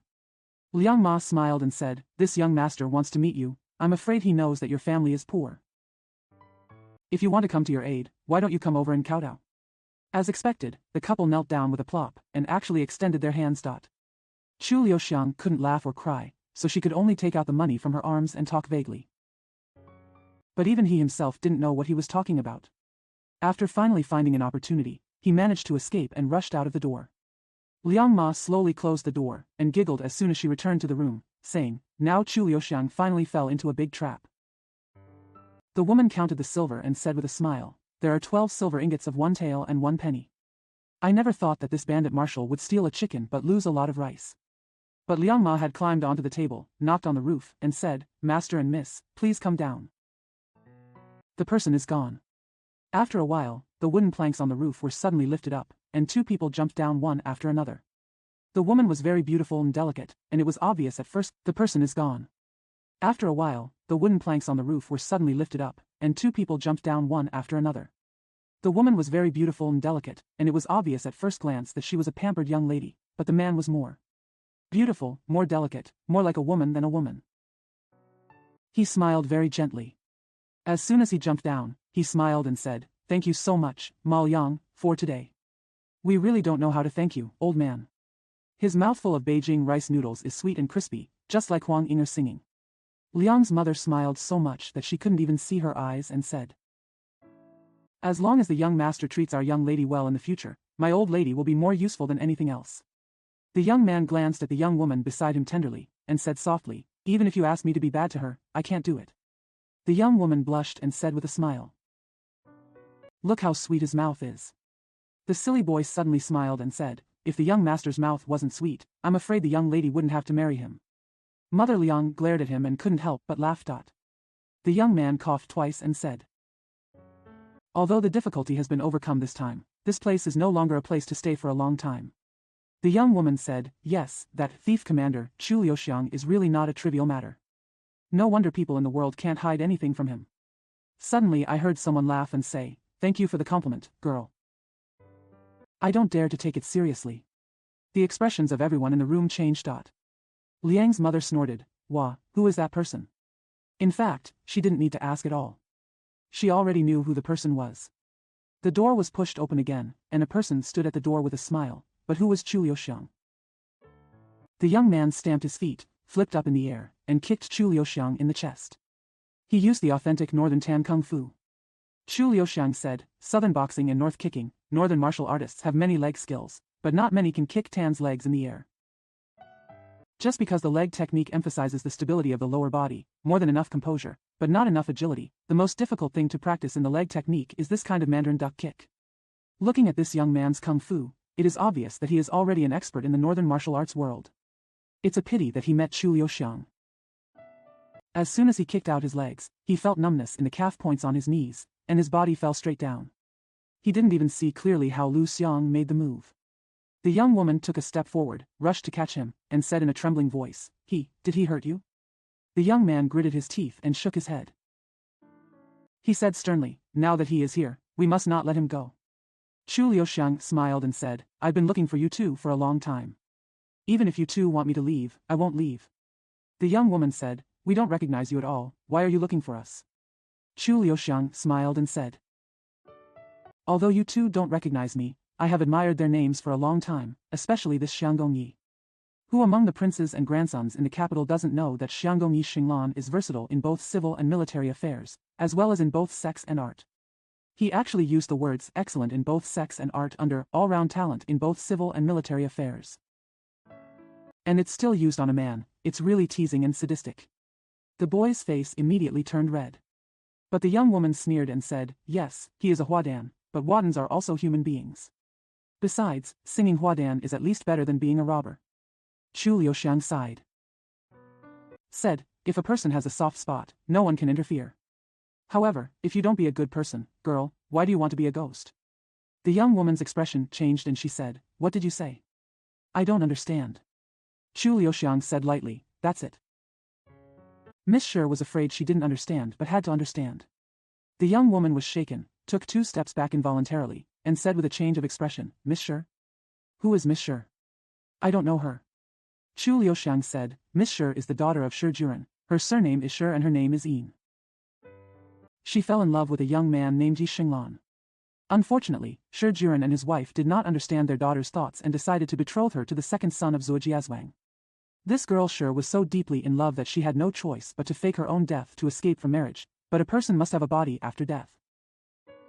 So she replaced her with the body of a Shifeng Yunshi girl. He smiled slightly and continued leisurely, Miss Shi, have I made it clear enough? Mother Liang had been staring at him fiercely, and then suddenly said loudly, yes, you are absolutely right.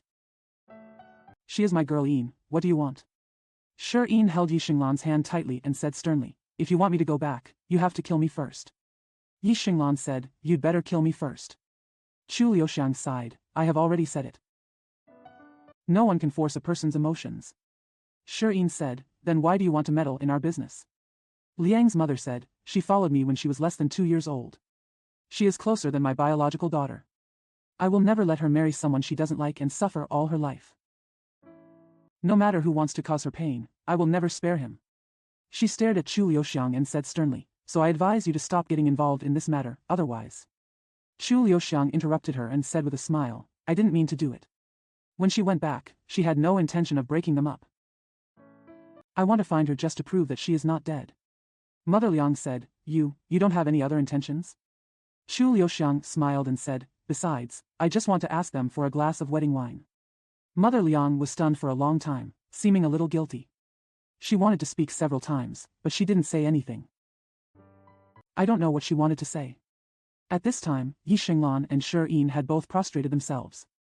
When they raised their heads, Chu Liuxiang had disappeared, and they could only hear his voice coming from afar, saying, it's 3 o'clock tomorrow night, but I hope to see you here. When it comes to the last word. The sound reached the end of the alley. Liang's mother sighed and murmured, if I had known that Chu Xiangshui was such a reasonable person, I wouldn't have had to keep that girl Shi as a hostage to threaten him. Yi Xinglan rolled her eyes and said with a smile, it's already wrong. Why not just make mistakes? Liang Ma said, how to make mistakes? Yi Xinglan smiled and said, why don't you, old man, simply invite that Miss Shi here and wait for Chu Xiangshui? Since he has fulfilled us, why don't we fulfill him too? Shi Yin sighed and said, he has perfected us, but we only hope that he can also perfect others. Chapter 9 Sympathy. Chu Liuxiang only has one question left now. Since Shi Yin is not dead, how can Zhuo Mingzhu be resurrected through her soul? Zhuo Mingzhu's death is absolutely true and not false at all. Zhang Jianzhai, a famous doctor of the generation, should at least be able to tell whether a person is alive or dead. Since he has concluded that Zhuo Mingzhu is dead, there is no way for her to be resurrected. This question is indeed difficult to explain. But Chu Liuxiang was not in a hurry at all, and seemed to be confident. The little bald man wanted to treat him to some tofu curd and sesame seed cakes and fried dough sticks, so he went. Treating guests is a very pleasant thing. Being able to treat others is always much more pleasant than being invited. The best thing is, the poorer the people are, the more they like to treat guests. The little bald man was so happy that he could not wait to bring out all the sesame cakes, fried dough sticks and tofu noodles from this shop, and kept urging Chu Liuxiang to eat more. It was still dark at this time, and a faint fish belly white just appeared in the east. When Chu Liuxiang drank the second bowl of tofu now, Xiao Huashen and Xiao Matzi also came over. Both of them looked anxious, as if they were very nervous. Little Matzi was still looking around, as if he was afraid that someone was following him. The little Vulcan sat down. He lowered his voice and said, 2 big things happened last night. Chu Liuxiang said, oh. What's the matter? Little Fire God said, both things happened in Zhuojiazwang. Xiao Matzi rushed to say, the few swords hidden by Shuiren have disappeared. Little Fire God said, even the cooks in the Shui family's village know how to use swordsmanship, and the servants who guard the courtyard are all masters. This man can come in and out freely, and even stole Shuiren's hidden sword. Not to mention anything else, he only speaking of this light skill and courage, it is already extraordinary. As he spoke, his eyes rolled on Chu Liuxiang's face. Chu Liuxiang smiled and said, yes, there are not many people with this kind of light skill, but I have already known about this. The little Vulcan was stunned and even stopped breathing. Xiao Matzi said, smell. Xiangshui, how did you know? Chu Liuxiang said leisurely, the first person to know that the sword was stolen was naturally the person who stole the sword. He deliberately stopped talking and saw the expressions on the faces of little Vulcan and little Matzi. But he has turned white and is winking secretly. It was obvious that Chu Liuxiang was the one who stole the sword. Chu Liuxiang then smiled and continued, but I know this, but it was Shuiren who told me. Xiao Matzi breathed a sigh of relief and said, It's no wonder Xiang Shui knew it earlier than us. Chu Liuxiang said. What about the second thing? The little Vulcan lowered his voice and said, an assassin came to Zuojiazwang last night. Chu Liuxiang also felt a little surprised, frowned and said, assassin? Who are you trying to assassinate? Little Fire God said, Shuiren. Chu Liuxiang slowly raised her hand. Unknowingly, I touched it on my nose again. Little Fire God said, Shui is known as the best swordsman in the world, but someone actually dares to assassinate him. This person's courage is really more courageous than a tiger. While he was talking, he kept glancing at Chu Liuxiang secretly with his eyes. Chu Liuxiang couldn't help laughing and said, since you think this person is me, why don't you tell me? The little Vulcan blushed and chuckled. I heard from the people in Zuojiazwang that there were 40 or 50 of them, but not only did they fail to catch the assassin, and I couldn't even see his figure and face clearly, I only smelled a faint fragrance, so I thought. Chu Liuxiang smiled and said, what are you thinking about? The little Vulcan smiled coquettishly and said, apart from Chu Xiangshui, I really can't think of another person with such high qinggong. Such courage. Chu Liuxiang sighed and said with a wry smile, don't say you can't think of it, even I can't think of it. Xiao Mozi said, now the people in Shui have determined that these two things were done by Xiang Shui, so starting from the third watch, they have sent out several groups of people to look for Xiang Shui. They also buried hidden stakes at Tuabei Villa. The little Fire God said, there is only such a big place outside the city and outside the city. If Xiang Shui doesn't think of a way quickly, I'm afraid they will find out sooner or later. The little bald man suddenly slapped the table and said loudly, any ideas? What can you think of? Do you want Xiang Shui to hide or run away? The little Vulcan's face sank and he scolded, stop talking. Xiang Shui, although Shuiren has never really accepted a disciple, his servants have been taught by him, and their sword skills are not weak. Zuojiazwang goes up and down. There are a total of 70 or 80 swords in total. Even the Huangshan sect, which was very prosperous for a while, did not dare to fight with them. Why do you, Xiang Shui, bother to fight with them? Chu Liuxiang smiled and said, thank you for your kindness, but it's a pity that the matter has come to this, and I can't run away even if I want to. Suddenly someone sneered and said, you are still smart after all. At this point, you can still run. That's weird. The place selling tofu bread was a bamboo shed set up on the corner of the street. After saying this, there was a crash sound, and the roof of the bamboo shed was suddenly lifted. More than a dozen men in black, pretending to be anxious, jumped down at the same time. Each of them held a green steel sword in their palms, and their skills were indeed strong.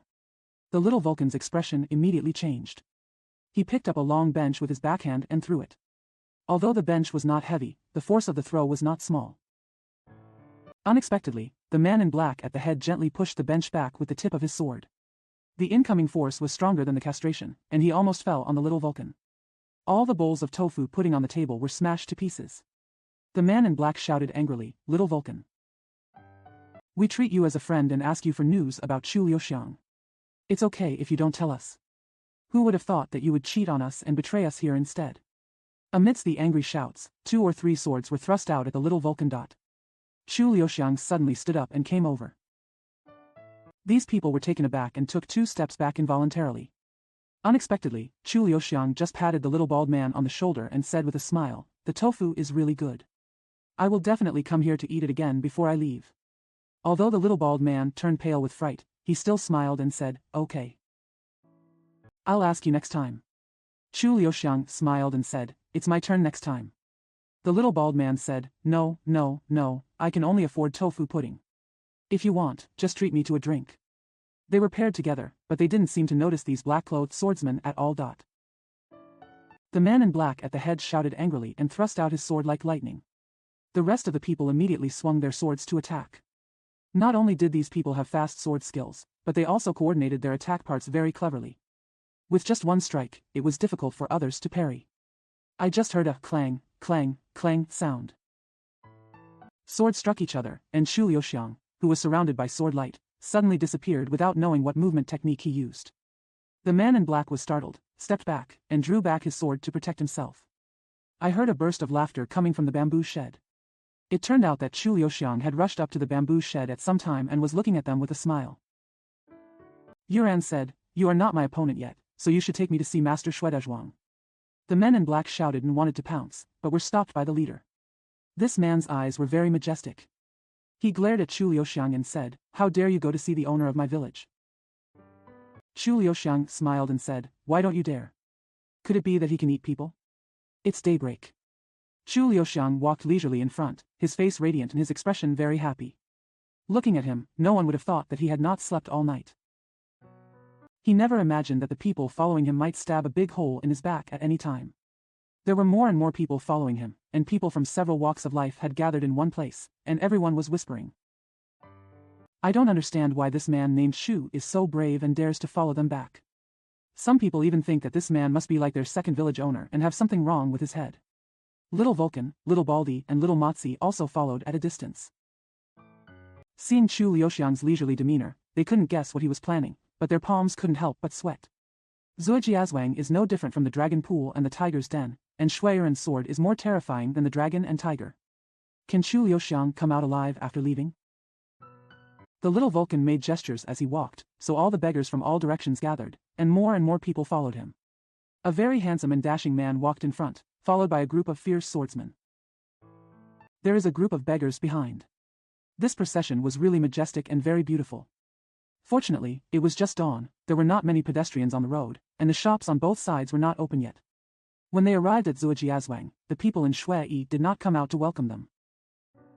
But he moved a very comfortable chair and sat under the shade of the trees in the back garden, closing his eyes and meditating. The best swordsman in the world is indeed worthy of being a great expert in the martial arts world. No one understands the 4 words of relaxing while waiting for work as clearly as he does. He has heard many stories about Chu Liuxiang. In the legends of the world, Chu Xiangshui has been described as a mythical figure. Although he didn't quite believe these legends, Miao Monk, Wu Hua, Nangongling, Shi Guanyin, and even Jellyfish Yin Ji has been defeated by Chu Liuxiang. These things cannot be false. No matter what method Chu Liuxiang uses to win, victory is victory, and nothing else can replace it. Shuiren has never had the slightest contempt for Chu Liuxiang. At this moment, he was even a little excited and a little nervous. He hadn't felt this way for many years, so he had to calm down now and wait until Chu Liuxiang was in front of him before he opened his eyes. Chu Liuxiang was looking at him and smiling.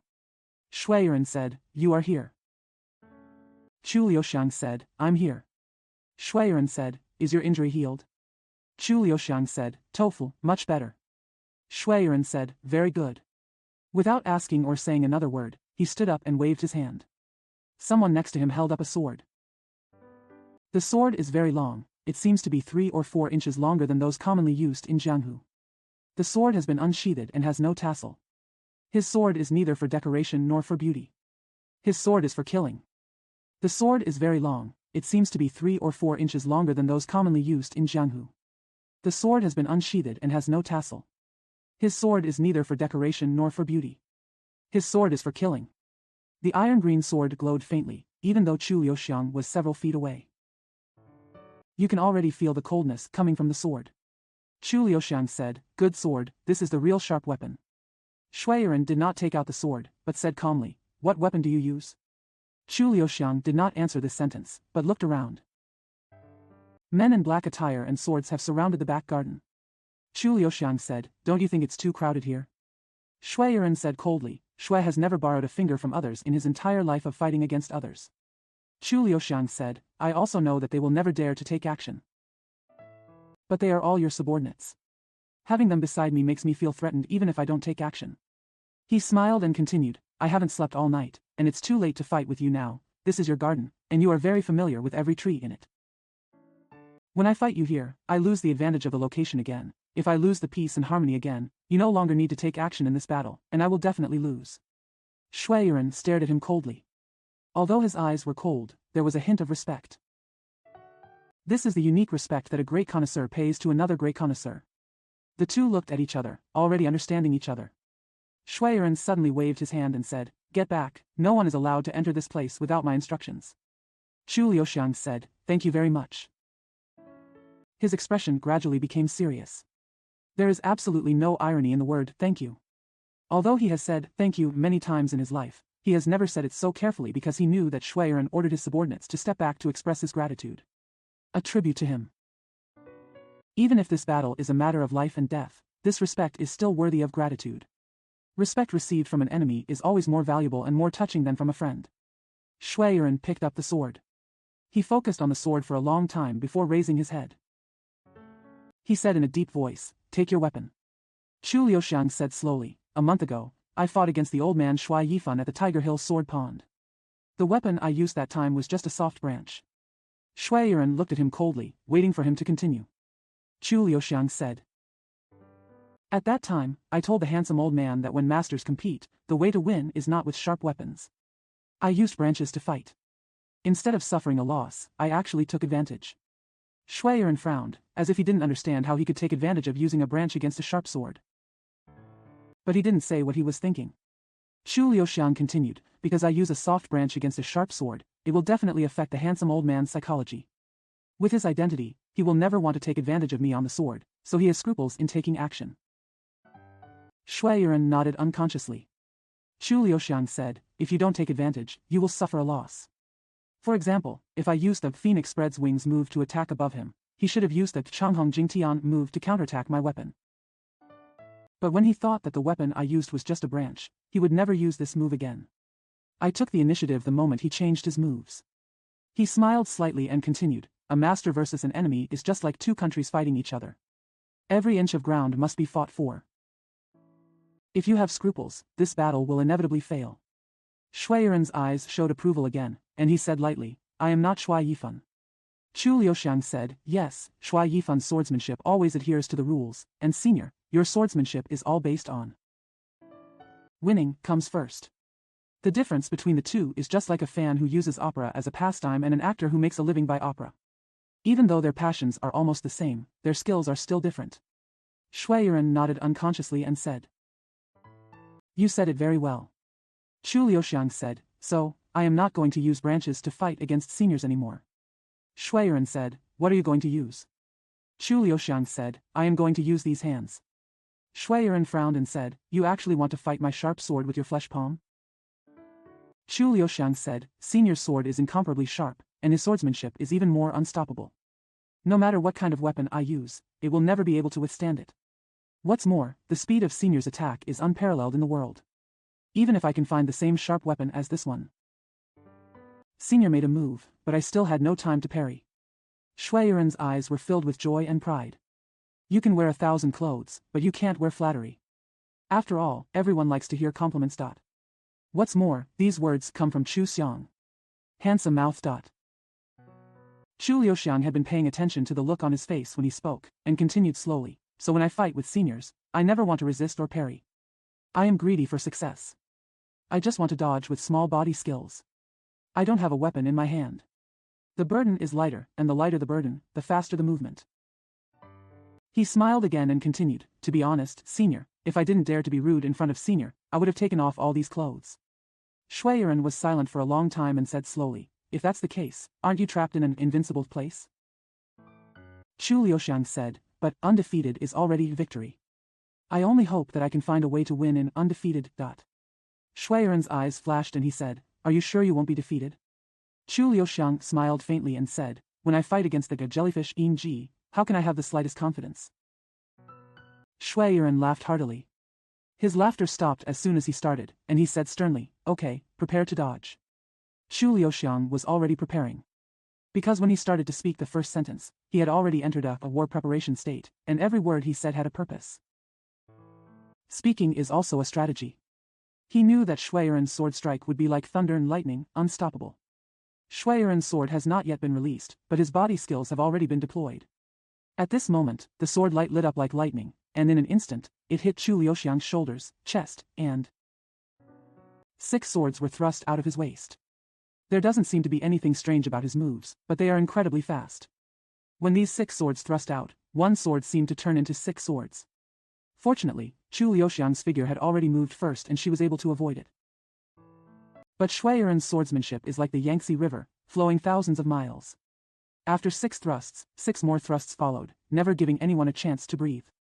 The sword light was dense, like a curtain of light, with absolutely no gaps visible, and it was like mercury pouring down the ground, penetrating into every hole. Although Chu Liuxiang's qinggong and body skills were outstanding in the world, Shui Yiren had stabbed him 69 and 54 times, and he had been in danger 5 times. Every time the sword edge barely missed him, he could already feel that the sword edge was as cold as ice and snow. If he was one step slower, it would be disastrous. But his eyes didn't even blink, always following the edge of the sword in Shui Yiren's palm, as if he wanted to see the changes in Shui Yiren's moves and the method of attack. When Shui Yiren thrust out his 96th sword, Chu Liuxiang suddenly let out a slight whistle and rose into the sky. When Shui Yiren thrust out his sword, he was already 3 feet away. By the time Shui Yiren thrust out his 103rd-handed sword, he had already climbed onto the small bridge, stepped on the ground, and climbed up the rockery from the small building. Fortunately, this garden covers a large area.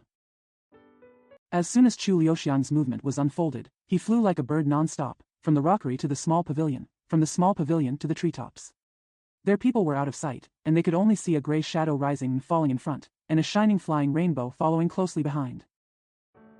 Just listen to the endless sound of shishi, and the garden is full of fallen leaves. Only then did Shui Yiren realize that Chu Liuxiang's qin gong was so high that no one could match it. He himself also dominated the world with his swordsmanship and light kung fu. But now it felt a little difficult, especially his eyes. When a person reaches old age, his eyesight will inevitably decline. After all, he is also a human being. At this moment, he feels that the pavilions and trees in the garden seem to be flying non-stop. If a person is riding through the avenue, he will feel that the trees on both sides are flying up. One root flew toward him. Shui Yiren's movement skills were faster than those of flying birds at the moment, so it was inevitable that he would feel this way, but he thought that Chu Liuxiang was also a human being, so naturally he would not be an exception.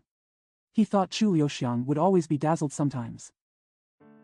Chu Liuxiang's method of fighting was not the right way, but he had already said, "Don't fight, just dodge," so Shui Yiren couldn't blame him now. I saw him jumping out between 2 trees. Who knew that there was another tree between the 2 trees, 3 trees arranged in a triangle? The thick shade of the 2 trees in front covered the one behind. Normally, Chu Liuxiang could still see it, but at this time, his movement was too fast. By the time he found a tree behind him, he had already crashed into it. At this point, it was too late for him to stop. Shui Yiren was overjoyed and stabbed out with his sword. If Chu Liuxiang's body hit a tree trunk, there would be no way he could dodge the sword. Moreover, even if he could retreat, he would inevitably be pierced by the sword's edge. Shui Yiren also knew that he would never miss this sword again. If it were a fight under normal circumstances, he might have some pity for the talent in his heart, and he might not be too ruthless when he strikes. But now everything happens so fast. He was not given the slightest chance to think about it, and his sword had already been thrust out. Once his sword is released, even he himself cannot save it. The sword has penetrated. But what penetrated was not Chu Liuxiang's back, but the tree trunk. It turned out that Chu Liuxiang's move was actually a trick to lure the enemy. The speed of his movements was beyond anyone's imagination. The moment he was about to hit the tree trunk, he suddenly shrank up, hugged his knees with both hands, and rolled on the spot, 2 or 3 feet away. When he heard a "chi" sound, he knew that the sword had penetrated the tree trunk. This is a very solid tongbai. After the sword is pierced, it will never be pulled out easily. It will take some effort and time. Chu Luxiangguo showed his fists and kicks at this moment. Shui Yiren may not be able to dodge, at least he will not have time to pull out the sword. If Shui Yiren doesn't have a sword in his hand, he won't be so scary. But Chu Liuxiang didn't do that. She just stood aside from a distance and looked at Shui Yiren quietly. It seemed like he was still waiting for him to take action. Shui Yiren neither took action nor drew his sword. But he focused on the sword embedded in the tree trunk. He was silent for a long time, then suddenly smiled and said, "You really have your own way of winning, and you are not defeated." He admitted that Chu Liuxiang was undefeated. It was like admitting that Chu Liuxiang had won. Shui Yiren is known as the best swordsman in the world. He has never met an opponent in his life, but at this moment he is able to laugh off victory and defeat.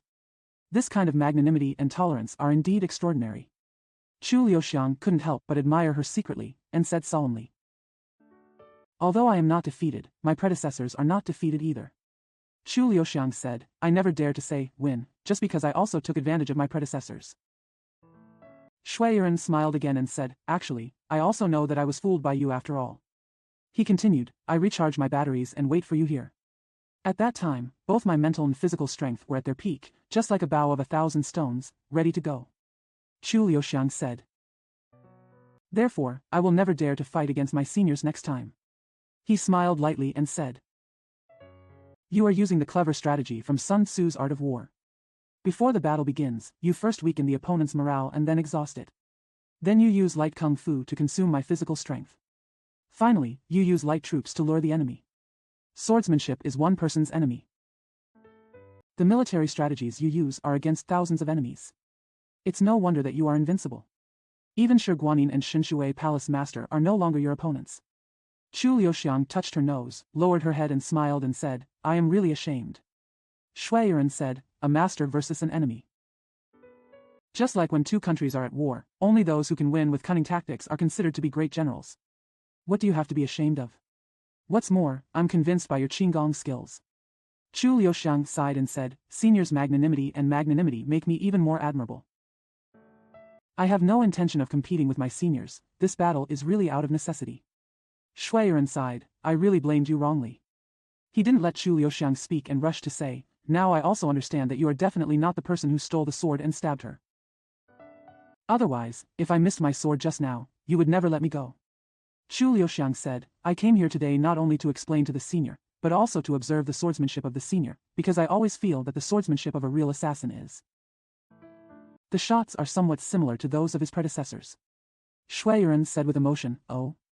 Chu Liuxiang said, sooner or later, I will inevitably have to fight that person. The outcome of that battle is huge, and I will never lose. That's why I came to observe the swordsmanship of my senior as a reference. Shui Yiren said. I also want to see the true face of that person. Chu Liuxiang pondered and said slowly, as long as the senior is here, I think that person will never show up. Shui Yiren said, why? Chu Liuxiang was silent. Shui Yiren asked again. Do you think that person has anything to do with me? There was a look of surprise on his face, but Chu Liuxiang still refused to answer his words directly, but raised her head and looked around, as if she suddenly became interested in the scenery of this place. This is a very quiet small garden, with dense forests, but most of them are ancient trees that are more than 100 years old. The branches and leaves are at least 5 feet above the ground. There are not many hiding places. The houses and walls are built very high, even if they are first class. It is also difficult for a Qinggong master to come and go at will. Come and go as you please. An experienced night traveler would never break into a place like this easily. What's more, the person living here is Shui Yiren, the best swordsman in the world.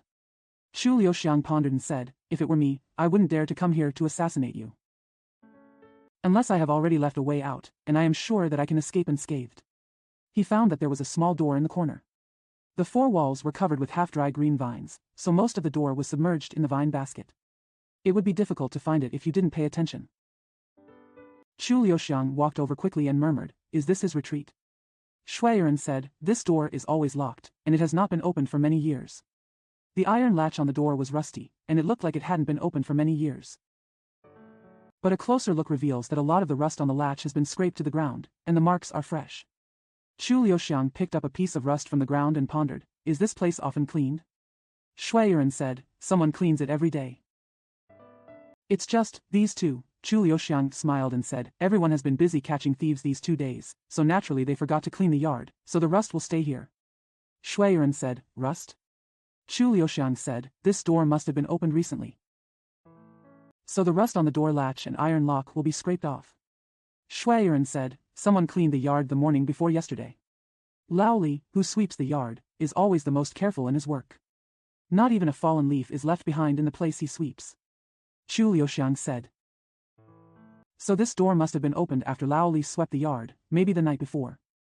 Shui Yiren said movedly, you mean? Chu Liuxiang said, I mean that the assassin might have slipped in through this door and then out through this door. Shui Yiren's face became heavier, and he paced with his hands behind his back, thinking deeply, this door has been abandoned for a long time, and not many people know about this door. Chu Liuxiang touched his nose gently, no one knew what he was thinking. Shui Yiren was silent for a long time before continuing. That person is agile and strong, and his Qinggong is not weak. He can go up and down as high as he wants. Why must he go through this door? Chu Liuxiang said, just because no one thought that he would come in and out through this door, he had to use this door to come in quietly and escape completely. Shui Yiren said. But now the door is locked again. Chu Liuxiang said, yes. Shui Yiren said, after he escaped, did he dare to come back and lock the door? Chu Liuxiang smiled and said, maybe he is sure that he can avoid other people's eyes and ears. Shui Yiren sneered. Does he think everyone here is blind? Chu Liuxiang said, maybe he has a special method. Shui Yiren said, what method? Could he still be invisible? Chu Liuxiang stopped talking, but kept staring at the lock on the door. Then he took out a very long wire from nowhere and gently picked it in the keyhole. He heard a click sound and the lock was opened. Shui Yiren said, I also know that this kind of lock will definitely not be a problem for experienced night travelers. It is just a precaution to prevent gentlemen. Chu Liuxiang smiled and said, it's a pity that there are not many gentlemen in this world, but there are many villains. Shui Yiren also realized that he had made a mistake, coughed twice, opened the door first, and said, does Xiang Shui want to take a look at the yard next door? Chu Liuxiang said, I do have this intention. Please lead the way, senior. He seemed to be very interested in the rusty iron lock. He actually took advantage of Shui Yiren to walk out of the door first and hid the lock in his arms. I saw that the yard next door was also very quiet, and the architecture of the houses was similar, except that the fallen leaves in the yard had not been swept away. There was dust and stained paper in front of the window, giving it an indescribably desolate look. Shui Yiren glanced at the dust and fallen leaves, and there was a scowl on his face. Anyone could tell that this place had not been cleaned for at least 3 months. Chu Liuxiang was secretly amused. It turns out that the slaves in Zuojiazwang are just like other places, and their kung fu is just done in front of their masters. There was a wind blowing, making the fallen leaves flying all over the courtyard. Chu Liuxiang said, is this courtyard empty? Shui Yiren coughed twice again and said, this was originally the residence of my second brother Shaoran. Chu Liuxiang said, what now? Shui Yiren said, now, my brother has always been informal, so the servants dare to be so unrestrained. This sentence is said very skillfully, but it illustrates 3 things. First, Shui Shaoran still lives here. Secondly, the servants did not take this second master Shui seriously, so no one cleaned this place. Thirdly, he is tantamount to saying that their brothers are emotionally distant. If he comes here often. How dare the servants be lazy? How could that door be locked? Chu Liuxiang's eyes flashed and he said, Shui Erxia rarely lives here these days. Shui Yiren let out a hum and sighed again. Hum means dissatisfaction, but sighing means regret. Just then, suddenly I heard a commotion outside, and someone exclaimed, fire, the stable is on fire. Although Shui Yiren was calm, his eyes still showed anger, and he sneered, okay, someone came to steal the sword the day before yesterday, someone came to assassinate yesterday, and today someone came to set fire. Could it be that I, Shui Yiren, am really old? Chu Liuxiang quickly smiled and said, autumn and winter are dry, and if you are not careful, there will be a disaster, not to mention that the stable is full of straw. Although he said this, he actually knew in his heart that this was whose masterpiece is it, little Vulcan. How could they wait peacefully outside after seeing Chu Liuxiang come in for so long without any news? Shui Yiren forced a smile, but before he could finish speaking, another burst of exclamations and commotion suddenly came over. There's a fire in the kitchen too, be careful in the backyard. That guy started the fire, chase. The little Vulcan's skill in setting fires turned out to be not very good, but his whereabouts were still discovered. Chu Liuxiang sighed secretly, and saw that Shui Yi's face was completely drained of blood, and he seemed to want to take action himself. Go after the person who set the fire. It was inconvenient to leave Chu Liuxiang alone. Looking towards the high wall, you can see the flickering flames. Chu Liuxiang had a thought in her mind and said, senior, just go take care of the fire scene, and I'll take a stroll here. Erxia Shui might just happen to come back. I can still talk to him. Shui Yiren stamped his feet and said, in that case, I will not be with you for a moment. He took 2 steps and suddenly replied, if my brother is rude in any way, Xiang Shui doesn't need to be polite to him, just teach him a lesson. Chu Liuxiang smiled. The smile is mysterious. Chapter 10 The Secret of Mr. Shui. The house that Shui Shaoran lives in is almost exactly the same as his brother's, except that there is dust in front of the windows, nets under the eaves, and the floors in the corridor are rotten, making a creaking sound when you walk up. Door. It was closed, and the door latch was knotted with a straw rope.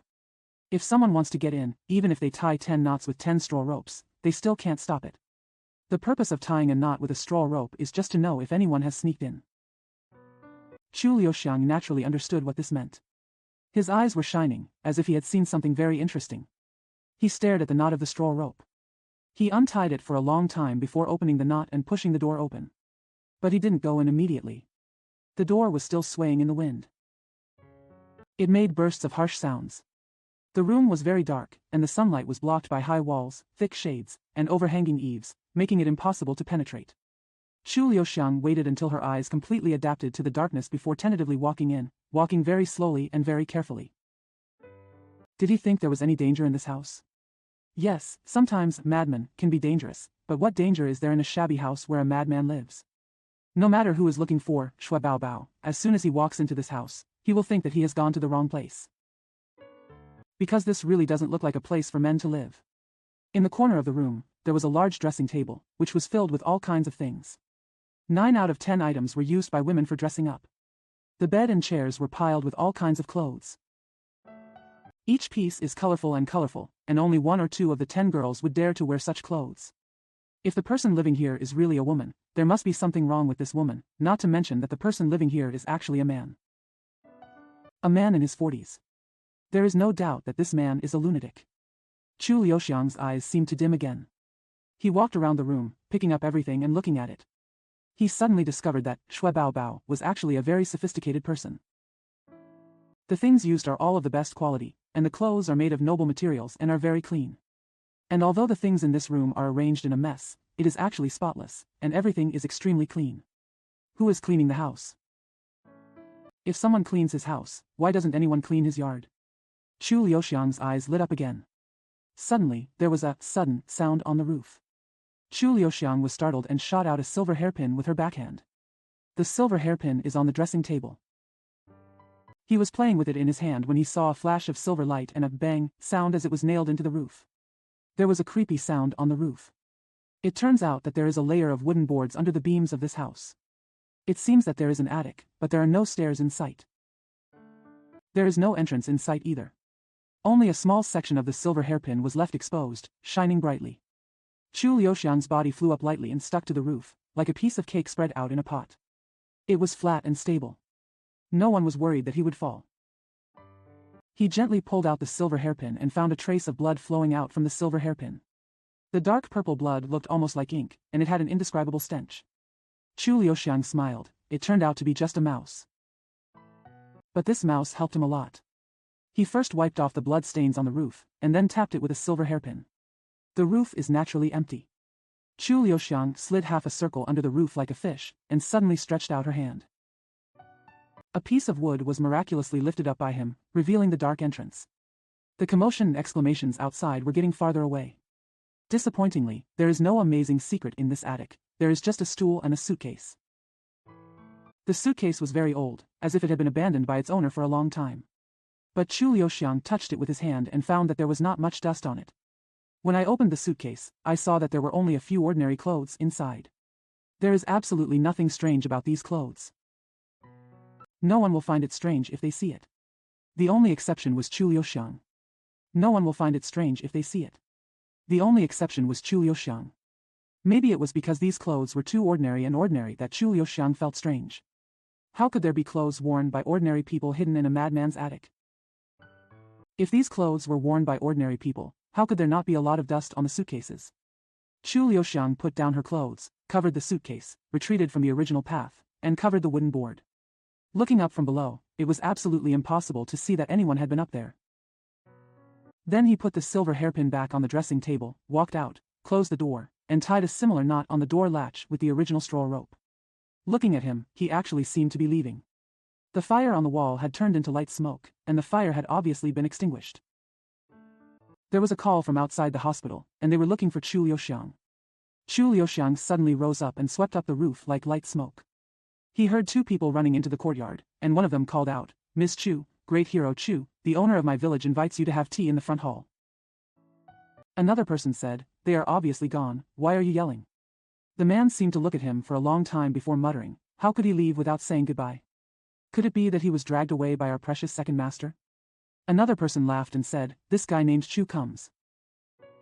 It just makes us people unable to sleep well for a few days, and let him suffer the pain of our precious second master." Chu Liuxiang listened in silence, only smiling bitterly secretly. When the 2 people walked out again, he suddenly lifted up a few roof tiles. A hole was dug in the roof. The excavated mud was wrapped in a large towel and pressed with roof tiles to prevent it from being blown away by the wind. If someone else had to do these things, it would be a lot of trouble, but Chu Liuxiang did it cleanly and neatly. And there was not even a sound. Even if there was a cat under the roof, it would never be disturbed. He hadn't spent half a cup of tea from beginning to end, and he had slipped back into the attic without anyone noticing.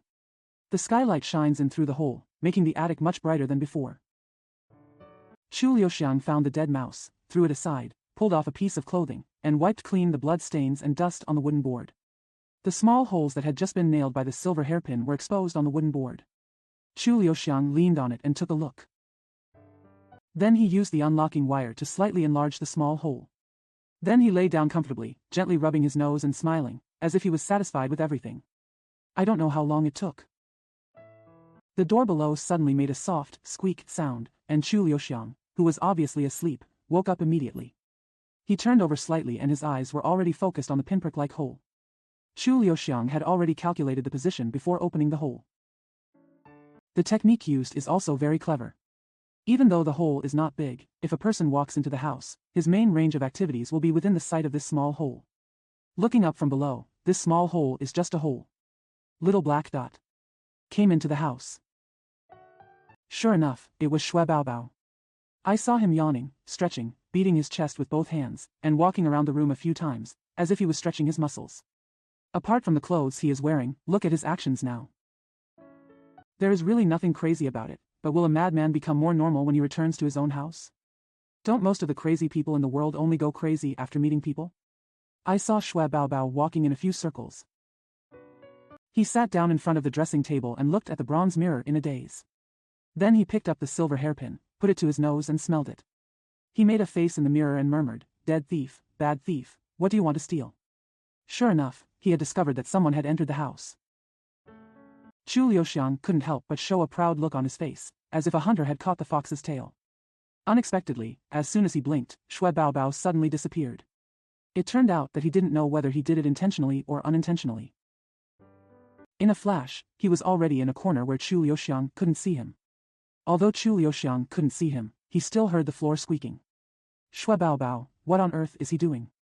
If it had been anyone else, they would have calmed down and waited for him to show up again. But Chu Liuxiang knew that she had waited enough, and now she could no longer miss this opportunity.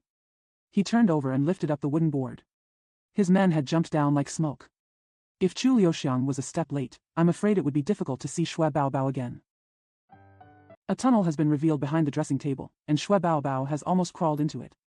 Chu Liuxiang smiled and said, "The guests are here, but the host is leaving." When Xue Baobao turned around and saw Chu Liuxiang, he immediately jumped up and shouted, "Guest? What kind of guest are you? You are a big liar and a thief." He originally held something flat in his hand, but now he turned around and in the blink of an eye, he had stuffed such a thing into his arms. Chu Liuxiang seemed to have no idea at all. He didn't pay attention, but he still smiled and said, "In any case, I didn't do anything wrong. So there is no need to dig a hole in the ground." After hearing this, Xue Baobao jumped up and shouted, "I burrowed into the ground to find friends, what do you want me to do?" Chu Liuxiang said, "Oh? Digging into the ground to find friends? Does your friend live in a hole in the ground?" Xue Baobao said, "Not bad at all." Chu Liuxiang said, "Only rabbits live in holes in the ground. Is your friend a rabbit?" Xue Baobao glared and said, "That's true at all. Rabbits are much more fun than people. Why can't I make friends with them?" Chu Liuxiang sighed and said, "Yes, at least there is no danger in making friends with rabbits. No matter who tries to pretend to be crazy, rabbit can't tell." Xue Baobao didn't even blink. Instead, he laughed and said, okay, it turns out you also like to make friends with rabbits. Come with me." He jumped over and wanted to hold Chu Liuxiang's hand. But Chu Liuxiang was no longer fooled this time. In a flash, she turned behind him and said with a smile, "I didn't kill anyone, and I don't have to pretend to be crazy. Why should I make friends with the rabbit?" Xue Baobao said with a smile, "I don't understand what you're talking about."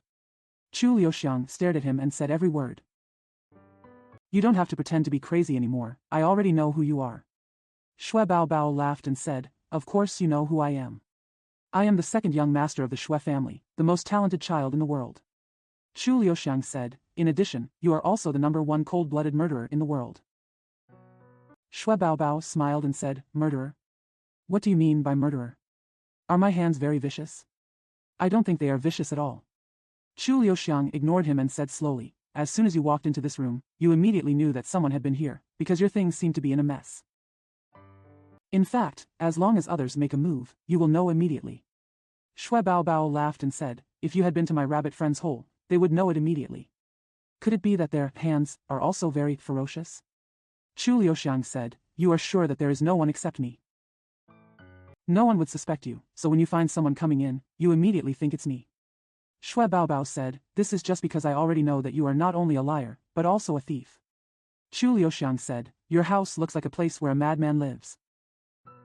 In fact, there are still many flaws that cannot be hidden from anyone with a discerning eye. Shui Baobao said, are you a discerning person? I see that your eyes are not only unclear, but also a little red. You look a bit like my rabbit friend. Chu Liuxiang said, this room is like a scholar's study. Although you have piled the books in a mess, they are actually organized. The only difference is that this place is much cleaner than the scholar's study. He rolled his eyes, smiled, and said, if you still want to pretend to be crazy in the future, you'd better get some cow dung and dog urine and sprinkle it in this house. The powder you use must not be so particular. Just scrape some wall dust and apply it on your face. Shui Baobao clapped his hands and said with a smile, no wonder your face is so white, it turns out you painted the walls with plaster. Chu Liuxiang said, the most important thing is that you shouldn't leave those clothes in the attic. Shui Baobao blinked and said, clothes? What clothes? Chu Liuxiang said, these are the clothes you wear when you want to kill someone. Shui Baobao suddenly chuckled, but there was no trace of smile in his eyes. Chu Liuxiang stared into his eyes and said, you know that I have discovered these things, and that your secret will be revealed to me sooner or later, so you want to run away as soon as possible, but how can I let you slip away again this time? Shui Baobao laughed harder and harder, and eventually he was rolling on the floor with laughter. Unexpectedly, Chu Liuxiang's eyes kept staring at him, and no matter where he rolled, he would never relax. Chu Liuxiang said, when I first met you, although I felt a little strange, I didn't think that you were the cold-blooded murderer. If you weren't so eager to kill me, I might never have thought of it. Shui Baobao rolled on the ground and laughed, others say I am crazy, but you are the only one who says I am not crazy. You are such a good person. He rolled in front of Chu Liuxiang. Chu Liuxiang immediately stepped back far away and said with a smile, later, you also knew that it was not easy to kill me, so you wanted to put the blame on me and use your brother's sword to kill me. Although Shui Baobao was still smiling reluctantly, he gradually stopped laughing. Chu Liuxiang said, so you go and steal the sword first. Let's do the assassination again. You know every square foot of Zuojiazwang like the back of your hand, so you can come and go freely, and no one can catch you. He smiled, and then said, especially that door. When others are arresting the assassin, you slip towards that door, slip back into your own room, and wait until others are not paying attention. Then sneak over and lock the lock. You know that even if you are seen, it doesn't matter, because no one will notice you. In the eyes of others, you are just an insignificant lunatic. This is your invisibility method. Shui Baobao suddenly stood up, staring at Chu Liuxiang. Chu Liuxiang said lightly, you are indeed a smart man. Everything is planned perfectly. No one would guess that you, the second young master of Shui family village and the biological brother of Shui Yiren, would be an assassin that can be bought with money. Will kill for money. Even if you say this, I'm afraid no one will believe it. Shui Baobao suddenly laughed again and said, yes, will second master Shui kill someone for money? This is absolutely ridiculous. Chu Liuxiang smiled and said, it's not ridiculous at all, because you don't really kill people for money, but for power, to compensate for the anger you have suffered. Shui Baobao said, am I angry? Who am I offended by? There seemed to be an unspeakable change on his face. His whole face was distorted, and he chuckled, who doesn't know that my eldest brother is the best swordsman in the world? Who dares to make me suffer? Chu Liuxiang sighed softly and said, just because your brother is the best swordsman in the world, you are in this situation. Shui Baobao said, oh? Chu Liuxiang said, you are originally smart, talented, and have high martial arts skills. It can be said that you are a rare master in the martial arts world. With your martial arts skills and talents, you could have been famous in the martial arts world, but it's a pity, he sighed again and continued slowly, it's a pity that you are Shui Yi Man's younger brother. The corners of Shui Baobao's mouth suddenly trembled violently. It was like being whipped across the face. Chu Liuxiang said, because all your achievements have been annihilated by the glory of the best swordsman in the world. No matter what you do, others will not applaud you, but only the brother of the best swordsman in the world cheers.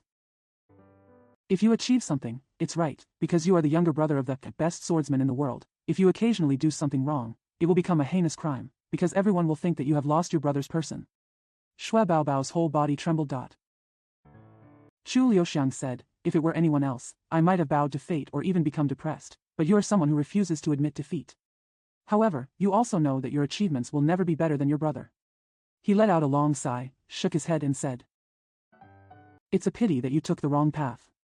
Shui Baobao seemed to want to say something, but didn't say anything. Chu Liuxiang said, "This is naturally because your brother has had too high expectations for you since he was a child. The restraint on you is too strict, and the love is too deep to exempt you, so you want to resist. But you also know that under the constraints of your brother, you can't act rashly at all, so you came up with the wonderful method of pretending to be crazy to make others no longer pay attention to you and let others disappoint you, so that you can be free. Do what you want." He looked at Shui Baobao. His eyes were full of regret. Shui Baobao suddenly laughed wildly again, pointed at Chu Liuxiang and said, "You think very well, and your words are even better. Unfortunately, this is just you talking to yourself. If you think I am the leader of the assassin organization, at least there must be real evidence." Chu Liuxiang said, "You want evidence?" Shui Baobao said sternly, "If you can't produce evidence, you are just spitting blood." Chu Liuxiang smiled and said, "Okay, if you want evidence, I will show you the evidence." He carefully took out the iron lock from his arms, held it in his hand, and said, "This is the evidence." Shui Baobao sneered, "What kind of evidence is this?" Chu Liuxiang said, "This lock is the lock on the door, it has not been touched for a long time. Only the assassin had opened the lock the day before yesterday, right?" Shui Baobao shut his mouth tightly, his eyes full of surprise. Obviously he still couldn't guess what Chu Liuxiang was playing, and he was determined not to be fooled again. Chu Liuxiang said, "The person who opened the lock. There must be fingerprints left on the lock. Since only that assassin has opened this lock recently, it should only have that assassin's fingerprints on the lock, right?" Shui Baobao's mouth closed tighter. Chu Liuxiang said, "But now there is only your fingerprint on this lock." Shui Baobao finally couldn't help but said, "Handprint?" "What handprint?" Chu Liuxiang smiled and said, "Man is the spirit of all things. God created man. It is indeed wonderful. Although you and I are both human beings, our appearance and figure are absolutely different. There are no two people with exactly the same appearance in the world." Shui Baobao still couldn't guess what he wanted to say. Chu Liuxiang stretched out his hand and said, "Look, everyone has palm prints on their palms and fingerprints on their fingers, but everyone's palms have fingerprints. Patterns and fingerprints are not the same. There are no two people in the world with exactly the same palm prints. If you study it carefully, you will find that this is a very interesting thing, but it is a pity that no one has paid attention to it." The more baby Shui listened, the more confused he became. People are faced with things they don't understand. Always showing an attitude of arrogance and disdain, Shui Baobao sneered, "These words of yours can only deceive a 3-year-old child, but they cannot deceive me." As he said this, his hands were involuntarily hidden behind his back. Chu Liuxiang smiled and said, "It's useless for you to hide your hands now, because I have checked the things on your dressing table.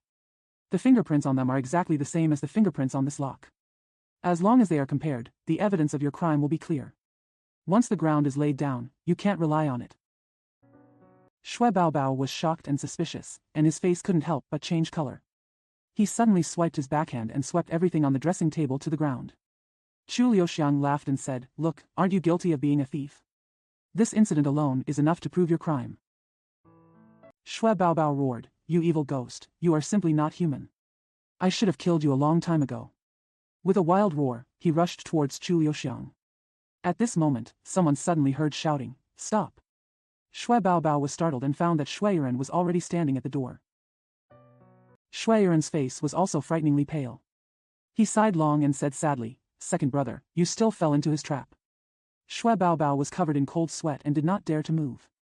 The eldest brother is his father. He had been afraid of this eldest brother since he was a child. Shui Yiren sighed, "What Chu Xiangshui said is not wrong. The lines on everyone's palms are indeed different. When a person's hand touches an object, it is very likely to leave fingerprints, but this is just a truth, that's it. As someone said, the sky is round and the earth is round. But it can never be proven." He stared at Chu Liuxiang and said slowly, "Xiang Shui, you will never be able to prove this reason, right?" Chu Liuxiang touched her nose and said with a wry smile, "Thousands of years from now, someone may be able to prove these truths, but it is absolutely impossible now." Only then did Shui Baobao realize that he had been deceived by him again after all.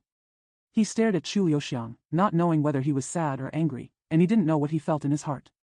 Shui Yiren suddenly smiled and said, "But Xiangshui, you also fell into my trap." Chu Liuxiang said, "Have I been fooled by you?"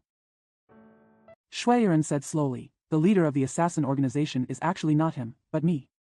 Chu Liuxiang was really surprised and said in a voiceless voice, "Is it you?" Shui Yiren said word by word, "Yes, it's me." Chu Liuxiang was stunned for a long time and sighed. I know that you two have a deep love for each other. So you don't hesitate to suffer for him. Shui Yiren shook his head and said, I just can't bear to let him suffer for me. He sighed and continued, look, the courtyard is so vast, and there are so many diners in the village. I have been retired for decades. If I don't have any extra money, I can't do it. How can it be maintained? Chu Liuxiang said, this. The sword takes the head from the person's neck. He smiled sadly and continued.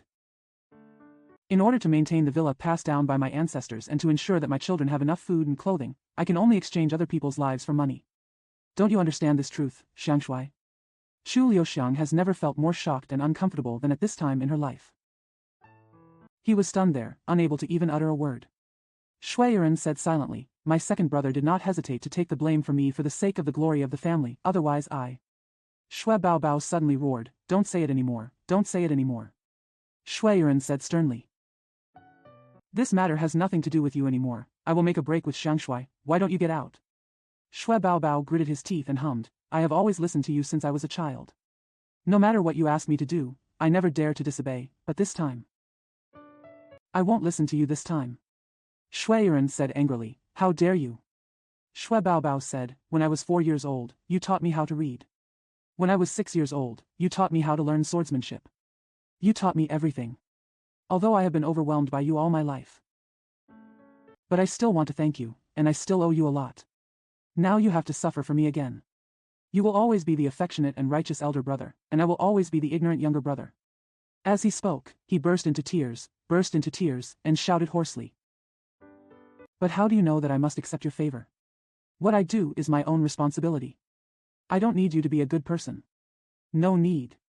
Shui Yiren's face changed drastically, and he said, you.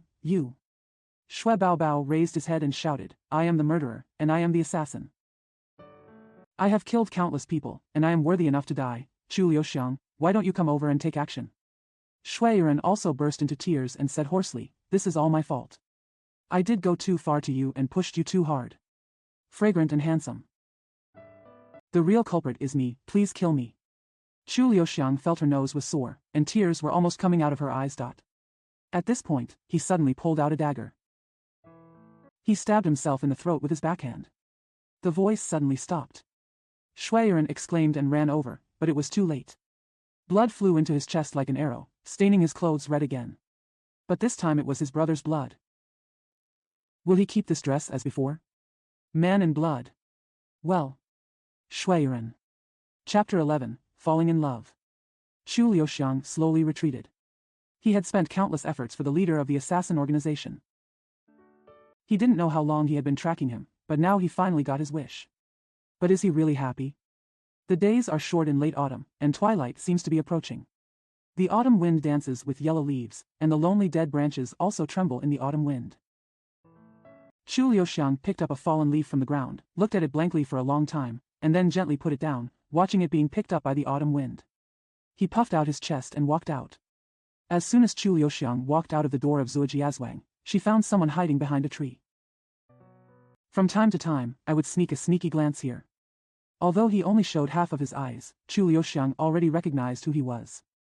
Except for the little bald man, who else has such a bald head? When the little bald man saw Chu Liuxiang, his eyes lit up. But Chu Liuxiang didn't seem to see him at all. The little bald man was so anxious that he wiped his sweat and waved, but Chu Liuxiang still ignored him. Instead, he deliberately walked to the other side, and the little bald man shrank behind him, not daring to say hello. I just set a fire in someone else's house. He was always a little guilty. He waited until Chu Liuxiang had walked far away before the little bald man dared to go over and said with a smile, if you don't come out, you will really scare us to death. Chu Liuxiang said with a straight face, I am not old at all, and there is no need for you to worry. The little bald man was startled, then smiled and said, is Xiangshui angry with our brothers? Is it because our brothers dare not rush in to help? Chu Liuxiang said coldly, I don't dare to help. I just ask you not to recognize me as your friend again in the future. The little bald man was still smiling apologetically, but after hearing these words, the smile on his face suddenly froze. After a long while, he asked quietly, why? Chu Liuxiang said, because although I have all kinds of friends, I don't have any friends who commit murder and arson. I learned how to kill people and set fires at a young age, but when I grow up I can do it. The little bald man said anxiously, I have never killed anyone. Chu Liuxiang said, what about setting fire? The little bald man said with a bitter face, it's not that there is nothing, but, it's just. Chu Liuxiang said. But no matter what, you just set the fire just for me, right? The little bald man was sweating on his face, and he didn't know whether to nod or shake his head. Chu Liuxiang said, you set the fire for me, so I should be grateful to you, right? Then if you kill someone for me again in the future, should I be more grateful to you? The little bald man was so anxious that he almost cried. Chu Liuxiang sighed and said, if you set fire to the evil person's house and killed the evil person, although it is no longer appropriate, it is understandable. Originally, if it is a good person's house that is burned. If the person you want to kill is a good person, then no matter who you are doing it for, it won't make sense no matter what the reason is. Do you understand?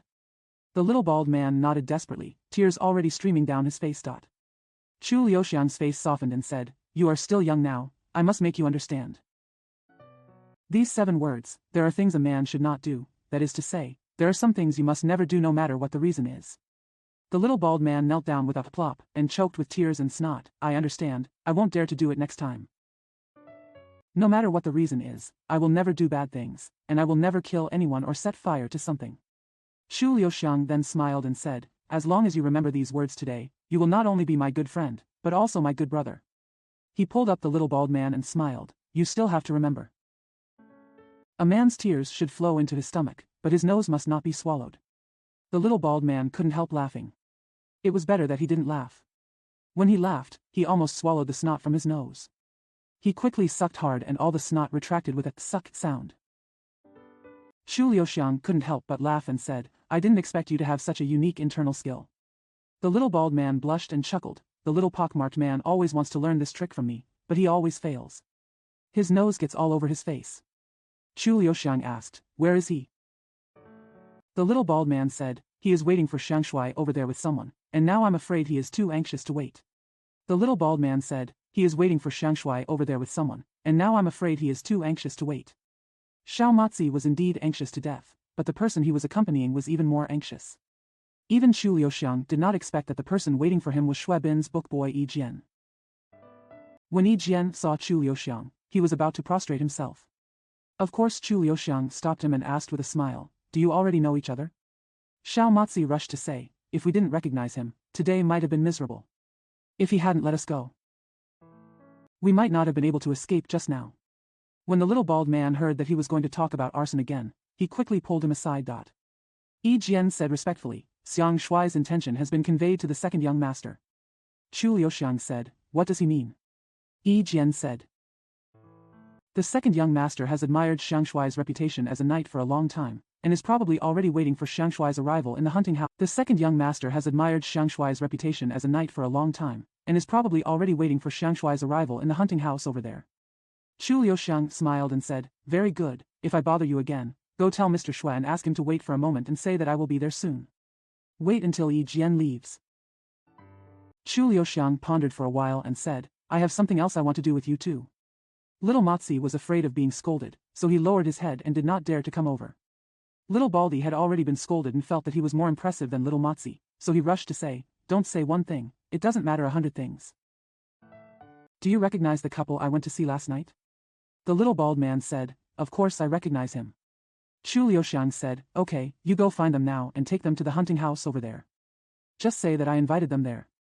The little bald man said, no problem. Chu Liuxiang said, but when you get to the hunting house over there, wait outside first. It's best not to be discovered by anyone, and then show up when I tell you to go in. The little bald man nodded, pulled the little pockmark and ran away. Chu Liuxiang looked up to the sky, stretched out, and murmured, thank God, all the troubles will finally be over. Chu Liuxiang didn't take much effort to stabilize Hua Qingho, and brought out the Zhua Mingzhu girl who didn't know whether she was real or fake. The left girl. Her face was still terribly pale, but her eyes were very bright. She seemed to have regained her energy in the past 2 days, but she still walked slowly. She followed Chu Liuxiang for a long time before she said leisurely, it's almost 3 days now. Chu Liuxiang smiled and said, I know. Miss Hua said, you promised me that you would let me go home as long as you wait 3 days. Chu Liuxiang said, yeah. Miss Hua said, so, then you are willing to let me go back now? Chu Liuxiang said, Of course I am willing to let you go, but after you return home, will your parents still recognize you? If it were me, I would never accept a strange girl as my daughter. Miss Swa bit her lip and said, but you have already promised me, so you should explain it for me. Chu Liuxiang said, will Mrs. Jin Gong believe what I say? Miss Swa said, who in the world doesn't know that Chu Xiangshui promises 1,000 pieces of gold? As long as Xiang Shui says it, even your enemies will never disbelieve it. Chu Liuxiang was silent for a long time, then suddenly turned around and smiled, saying, don't worry, I always ask you to do what you want, but you have to do everything slowly. Don't be in a hurry. If I get in a hurry, my order will be messed up. Miss Swa lowered her head and walked for a while. She had already reached the small woods in front of her. Looking from a distance, she could vaguely see the small wooden house dot. She suddenly stopped and said, you don't want to send me home. Where do you want to take me? Chu Liuxiang said, have you seen the wooden house over there? Miss Swa's face became even paler and she nodded reluctantly. Chu Liuxiang said, I'm tired from walking, let's go to that room and sit down first. Miss Swa said, I don't want to go. Although she barely controlled herself, her lips were still trembling. Chu Liuxiang smiled and said, there are no ghosts in the house, so what are you afraid of? Besides, you have died once, so you don't have to be afraid even if there are ghosts. Miss Swa said, I heard that the house belongs to the Shui family. Chu Liuxiang smiled and said, if you are Zhou Mingzhu, of course you can't go to the Shui family's house, but you are not really Zhou Mingzhu. Zhou Mingzhu is dead long ago. You just borrowed her body to resurrect her soul. Why can't you go? He smiled and said, what's more? Since you are the unmarried daughter-in-law of second young master Shui, you will have to go to Shui's house sooner or later. Miss Swa said, but. Chu Liuxiang said, it doesn't matter to me, I am Shui Yun's friend. Miss Swa seemed to be stunned for a long time. He reluctantly lowered his head and walked over with Chu Liuxiang, as if he was dragging 1,000 kilograms of iron chains under his feet. But Chu Liuxiang walked very briskly. As soon as they reached the door of the wooden house, the door opened, and a handsome young man in brocade opened the door and walked out. He had a smile on his face, obviously coming out to greet Chu Liuxiang, but when he saw this Miss Swa, his smile froze. Although Miss Swa kept her head lowered, her face looked very ugly. Chu Liuxiang glanced at the two people's faces and said with a smile. It turned out that the two of them had known each other for a long time. The young man and Miss Swa immediately said at the same time, don't recognize it. Chu Liuxiang smiled and said, don't recognize it? That's okay, the two of you will recognize each other sooner or later. He smiled and gave the young man a fist and said, this must be Mr. Shui. Shuibin bowed his head and said, I dare not, my disciple is Shuibin. Xiangshui's name has long been known to his disciples, but they don't know what Xiangshui's orders are this time. Chu Liuxiang said, I don't dare to give you orders. Please go in and sit down first. Instead, he was like a host, greeting guests with a smile at the door.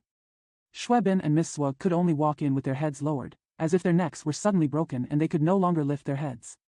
Yi Jian immediately withdrew and retreated to the door, only to hear Chu Liuxiang whisper, wait until the little bald man comes. Ask him to come in alone. I saw Miss Swa and Shuibin standing in the corner of the room on the left and the other in the corner on the right. The two of them were looking at their noses, and they were motionless. Chu Liuxiang smiled and said, this place it's really good.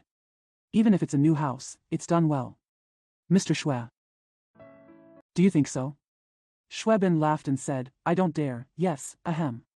Chu Liuxiang walked around the room a few more times, and said with a sweet smile, on the top of the willow tree in the moonlight, we have an appointment after dusk. It's just a good appointment here. He suddenly pulled away. The little bald man just walked to the door. Chu Liuxiang smiled and said, you came just in time. Do you recognize these two? The little bald man rolled his eyes, immediately smiled and said, how could you not recognize them? This young man and this young lady are both generous people. They gave me a few taels of silver when they first met. Before he finished speaking, the expressions of Miss Swa and Shuibin changed. The two of them said to each other, I don't recognize him. This kid has recognized the wrong person. The little bald man blinked and smiled, I will never admit my mistake. When a beggar meets a generous person, he will never forget it. Chu Liuxiang held up her palms and smiled and said, so, Mr. Shui and Miss Swa have indeed known each other for a long time. Miss Swa suddenly shouted, my surname is not Swa. You all got it wrong. I am Shi Yin. I don't recognize him. She yelled and wanted to rush out. But she immediately discovered that the real Shi was standing at the door. Chu Liuxiang pointed at Shi and said with a smile, "Do you recognize her?" Zhou Mingzhu trembled all over and said in a trembling voice, I. Chu Liuxiang said, "If you are Shi, who is she?" Zhou Mingzhu groaned. Suddenly fainted. Yi Xinglan, Shi and Liang Ma were sitting on one side, with strange expressions on their faces. They didn't know whether they were panic, nervousness, or joy. Yi Jian, little Baldy and little Motzi stood nearby in a daze, obviously still unable to understand what was going on. I was confused and curious at the same time. Zhou Mingzhu leaned in Xue Bin's arms, as if she could no longer stand. They didn't recognize Zhou Mingzhu at first, but as soon as Zhou Mingzhu fainted, Xue Bin picked her up regardless of everything and never let go. Everyone's mood is different. The expressions were also different, but everyone's eyes were looking at Chu Liuxiang, waiting for him to speak. Chu Liuxiang raised the wick higher and said slowly, "I have heard many people talking about ghosts, but not one person has actually seen a ghost. I have also heard people say borrowing a dead body to bring the soul back to life." He laughed and continued, "This kind of thing is hard to believe in the first place, but this time I almost believe it, because I saw Miss Swa die with my own eyes, and I also saw her with my own eyes." Resurrection. Everyone was silent, waiting for him to continue. Chu Liuxiang said, "I also saw Miss Shi's body with my own eyes. Even the clothes she was wearing when she died were the same as what Miss Swa said when she was resurrected. This was indeed a resurrection of the soul through borrowed corpses, and no one could help but believe it." The little bald man's eyes widened and he couldn't help but said, "But now Miss Shi is not dead. How can Miss Swa speak?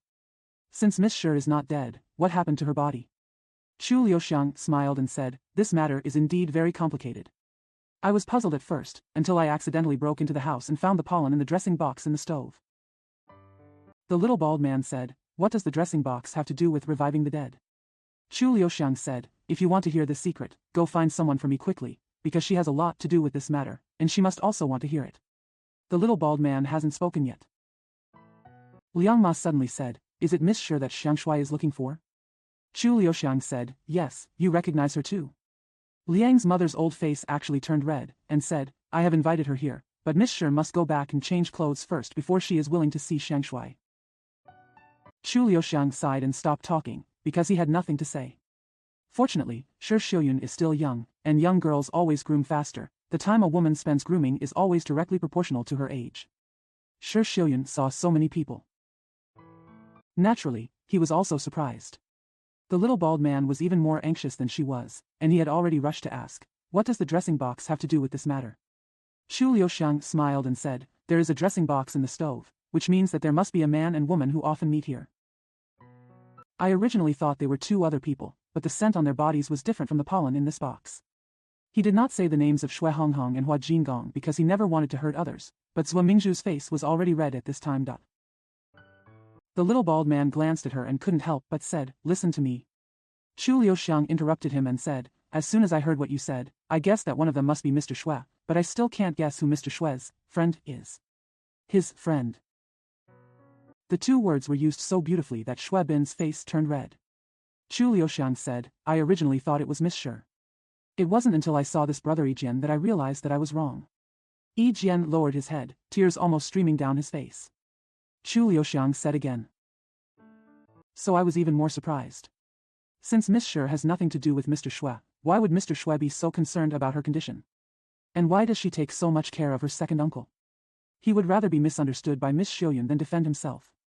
Instead, he would rather make mistakes. So I think there must be a huge secret in it, otherwise no one would want to bear such an unfair reputation." Shi Xiuyun glared at Shui Bin fiercely, and his face turned red. Chu Liuxiang said, "I think this secret must be related to Miss Shi's death, so I don't hesitate to dig the grave and open the coffin to find out the truth, but who knows?"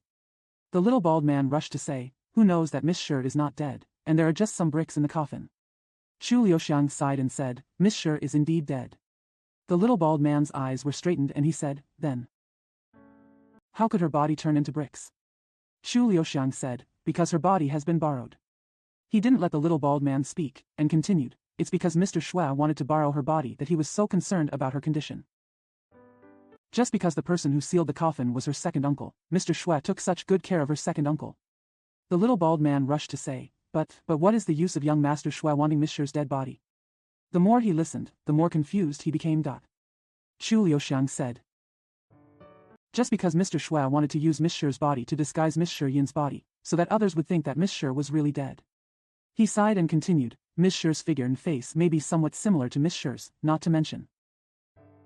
A person's face changes a bit after death, and no one would look too closely at a dead body. Even if they don't look like it, they can definitely get away with it, not to mention that Liang's mother is also involved in this secret.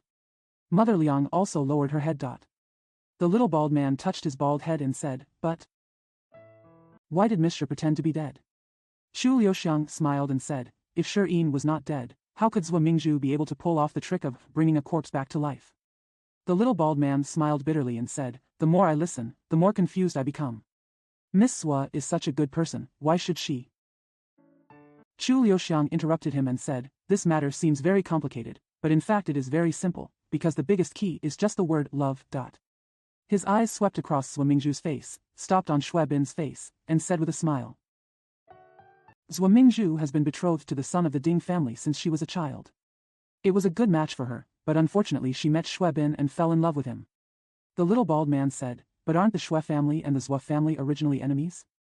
Chu Liuxiang said. Yes, when Zhou Mingzhu met Mr. Shui, she probably knew that she should never fall in love with him, but the word love is the most subtle. Not only can others not force it, but even she often can't control it. Sometimes you know you shouldn't fall in love with someone, but you fall in love with him involuntarily. Shi Xiuyun suddenly sighed and said, I have often heard that if a person falls in love, he will often become blind. Chu Liuxiang glanced at her tenderly and said, although some people would like to become blind, there are still many people in the world who want to force their eyes to open. His eyes returned to Zhou Mingzhu and Shui Bin, and then said, although Zhou Mingzhu and Mr. Shui love each other deeply, they also know that it is impossible for the two to be united. If it were someone else, they might both commit suicide in this situation. Shi Xiuyun stared blankly. Candlelight murmured, this method is too stupid. Chu Liuxiang said. This is naturally what a weak person does. Shi Xiuyun suddenly raised his head and said, if it were me, I might elope. She mustered up a lot of courage to say this. Before she finished speaking, her face was already red. Chu Liuxiang shook her head and said softly, elopement is not a good idea either. Because they know clearly that the Zhou and Shui families are feuding families. If they elope, the hatred between the two families may become deeper. He smiled slightly and continued, what's more, the life and death duel between the two families is approaching. In front of me, after they elope. If you know that your father and brother have been killed by the other party, how can you feel guilt-free? Shi Xiuyun nodded sadly and said quietly, yes, elopement is not a good idea, and it cannot solve anything. Chu Liuxiang said, Zhou Mingzhu and Mr. Shui are not weak. They are not stupid people. In their helplessness, they actually came up with the most ridiculous, but also the most wonderful way, that is. The little bald man couldn't help but said, borrow the corpse to bring the soul back to life. Chu Liuxiang smiled and nodded, and said, it's just the resurrection of the dead. He glanced at Zhou Mingzhu with approval, and then said, if Zhou Mingzhu really borrowed Shi Yin's soul and resurrected, then Zhou Mingzhu has become Shi Yin. Shi Yin was Shui Bin's unmarried wife, so naturally should marry Shui Bin. Zhou Yiri cannot object. Shui Daxia also had to accept it. The little bald man said, where are Shi Jiren and Hua Jingong? Chu Liuxiang smiled and said, Hua Jingong's original intention was to build a closer relationship with Master Shui. Seeing the resurrection of his apparently dead daughter, it was too late to be happy, so how could he object? The little bald man nodded and smiled, great. Chu Liuxiang said, the best thing is that Shi Yin borrowed Zhou Mingzhu's body, and Zhou Mingzhu borrowed Shi Yin's soul. Zhou Mingzhu and Shi Yin have actually become one person, and this person married after giving it to Shui Bin. Then Zhou Yiri will become Shui Bin's father-in-law, and also become Shui Daxia's children and in-laws. The little bald man rushed to say, because no matter what, at least half of Shui Daxia's daughter-in-law is Zhuang, daughter of the Lord, even though they were unwilling in their hearts. But there is no way not to admit it. Chu Liuxiang smiled and said, that's right. Even if the two of them still have the intention to fight by then, I'm afraid they won't be able to be cruel, because the hatred of the whole family is far away after all. The little bald man clapped his hands and said with a smile, this method is really wonderful. Xiao Matzi suddenly said, but it's ridiculous. If it were me, I wouldn't believe it. Chu Liuxiang said, yes, so their plan must be thorough, and the implementation must be flawless. Then even if others don't believe it, they have to believe it. He continued. To implement this plan, the first step is to get Shi Yin's consent and Shi Yin's willingness to pretend to be dead. The little bald man rushed to say again, of course Miss Shi will not object, because she also has another sweetheart, and she was not willing to marry Mr. Shui. Chu Liuxiang said with a smile, that's exactly it. When I heard that all the pollen used by Miss Shi was brought from the capital by Mr. Yi, I was already suspicious. At that time, I was thinking that maybe Miss Shi was cheating her death to escape from marriage. The little bald man said, so we are asked to investigate Yi Xinglan. Chu Liuxiang said, not bad. By the time I met the two of them, the whole thing had come to light. He continued, I might as well tell this matter from beginning to end again.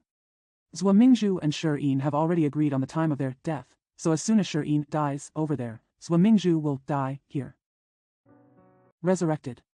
Of course Shi Yin has told Zhuo Mingzhu all about the clothes he was wearing when he died and the furnishings in his room, so Zhuo Mingzhu can tell that everything is right after he is resurrected. For Shi Yin's sake, he had to pretend to be dead, therefore, one must borrow a person's body. It happened that Miss Shi was critically ill at that time, so Mr. Shui chose her. Mr. Liang Ma loves Shi Yin as if she were her own child and only hopes that she can be happy.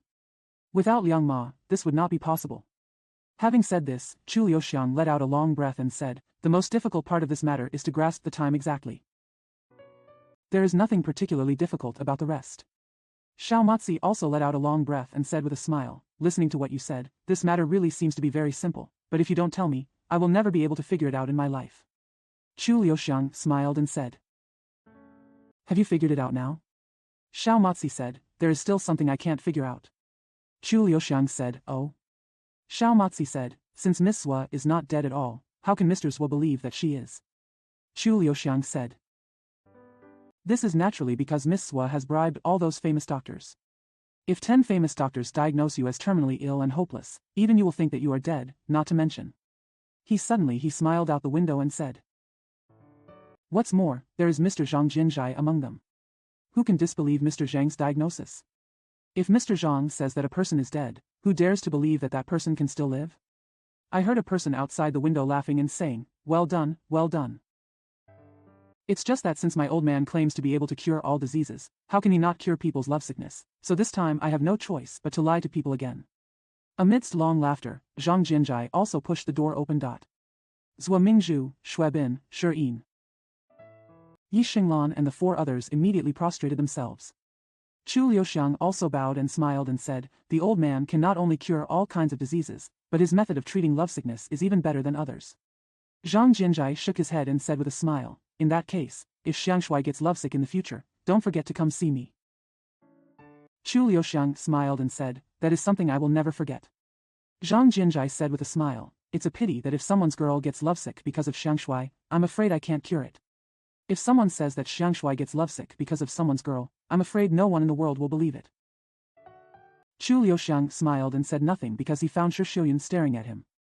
Zhang Jinzhai helped Zhuo Mingzhu up and said with a smile, in addition to feeling your infatuation, I agree to help you this time.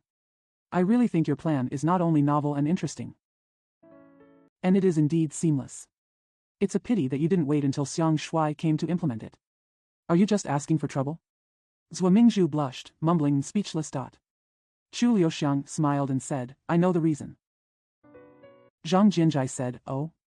Chu Liuxiang smiled and said, they just want to wait for me to come and teach me to be their lobbyist, because since I saw this with my own eyes, I can't ignore it. Everyone knows that I am the best nosy person. He smiled again. They also know that if I become a lobbyist, Shui Daxia and Shi Juren will have to believe in this matter, because... Zhang Jinzhai laughed and said, because everyone in the world knows that Chu Xiangshui sticks to his word, as long as it is said by Chu Xiangshui, it will never be false. He turned to Zhuo Mingzhu again and said, your wishful thinking was pretty good, but it's a pity that you still forgot one thing. Zhuo Mingzhu lowered his head and said, Senior, give me some advice. Zhang Jinzhai said, you have forgotten that no one can deceive Chu Xiangshui. Now that your secret has been exposed by him, do you still want him to be your lobbyist? Zhuo Mingzhu and the other 4 people prostrated themselves together again and said, I beg Xiangshui to help you. I will be very grateful to you. Chu Liuxiang smiled and said, why do you need to beg me? I have already said so. I am a person who likes to meddle in other people's own business, and I never like to disturb the scenery. If I can see my lover getting married, it doesn't matter what I do.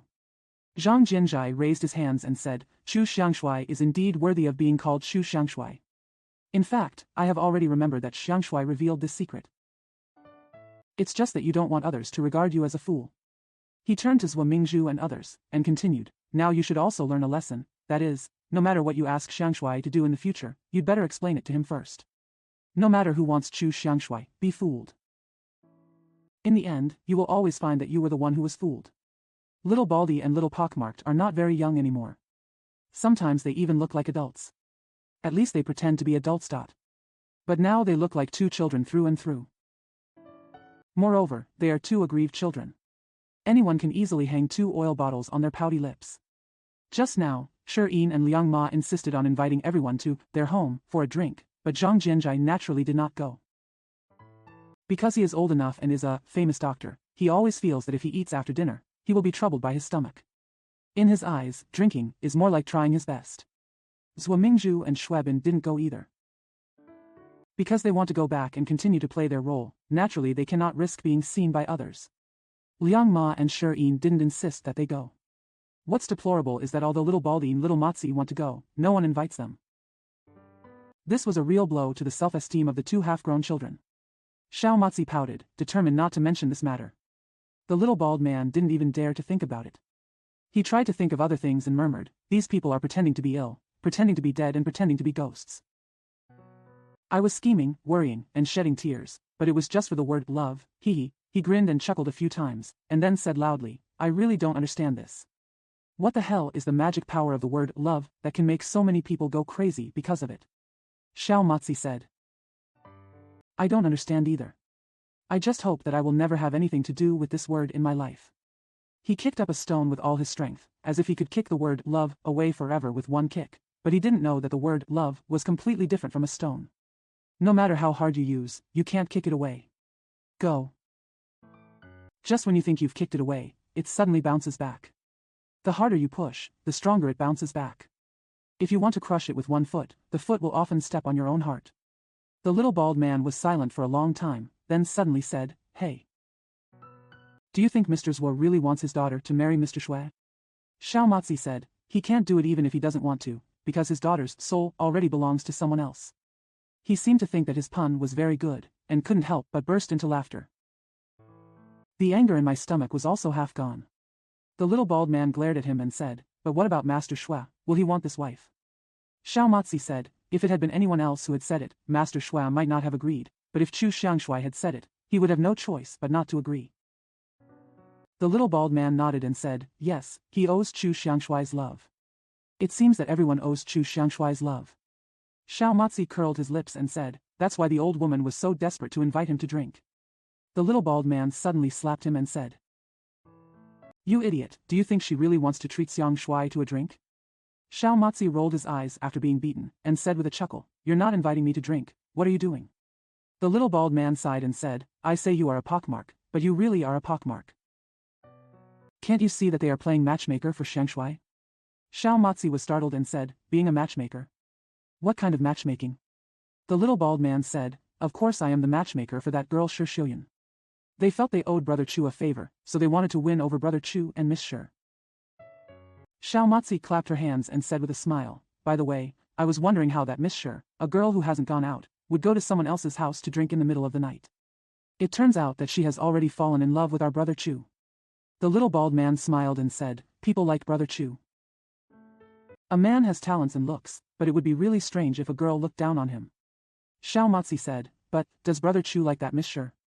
The little bald man touched his head and said, it's hard to say, but that girl sure can be considered a beauty. He is also worthy of Brother Chu. I am very willing to drink their wedding wine. Xiao Motzi said, so, the ending of this matter is happy. Only the 2 of us are left, wandering on the road like a lonely ghost in the middle of the night. I'm so hungry again. The little bald man slapped him again and said, you are really worthless. If they don't invite us to have supper, why don't we eat it ourselves? There was a stall over there that hadn't closed yet, and I could already smell the aroma of wine. At the end of the long street. Sure enough, there was a lone lamp. Under the light, a tiger-like man was sitting on a long bench, drinking happily. The wine jar in front of him was already full. Old Tang, the wine seller, was already yawning all day long. He wished he could close the stall earlier, but he didn't dare to urge this customer to leave. He has been selling alcohol all his life and has never seen such an alcoholic. Although it was already winter, this big man was still naked from the waist up, revealing his dark skin, which looked like it was made of iron. Old Tang Gang poured 2 ounces of wine into a bowl of the ocean, and the big man opened his mouth like a whale sucking water. 12 taels of fine rice wine were immediately gone. Old Tang poured the wine with both hands, but he drank it faster than he could with his mouth. Little Baldy and Little Motsi couldn't help but be stunned. Little Motsi stuck out his tongue and whispered, "Good guy. This man is really a big wine vat." The little bald man blinked and said, "Although he has a good drinking capacity, he may not be able to compare with our brother Chu." Xiao Motsi smiled and said, "Of course, no one in the world doesn't know that brother Chu is not only unparalleled in his Kinggong, but also has a drinking capacity that no one can match." They didn't speak loudly, and old Tang didn't even hear a word, but the big man's ears seemed to be particularly sharp. He suddenly slapped the table, stood up, and said loudly, "Who is your brother Chu? This man has thick eyebrows and big eyes. He is actually a very handsome man. Especially a pair of eyes, as bright as 2 big stars." But the way he spoke was so fierce that the little bald man was the first to be unconvinced and stared at him. "No matter who our eldest brother is, you can't control him. He hasn't finished speaking yet." The big man suddenly arrived in front of them, and somehow he reached out and grabbed both of them. The little bald man and the little pockmarked man were not easy to deal with, but in this man's hands, they seemed to have turned into 2 chickens, unable to even move. Compared with this big man, these 2 people are indeed no more than 2 little chickens. He lifted them about a foot above the ground and watched them dancing in the air. There seemed to be some smiles in their bright eyes. But his voice was still very fierce, and he said sternly, "You 2 little tricks, listen carefully. The brother Chu you just mentioned is that old bug Chu Liuxiang. Take me to find him quickly." The little bald man cursed, "Who are you? You dare to call brother Chu an old bed bug? You are a big bug, black bug." Xiao Motsi also cursed, "Brother Chu can crush you bug to death with just 1 little finger. I advise you, just run away with your tail between your legs." The little bald man said, "Bed bugs don't have tails. Bed bugs have tails that grow on their heads.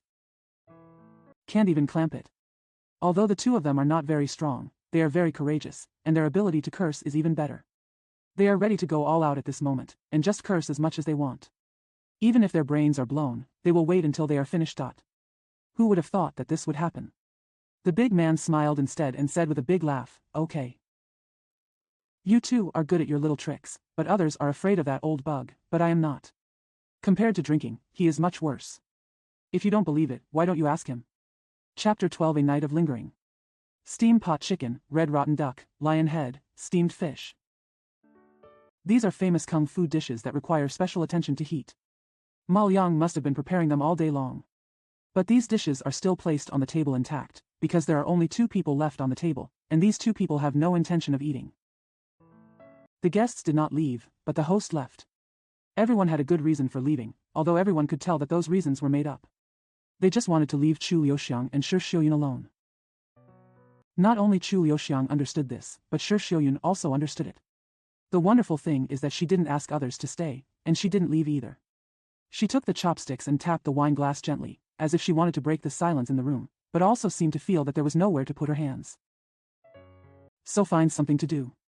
The thin blush on her face looked indescribably delicate and charming under the dim light. She lowered her eyes, her long eyelashes covering her eyelids. The white jade-like teeth gently bite the cherry-like red lips, but not too hard. The autumn wind blew the sycamore trees in the yard. The green wine is filled with fragrance. Such a beautiful night, such a beautiful person, such a fine wine. Even if you don't drink it, you should be drunk. To beautiful women and good wine. Chu Liuxiang may have much more experience than most people, but for some reason, his heart was beating non-stop at this moment. He rarely heard the sound of his own heartbeat. Shi Xiuyun suddenly raised his eyes, and his eyes slid from his face to his hands. A pair of shallow dimples were revealed on both cheeks. She asked gently, "You don't want to toast me?" Chu Liuxiang said, "You know how to drink?" Shi Xiuyun's eyes flashed, and he said, "If you dare to compete with me for wine, I will definitely get you drunk." Chu Liuxiang also smiled and said, "Okay, I'll toast you." Shi Xiuyun curled his lips and said, "How stingy. If you want to toast, just 3 glasses. Are you afraid that I will get drunk?" She quickly poured 3 glasses of wine and drank them quickly. Whether a person drinks alcohol can be seen from the way he raises his glass. When Chu Liuxiang saw the way she raised her glass, she knew that she had at least drank. He also drank 3 glasses and said with a smile, "To be honest, I didn't expect you to drink, and you have a pretty good drinking capacity." Shi Xiuyun glanced at him from the corner of his eyes and said, "Why, you think I look like a country boy? Yes or no? Let me tell you, country people drink too." She started pouring wine again, and continued leisurely, "Let me tell you again, during the Chinese New Year this year, I drank a jar by myself. Do you believe it?" Chu Liuxiang laughed and said, "That's it. I should really find Xiao Hu to drink with you." Shi Xiuyun said, "Who is Xiao Hu?" Chu Liuxiang said, "His name is Hu Taihua. He is an old friend and a good friend of mine. His drinking capacity is much stronger than mine." Shi Xiuyun smiled and said, "Okay, you can find him next time. I got him drunk for you to watch, but today, I only want to drink with you." She raised her glass and said, "Come on, I respect you. You toast me 3 cups, and I toast you 6. I am more impressive than you, right?" Chu Liuxiang touched her nose and said, "6 cups." Shi Xiuyun gulped. After drinking the first glass of wine, he said, "6 glasses, are you too little or too much?" Chu Liuxiang smiled and said, "It seems like there are too many." Shi Xiuyun stared at him and said coquettishly, "Why, are you afraid that I will get drunk? As long as you don't get drunk yourself, it will be fine and leave me alone." She drank these 6 glasses of wine faster. After drinking, her face turned redder. Chu Liuxiang said softly, "After I finish drinking these 6 glasses, I will send you back, okay?" Shi Xiuyun rolled his eyes and said, "You, finish your drink first and then talk." 6 glasses of wine was nothing to Chu Liuxiang. He drank 6 glasses. He asked, "Is it time for you to go back now?" Shi Xiuyun bit her cherry lips, lowered her head, slowly took off a pair of new embroidered shoes, and placed a pair of white feet on the chair. Then she slowly raised her head, stared at Chu Liuxiang, and said every word, "I won't go back." Chu Liuxiang said, You don't go back. Why?" Shi Xiuyun poured another drink and said, "There's no reason, I just don't want to go back." Her eyes flickered to Chu Liuxiang's face, and she said sweetly, "Come on, now it's your turn to toast me." Chu Liuxiang could only touch her nose, her own nose. Shi Xiuyun lowered his head and said quietly, "I'm in a bad mood and I want to drink. Don't you want to stay with me?" Chu Liuxiang sighed secretly and said, "As long as you are not drunk, it doesn't matter if I drink with you for 3 days." Shi Xiuyun said, "Are you afraid that I will get drunk?" Chu Liuxiang smiled bitterly and said, "I am afraid of anyone who is drunk. I am not afraid of anything but drunk people." Shi Xiuyun chuckled and said, "I promise I will never get drunk, okay?" Chu Liuxiang could only raise his glass and said, "Okay, I respect you." In fact, Chu Liuxiang naturally knows that no one can guarantee that he will not get drunk. The only way to keep yourself from getting drunk is not to drink at all. Although this method is not great, it is very effective. Unfortunately, many people are unwilling to use this method, so there are still many people who get drunk every day. Chu Liuxiang also knew that it was not good to persuade people to drink. It is not good to persuade someone not to drink, because the more you persuade him not to drink, the more he will drink. He only hoped that Shi Xiuyun's drinking capacity was really good. Shi Xiuyun's drinking ability is indeed good, but it's just not as good as she imagined. Everyone's drinking capacity is not as good as they think. Shi Xiuyun's eyesight is no longer as flexible as before. She glared at Chu Liuxiang, pointed at Chu Liuxiang's nose with her chopsticks, and said with a smile, "You are not a good person. I have known for a long time that you are not a good person. The first time I saw you, I knew I was going to be unlucky." Chu Liuxiang smiled bitterly and said, "What's wrong with me?" Shi Xiuyun chuckled and said, "You made me drunk. You made me drunk." Chu Liuxiang was angry and funny, and said, "Didn't you say you won't get drunk?" Shi Xiuyun wrinkled his nose, made a face, put his feet down again, and murmured, "It's so boring, so boring. Can you go out for a walk with me?" Chu Liuxiang stood up immediately and said, "Okay." Shi Xiuyun bent down, almost sticking his head under the table, and said, "My shoes. Where are my shoes?" Her shoes had already been kicked to Chu Liuxiang's side. Chu Liuxiang could only pick them up for her. Unexpectedly, Shi Xiuyun raised his feet and said with a smile, "Put them on for me. If you don't put it on for me, I won't leave." The slender feet can be held tightly. Chu Liuxiang's heart was beating again unconsciously. For a man like him, this little girl went too far, as if she was bullying him, as if telling him that he didn't dare. Chu Liuxiang couldn't help but want to teach her a lesson. But this time Chu Liuxiang did nothing. He just put on her shoes for her and helped her out. She hung her hands on Chu Liuxiang's shoulders and her whole body hung on his shoulders. The night is as cold as water. The starlight reflects on the bluestone road, and the bluestone road reflects the starlight. The autumn wind is as gentle as a lover's breath. Chu Liuxiang suddenly felt that she was also a little drunk.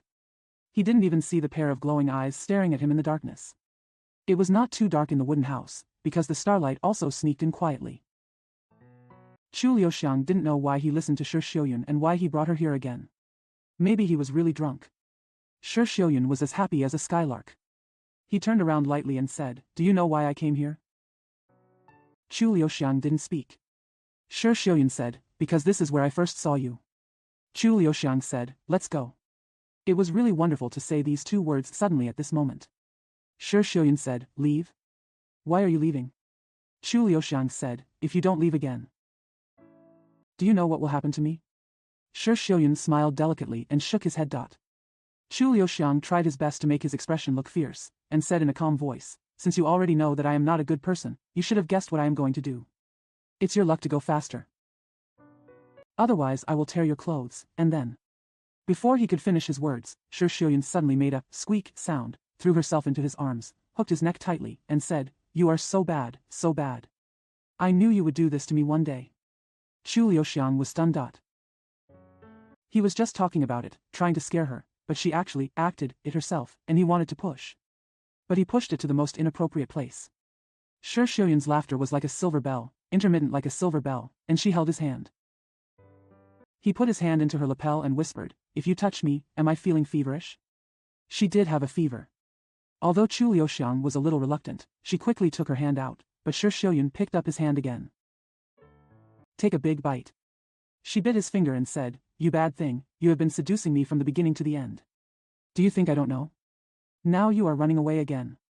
If you dare to run away, be careful I bite you off your fingers." Chu Liuxiang is a man. And there's nothing wrong with it. Nothing wrong with it at all. The sun has risen. The sun shines through the window and onto Shi Xiuyun's legs. Her legs were long and straight. No matter how picky you are, you have to admit that these legs are very attractive. Chu Liuxiang looked from her legs. Slowly moving to her face, she still had a blush on her face, her breathing was so peaceful, and she was sleeping like a baby. Looking at this face, Chu Liuxiang suddenly felt unspeakable regret in her heart. He is not Lu Xiaohui, and he never wants to be Lu Xiaohui, but this time. But he wished he was Lu Xiaohui last night. He had been close to other girls before, but that was different. Those girls are very strong and courageous. He knew that even though they would miss him, they would not suffer for him. But the girl clinging to him now is different. She is so innocent, so childish, so weak. He couldn't imagine what would happen to her after he left her. Will she commit suicide? Think of this. Chu Liuxiang really wanted to slap herself several times. Shi Xiuyun's legs shrank slightly, and the dimples gradually appeared on his face. Then she opened her eyes. Chu Liuxiang almost didn't dare to touch her eyes. Shi Xiuyun turned over. Suddenly he moaned softly and said with a smile, "My head hurts." Chu Liuxiang said softly, thinking about the headache the next day, "You should drink less alcohol in the future." Shi Xiuyun chuckled and said, "I heard that people who like to drink have bad memories. After 2 days, you will completely forget the discomfort of being drunk." Chu Liuxiang couldn't help laughing and said, "That's true at all. As far as I know, Xiaohu has quit drinking at least 1,000 times. Every time he has a headache, he shouts that he wants to quit drinking, but he quits drinking in less than half a day. Got the ring?" Shi Xiuyun sat up, rubbed his eyes, and said with a smile, "It turns out the sun has risen so high." Chu Liuxiang said, "It's indeed getting late, I really don't want to leave." He was going to continue, "Although I don't want to leave, I have to go." But he couldn't say this anyway. Unexpectedly, Shi Xiuyun said, "You don't want to leave, but I want to leave." Chu Liuxiang was stunned and said, "You?" Shi Xiuyun said, "I know it's time for you to leave." Chu Liuxiang said, Then from now on we." Shi Xiuyun said, "After? We have no future, because you will never see me again." Chu Liuxiang was stunned. Shi Xiuyun suddenly smiled and said, "Why are you surprised? Do you think I will cling to you and not let you go?" She kissed Chu Liuxiang's face and stood up. He started to put on his clothes and said deeply, "You and I are not from the same world at all. Even if I can barely keep you or I have to go with you, I won't be happy in the future." Chu Liuxiang was simply speechless. Shi Xiuyun smiled softly and said, I am a very ordinary person. I have lived an ordinary life before, and I will definitely live an ordinary life in the future. In my life, I can have such an extraordinary day with you. Just one day, I am already very ordinary. If I am satisfied, I will do so when I am very old. At least I still have sweet memories of this day. She stared at Chu Liuxiang tenderly, and then said softly, so I should be grateful to you no matter what. Chu Liuxiang sat there, not knowing what she was feeling. Shi Xiuyun kissed him again. Then he suddenly turned around and walked out quickly, without even looking back to look at him. Chu Liuxiang originally hoped that she could leave well, but now that she really left well, Chu Liuxiang felt a little sour and bitter in her heart. He originally wanted her to leave, but now he hopes she won't leave so quickly. Everyone said that women's moods are unpredictable, but in fact, men are not the same. Chu Liuxiang stared at the door, as if hoping that she would suddenly open the door again and walk in. As expected, the door was pushed open. But the person who walked in from the door was not the gentle and beautiful Shi Xiuyun, but a tall man who was full of alcohol and had just given birth to a beard. Chu Liuxiang shouted and said, Xiao Hu, how did you find yourself here? Hu Taihua did not answer this sentence, but shook her head and said with a smile, Old bug, you really have two skills. How did you trick the girl into leaving obediently? You must teach me this method. Chu Liuxiang was full of bitterness, but couldn't spit it out. She slapped her face and said, Why should I teach you? Girls will run away faster than a horse as soon as they see you anyway. Although he was deliberately angry with Hu Taihua, he also knew that Hu Taihua would never be angry, let alone feel uncomfortable. No matter who wants Hu Taihua to feel uncomfortable, it will be very difficult. Unexpectedly, when Hu Taihua heard this, she immediately cried with sadness and couldn't laugh anymore. She stood there in a daze for a long time, then she slapped herself on the ear and said loudly, Yes, what you said is not wrong at all. I'm a drunkard, a pauper, lazy, dirty and ugly. It would be strange if a girl didn't run away from me. Chu Liuxiang was also stunned. He knew that Hu Taihua was not a person who liked to joke. He had known Hu Taihua for more than 20 years. Hu Taihua is always happy and proud. How could he be like this now? Is there something wrong with him? Hu Taihua was seen with tears in her eyes, as if she was about to shed tears. Chu Liuxiang couldn't help laughing and said, Who would say you are ugly? That man must be blind. Look at your nose, eyebrows, eyes, especially your eyes. You can't find one among 10,000 men. Hu Taihua involuntarily raised her hand and touched her eyes, as if she felt a little happier, but suddenly shook her head. He said with a bitter face, It's no use even if my eyes are pretty good, I'm a pauper. Chu Liuxiang said, A manly man, it doesn't matter if you are poor, as long as you are poor to the bone. Not all girls in the world are greedy for money. Hu Taihua involuntarily puffed up her chest, but suddenly shrank it again, shaking her head and saying, It's a pity that I'm an alcoholic again. Chu Liuxiang held back her laughter and said, What's wrong with drinking? Only those who drink are masculine. Among the famous heroes, generals, and poets from ancient times, who doesn't drink? When a girl sees your arrogance in drinking, her heart will already fall into your glass. This is true. That summer, they were drinking on Lake Macho. Hu Taihua got drunk and confusedly agreed to marry Gao Yanan. But he forgot about it the next day, but Gao Yanan did not forget it. He forced him to ask for her, and said that if he defaulted on his debt, she would have no face to live and she would commit suicide. Hu Taihua was immediately frightened and ran away, with Gao Yanan chasing after her. According to Hu Taihua herself, she actually chased him for 2 or 3 years. This was Hu Taihua's pride. Chu Liuxiang thought that she could make Hu Taihua happier.